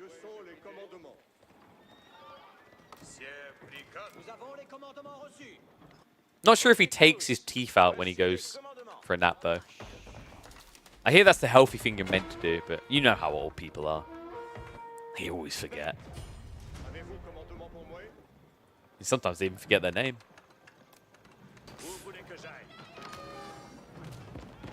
You guys ever think that's why Killjoy calls himself Killjoy? Just like short-term memory loss. He's like, what was I meant to be? Kill. Kill. Kill. Or in this case, put Voldemar in a jar and keep him there. And then he dies. And thus you now all know the story of how Killjoy got his name. Okay, Voldemar, buddy, you might as well just go. Dude, it's a minute left and you have to go through a Red Palace. 4 Trebs is not going to be quick enough here. Oh, buddy. You can see Voldemar feels a bit stuck. And I understand why. It is just undeniable at this stage. This game is over. So that means that Killjoy is going to be taking the 100 euros and pocketing himself. You'd think his retirement fund, his pension would have paid out enough that he doesn't need to take money away from small children. But apparently that is not the case. And Voldemort, he'll have to keep stockpiling his pocket money for another 3 months so he can afford that latest mouse mat he had his eyes on. Because this one is done. GG comes through. Killjardy wins the first show match on the brand new patch. 4-2. Whew. Whoopsie. Wrong one. Well played, Mr. Killjardy. Well played, Voldemort, actually. Yeah, I agree. I think I saw someone say it in chat. Big improvement. I think last time we went up against him, it was it a clean wipe? But this looked a lot closer at times. I think the Voldemort knows as well. Like the first 4 games, I think more than anything became quite quickly a drafting issue, more than anything else. I think Voldemort's first draft was just superior. Second draft, I think, was a lot better for Voldemort. He ticked a lot of boxes. I was originally expecting Mongols to be safe for Frisian. That was an interesting curveball to throw. I do still feel like going into game 7, you would have been predictable. I think it's quite a big gamble, right? Yo, what's up, A-Glove? Thank you very much for the Prime Sub Gaming. Welcome to Swarm, buddy. I feel like, and Voldemort can give the insights now, I think you were going to pick Juji, right? Because English is too much of a risk. Like, if he has Delhi, you're just dead, right? On Gorge. Yeah. And that's the thing, like, I think Killjardy would know that. So then, like, what? He just picks Byzantines? I haven't seen much of Byzantines versus Juji. Because if he picks Delhi, you have a good shot there with Juji. Yeah, agreed. I think your matchup's a lot better. The Mongols looked really good as well. Need to finish this ticket before King of Rocket? Nah, wait. You slacked off for 2 hours? We've been live for almost 4. That means you didn't even watch the whole set. What the hell, Askalad? Outrageous. All right. So, I think what we might do... Hey, thanks for playing, Voldemort. If people have midweek matchups they want to do, I am 100% on board always to cast them. Absolute joy. I much prefer doing competitive content than just doing cast from the ladder, because outside recommended meme games, it's just, you know how it is, right? There's no stakes. There's no real oomph behind it all. All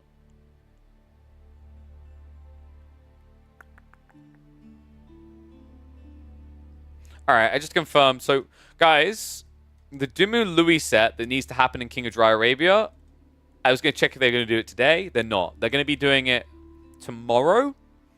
So, we can cast that on Monday. So, goal will be next week. We'll probably look to stream Monday, Tuesday, and Thursday at least. Maybe Friday as well. But I know that there's a free-for-all tournament going on.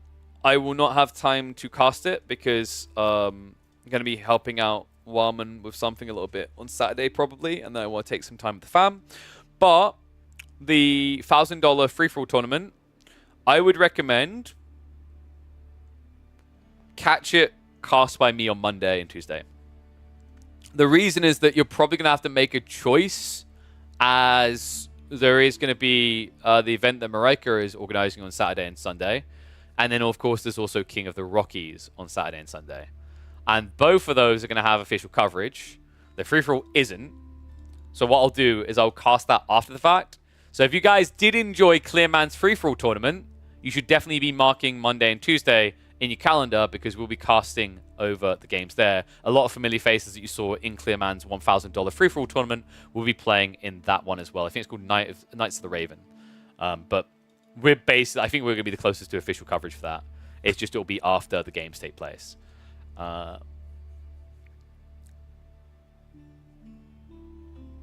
Settle a rivalry between you. Yeah, I don't know if I done you a favor or not by like having it on the new patch. Hey, there you go. Look at that. Big shout out to Voldemort. Love the fact he's willing to pony up some of the cash for the group matches. We'll try to figure out a way that we can put some money in as well. In fact, what we can also do is, you know what, Voldy? Yeah, we'll talk. I'll see if I can get you some streamer deals. It won't be big game-changing money, but it might be enough to like also then just sustain playing in these for you. So we'll see about that. We'll see if we can figure something out there. But I think what we'll do now. We're 3 hours and 46 minutes. Do we cast a quick pub game? To round. I like 4 hours. 4 hours is always good. Who's Louis up against? Oh. Wait. What are they up to? Oopsie. Wrong thing. Actually, no. Right thing. We can get through there. There's, I think they're just playing a free-for-all. Is there a tournament going on that I don't... Oh, wait. Is this... Oh, this is the... Yeah. So this is the free-for-all tournament. I forgot it's happening today as well.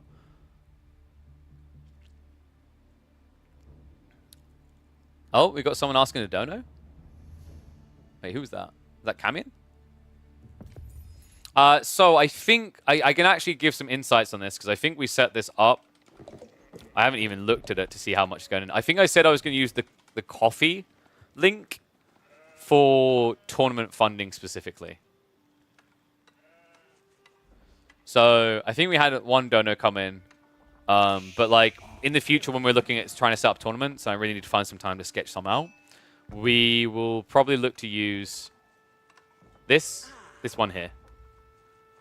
Ah, yeah, Camming, you're supporting there. There you go, boom. The other one is obviously the Patreon side. I really need to figure out things to give people for Patreon. I haven't had time to really dive into it. I think I had 1 or 2 Patreon supporters, if I'm not mistaken. So shout out to people who have been helping there.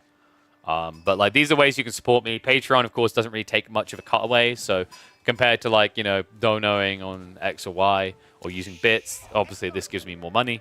But I said that I'd use the coffee one for so if you just want money, you don't want money to go to me, but to go to tournaments, use the coffee link, and that's how I'll do it. You put something in KP's coffee, and yeah, it's because we haven't had time to organize anything yet. So like. Anything that goes into here will be treated as funds that will go into tournaments eventually. I don't have an exact time span, but it's like if people want to support, you can put it there and it will go into like tournaments, basically, is the idea. I'm not touching this for my own personal gains or whatever and whatnot, right? That's the idea. So this is like a safe place where we'll just stockpile money. And to be honest, if it stockpiles for a little bit longer, that's not bad because it means we can just put on a bigger event at some point, right? So instead of it being like maybe $100 or $50, whatever show match, it could end up being like, you know, a $500 3-day tournament or some stuff like that. So it scales. You know, I'm not going to make off with the dollar. But yeah, once again, this one is just to support me. Let me know what you guys want. Go across the Discord and let me know what you'd like to see for these tiers, because I still haven't figured out what people would like to see, what people would like to get. I think we put one at $50 for like an opportunity to like submit replays and get coaching was the thing. But outside that, we obviously need to layer in some other things. Yeah, for sure, Camion. It's like part of it's finding the right time because obviously there's all these events and whatever. Oh, this actually isn't... I don't know what this is then. This is not for the free-for-all tournament because it's a team game. I guess this is China versus Vietnam. Seems like it. Let me check. I'm going to check if there's a tournament going on. If it's just a random game, eh. If it's a tournament game, I'm kind of intrigued. So let me have a look quickly and have a gander, see what we've got here. We're at what, August 23rd? Yeah, there's nothing scheduled. So I'm not really sure what this matchup is about. Let's check if there's any 1v1s going on, though.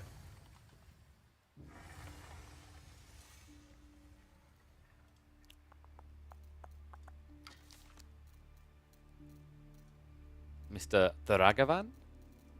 Oh, wait. Sorry, Dragavan. Anatan's online. Yeah, I think we pass on that. Right? Do people want a Delhi mirror?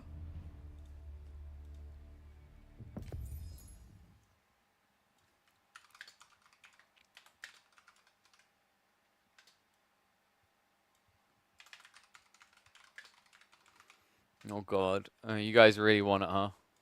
Fine. All right, I will. Okay, I will give you this show match conditional. Show match. Sorry, this. Sorry, I was just retyping the title. I will give you this mirror conditional on one thing.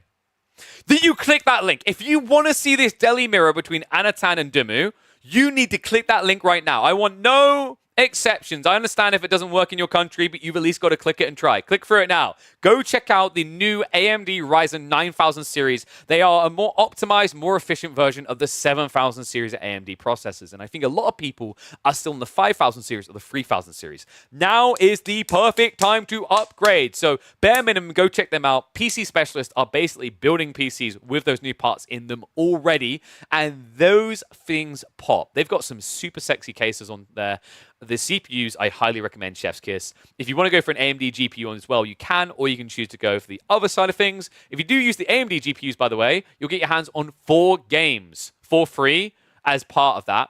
If you only go for the CPU, you do get your hands on 2 games, one of them being the Awakening game. The other one is Space Marines 2, which I think everyone's talking about Wukongs and Game of the Year and all this kind of crap. I have a feeling Space Marines 2 might be able to object to that Game of the Year statement. It looks sick. And it will look even better when you have a Ryzen CPU that can get you the frame rate you justifiably deserve to enjoy that particular experience. So go check it out now. Big shout out to AMD for sponsoring the channel.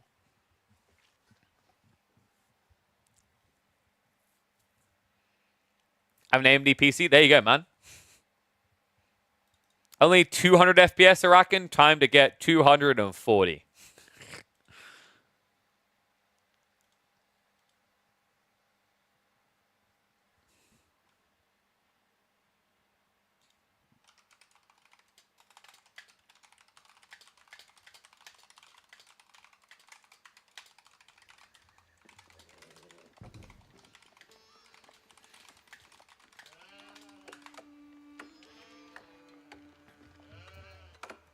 Sup, Gorv?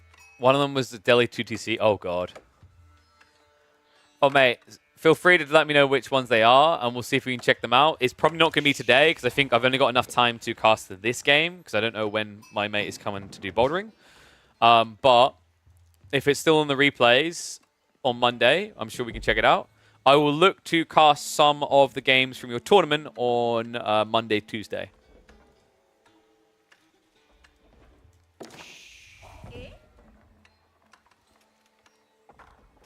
Games Workshop, you know Warhammer? I mean, but it has a shot. Early signs of what Space Marine 2 looks like. Looks sick. I've heard from behind closed doors, some of the people like were getting, they were saying they were getting kind of Helldiver vibes, which is, that's impressive.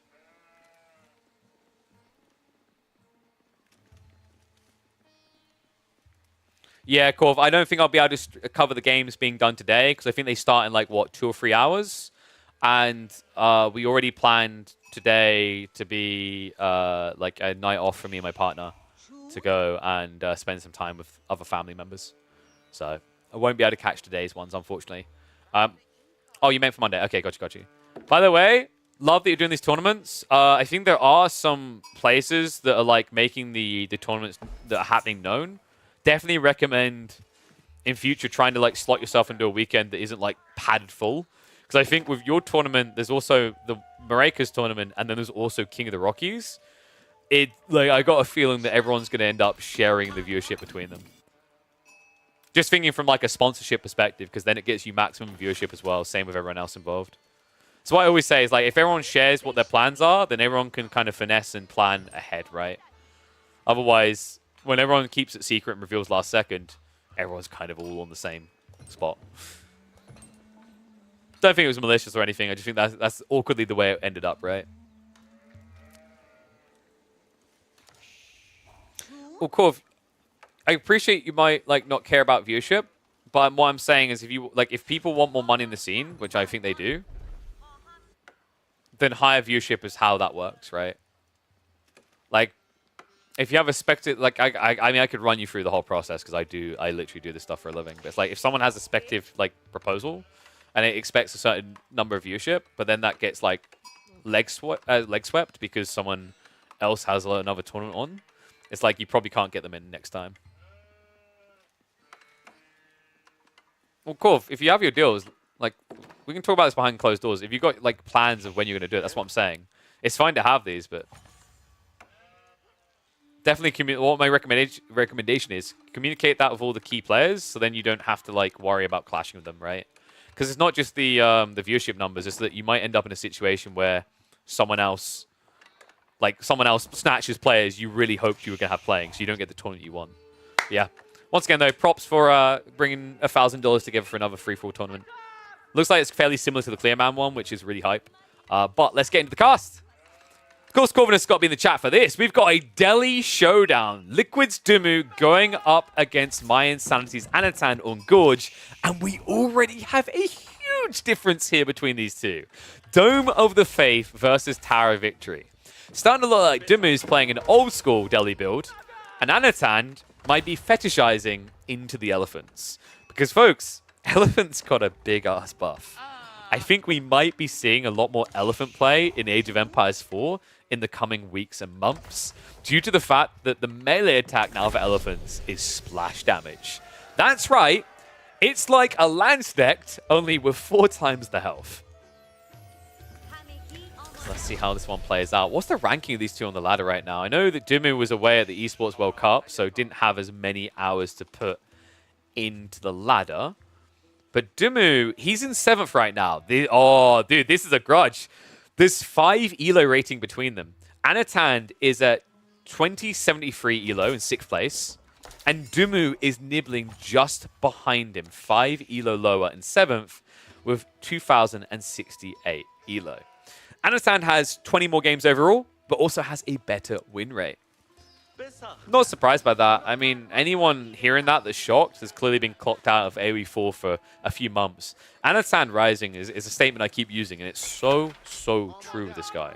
He's turning into an absolute legend here. I think, you know,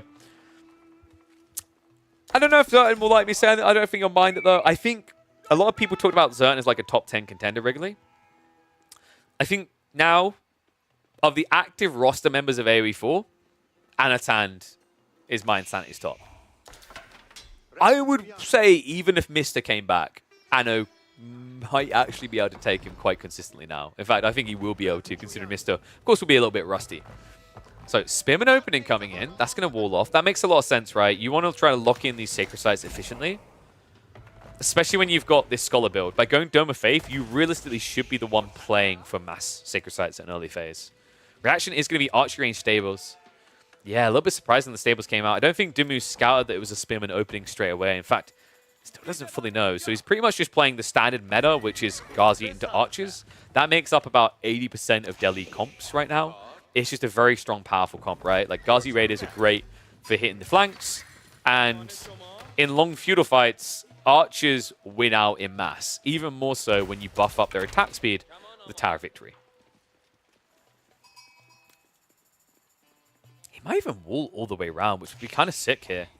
Because now that Dumu is splitting his attention between building Ghazi and archers, it means he'll have a much slower burn through. So it means that Anatan should be able to quite freely cap at least 2 sacred sites here. And I think he is moving out for that now. 26 seconds on the clock. Scholar's already in the move. Didn't wall the north side, though. That's the only tricky part here. Kind of awkward, right? He would have had to come very far forward to wall this piece. And then there's still, like, openings around the flank. Kind of makes sense that he'd lean more towards south side, because then you can basically park between 2 sacred sites. It's not easy to split your army into 2 and park between 3, right? Especially in a mirror, where you, at this stage, you are equal on economy. Sacred site. Now looking to be capped. Yeah, Dumu doesn't have a blocker to this. He can't burn through quick enough, so that could be 2 sacred sites locked in. Sanctity is there, right? Yeah, it has come through, so Dumu's now going to mirror the move, heading north side. But guys, you see the intent. This is a fast castle build. And you know what? It's an Elephanto fun time build. I expect Antan's probably going to open with, what, 3 to 4 Lancers maybe? Just so that he has some raid potential into the enemy economy. But then I'm expecting to see elephants out of the Belarusian.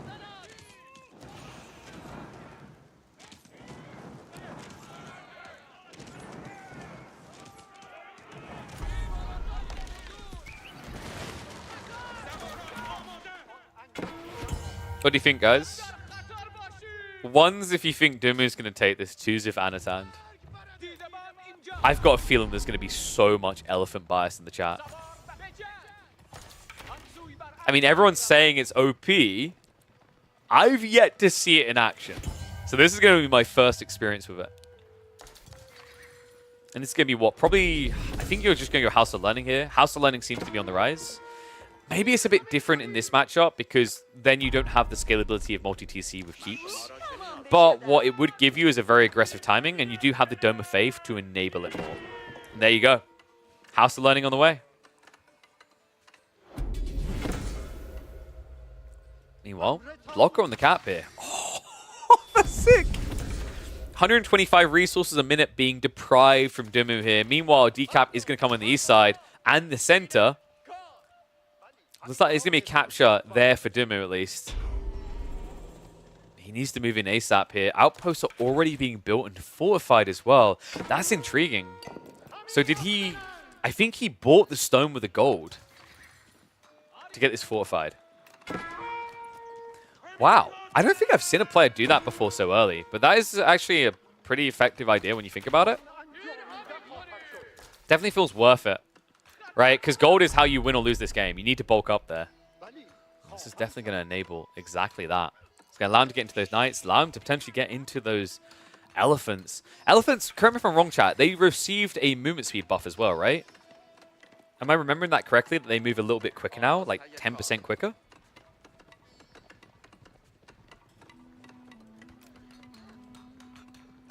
Guess we'll find out soon. Tim, in the meantime, is going to play flanks.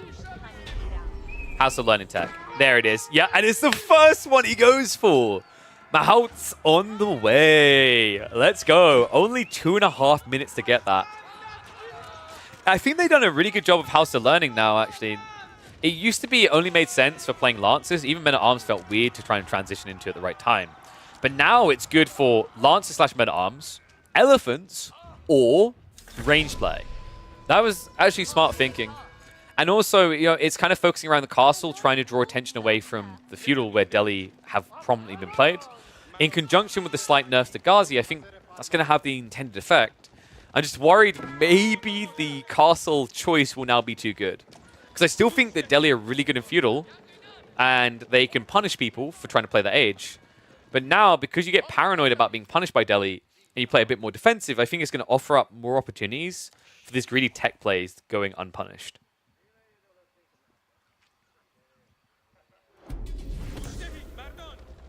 And now it's going to be Beard. House of Learning coming from Dumu too. Ooh, what do you guys think? Elephants or Honeblades? I think it's going to be Elephants, Mahouts for Anatan, but I think it's going to be Honeblades for Dumu. Which, damn, if he does Honeblades, he loses, right? Because the splash damage from the tusks of the elephants will just win that fight. Speaking of which, first elephant already out. Oh my god, they look so intimidating. This is before the movement speed. So he's going up to 1.1. When he charges, he's going to be at about 1.45. Which is pretty ludicrous, actually. Oh my god. You see it there, how effective the tusk damage is, guys. It's 50 damage in a splash. I'm assuming the splash... Is the splash half damage, though? Surely it's half. If it's full, it's insane. 50 damage in the full splash is broken. It has to be half, right? I'm double-checking the patch notes now. It just says now deals damage in an area. Oh my god. No. No. They're going to be broken. They're legit broken. If that is full 50 in an AoE, they're broken.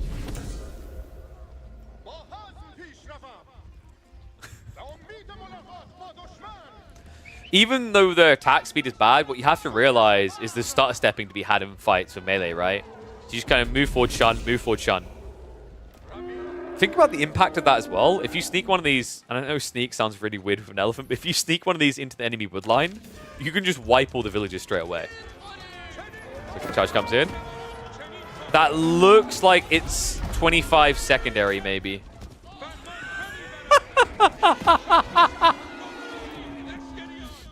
Elephant's like, Get the off my lawn. Holy crap. And now tower elephants as well. 1.1 movement speed. They have 4 melee armor, 6 ranged armor right now because he got the extra +1. These archers do nothing. It's going to turn into an elephant spam. Oh my god.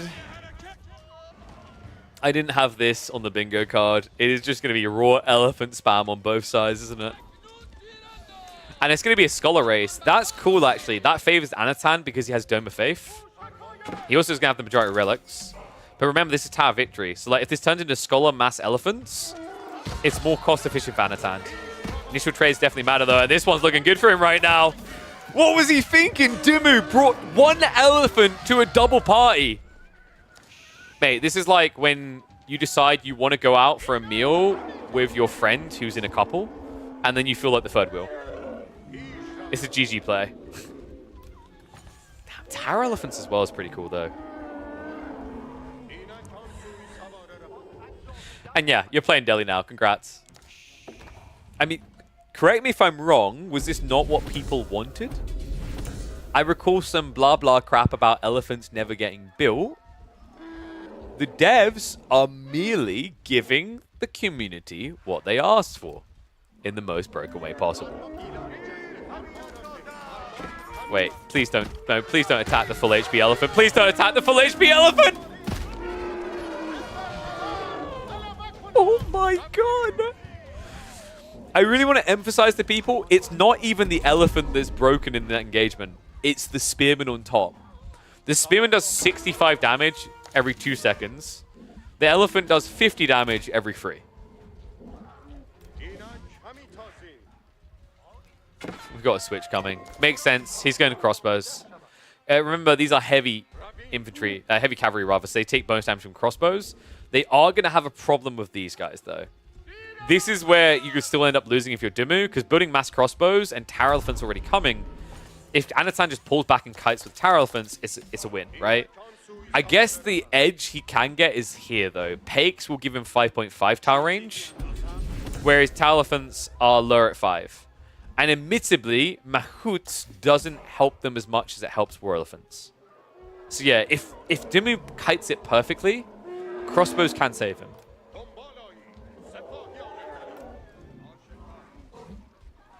Here come the elephants. Oh, he springs it from the stealth forest! Spread of the lines right now. Focus fire is going to start coming in. One of the elephants is insanely low. Surely not. Is he winning this? Oh my god! Dumu! He beats him in the fight there. Anatan, a huge slip up. He never healed the injured elephants.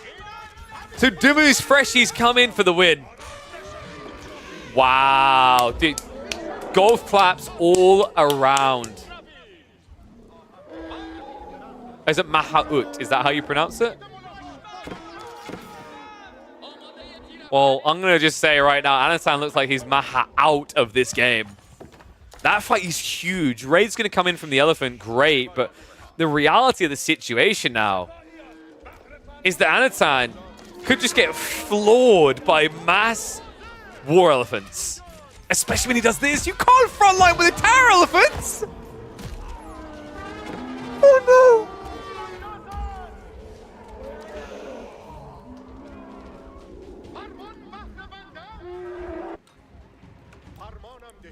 All Dumu has to now do is peel back the injured elephants to the scholars. He has 12 of them waiting. I think that's where Anatan went wrong with his build. Dude, he went Dome of Faith and he didn't scale didn't scale scholars rather. He should have had them out here healing. I think he slipped up on the build a little. It's a great idea. I think he could have won here. But now all you have is a situation where you're not really taking advantage of your landmark's edge, but Dumu is. Remember, these crossbows are attacking 20% quicker. That is the equivalent of having Arbitrary's crossbow stirrups.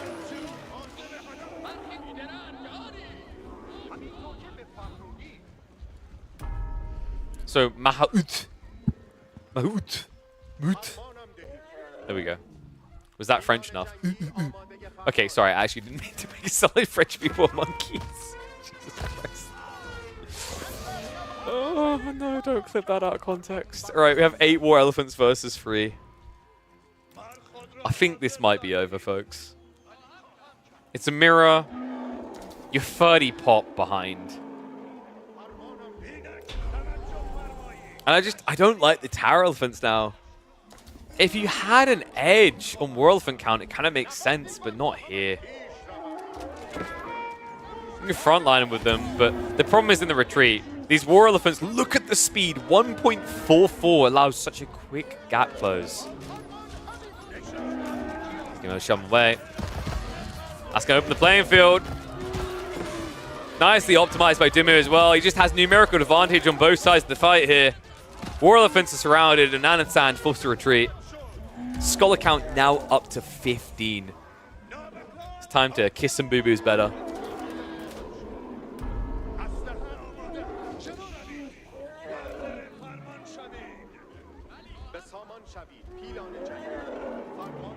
Some of the deadly lines actually sound French, by the way. Not gonna lie, like some of them actually sound French. I just realized that. Oh, Dimmu clearly has the Ryzen 9000 series CPU. That's the difference here. This must be what it is. Makes sense, right? I know, I figured it out, guys. That's what it is. The timing lines up. The patch just dropped. The 9000 series AMD CPUs just came out. They've installed 9000 series CPUs in these elephants. Look at that movement speed. Dude, these guys, they should put spoilers on the back of these things. They move so fast. Oh my god. Ah, this is done. Anand, I think we're moments away from him just waving the white flag. He can never clear up these crossbows. Scholars are just patting the heads batter. That is going to be a battering to finish off blue. Well played, Benny boy. This is ridiculous. Oh my god, the elephant meta is back. Help. Damn. Oh, well played, boys. That was an entertaining one. All right. With that in mind, guys, do me one final favor. Click that link if you haven't. Like I said, it does help out. We're doing a campaign with AMD this week. And this is the second time they're coming back. They'll be willing to come back again if they see that there's good results clicking through. So it's always important to click those links if you want to help a streamer out. Does me a tremendous favor. Even if you don't buy anything, do a little bit of window shopping. That's what's important. What's the theoretical counter to elephants? More elephants. Against those is crossbows. Crossbows really mattered the most there in the melee elephant off. That's what was basically winning him the game. But what we'll do now, guys, on the YouTube side, I'm going to say farewell to you guys now because we're going to find someone to raid in a sec on Twitch. A reminder, I will be back on Monday. I should be doing I'm going to help out with something on Saturday, I think, on Project Warman's working on. But this channel will be back on Monday, Tuesday, and probably Thursday, Friday to go over the free-for-all games that are going to be happening this weekend. So we'll pretty much be the official coverage for that on a delay. And we'll also look to catch up with the King of Dry Arabia series as more of those are happening in the lower bracket run, and we've pretty much become the official place for those. So basically, plenty of competitive AoE4 action next week. Hopefully you'll join me for that. But farewell, YouTube.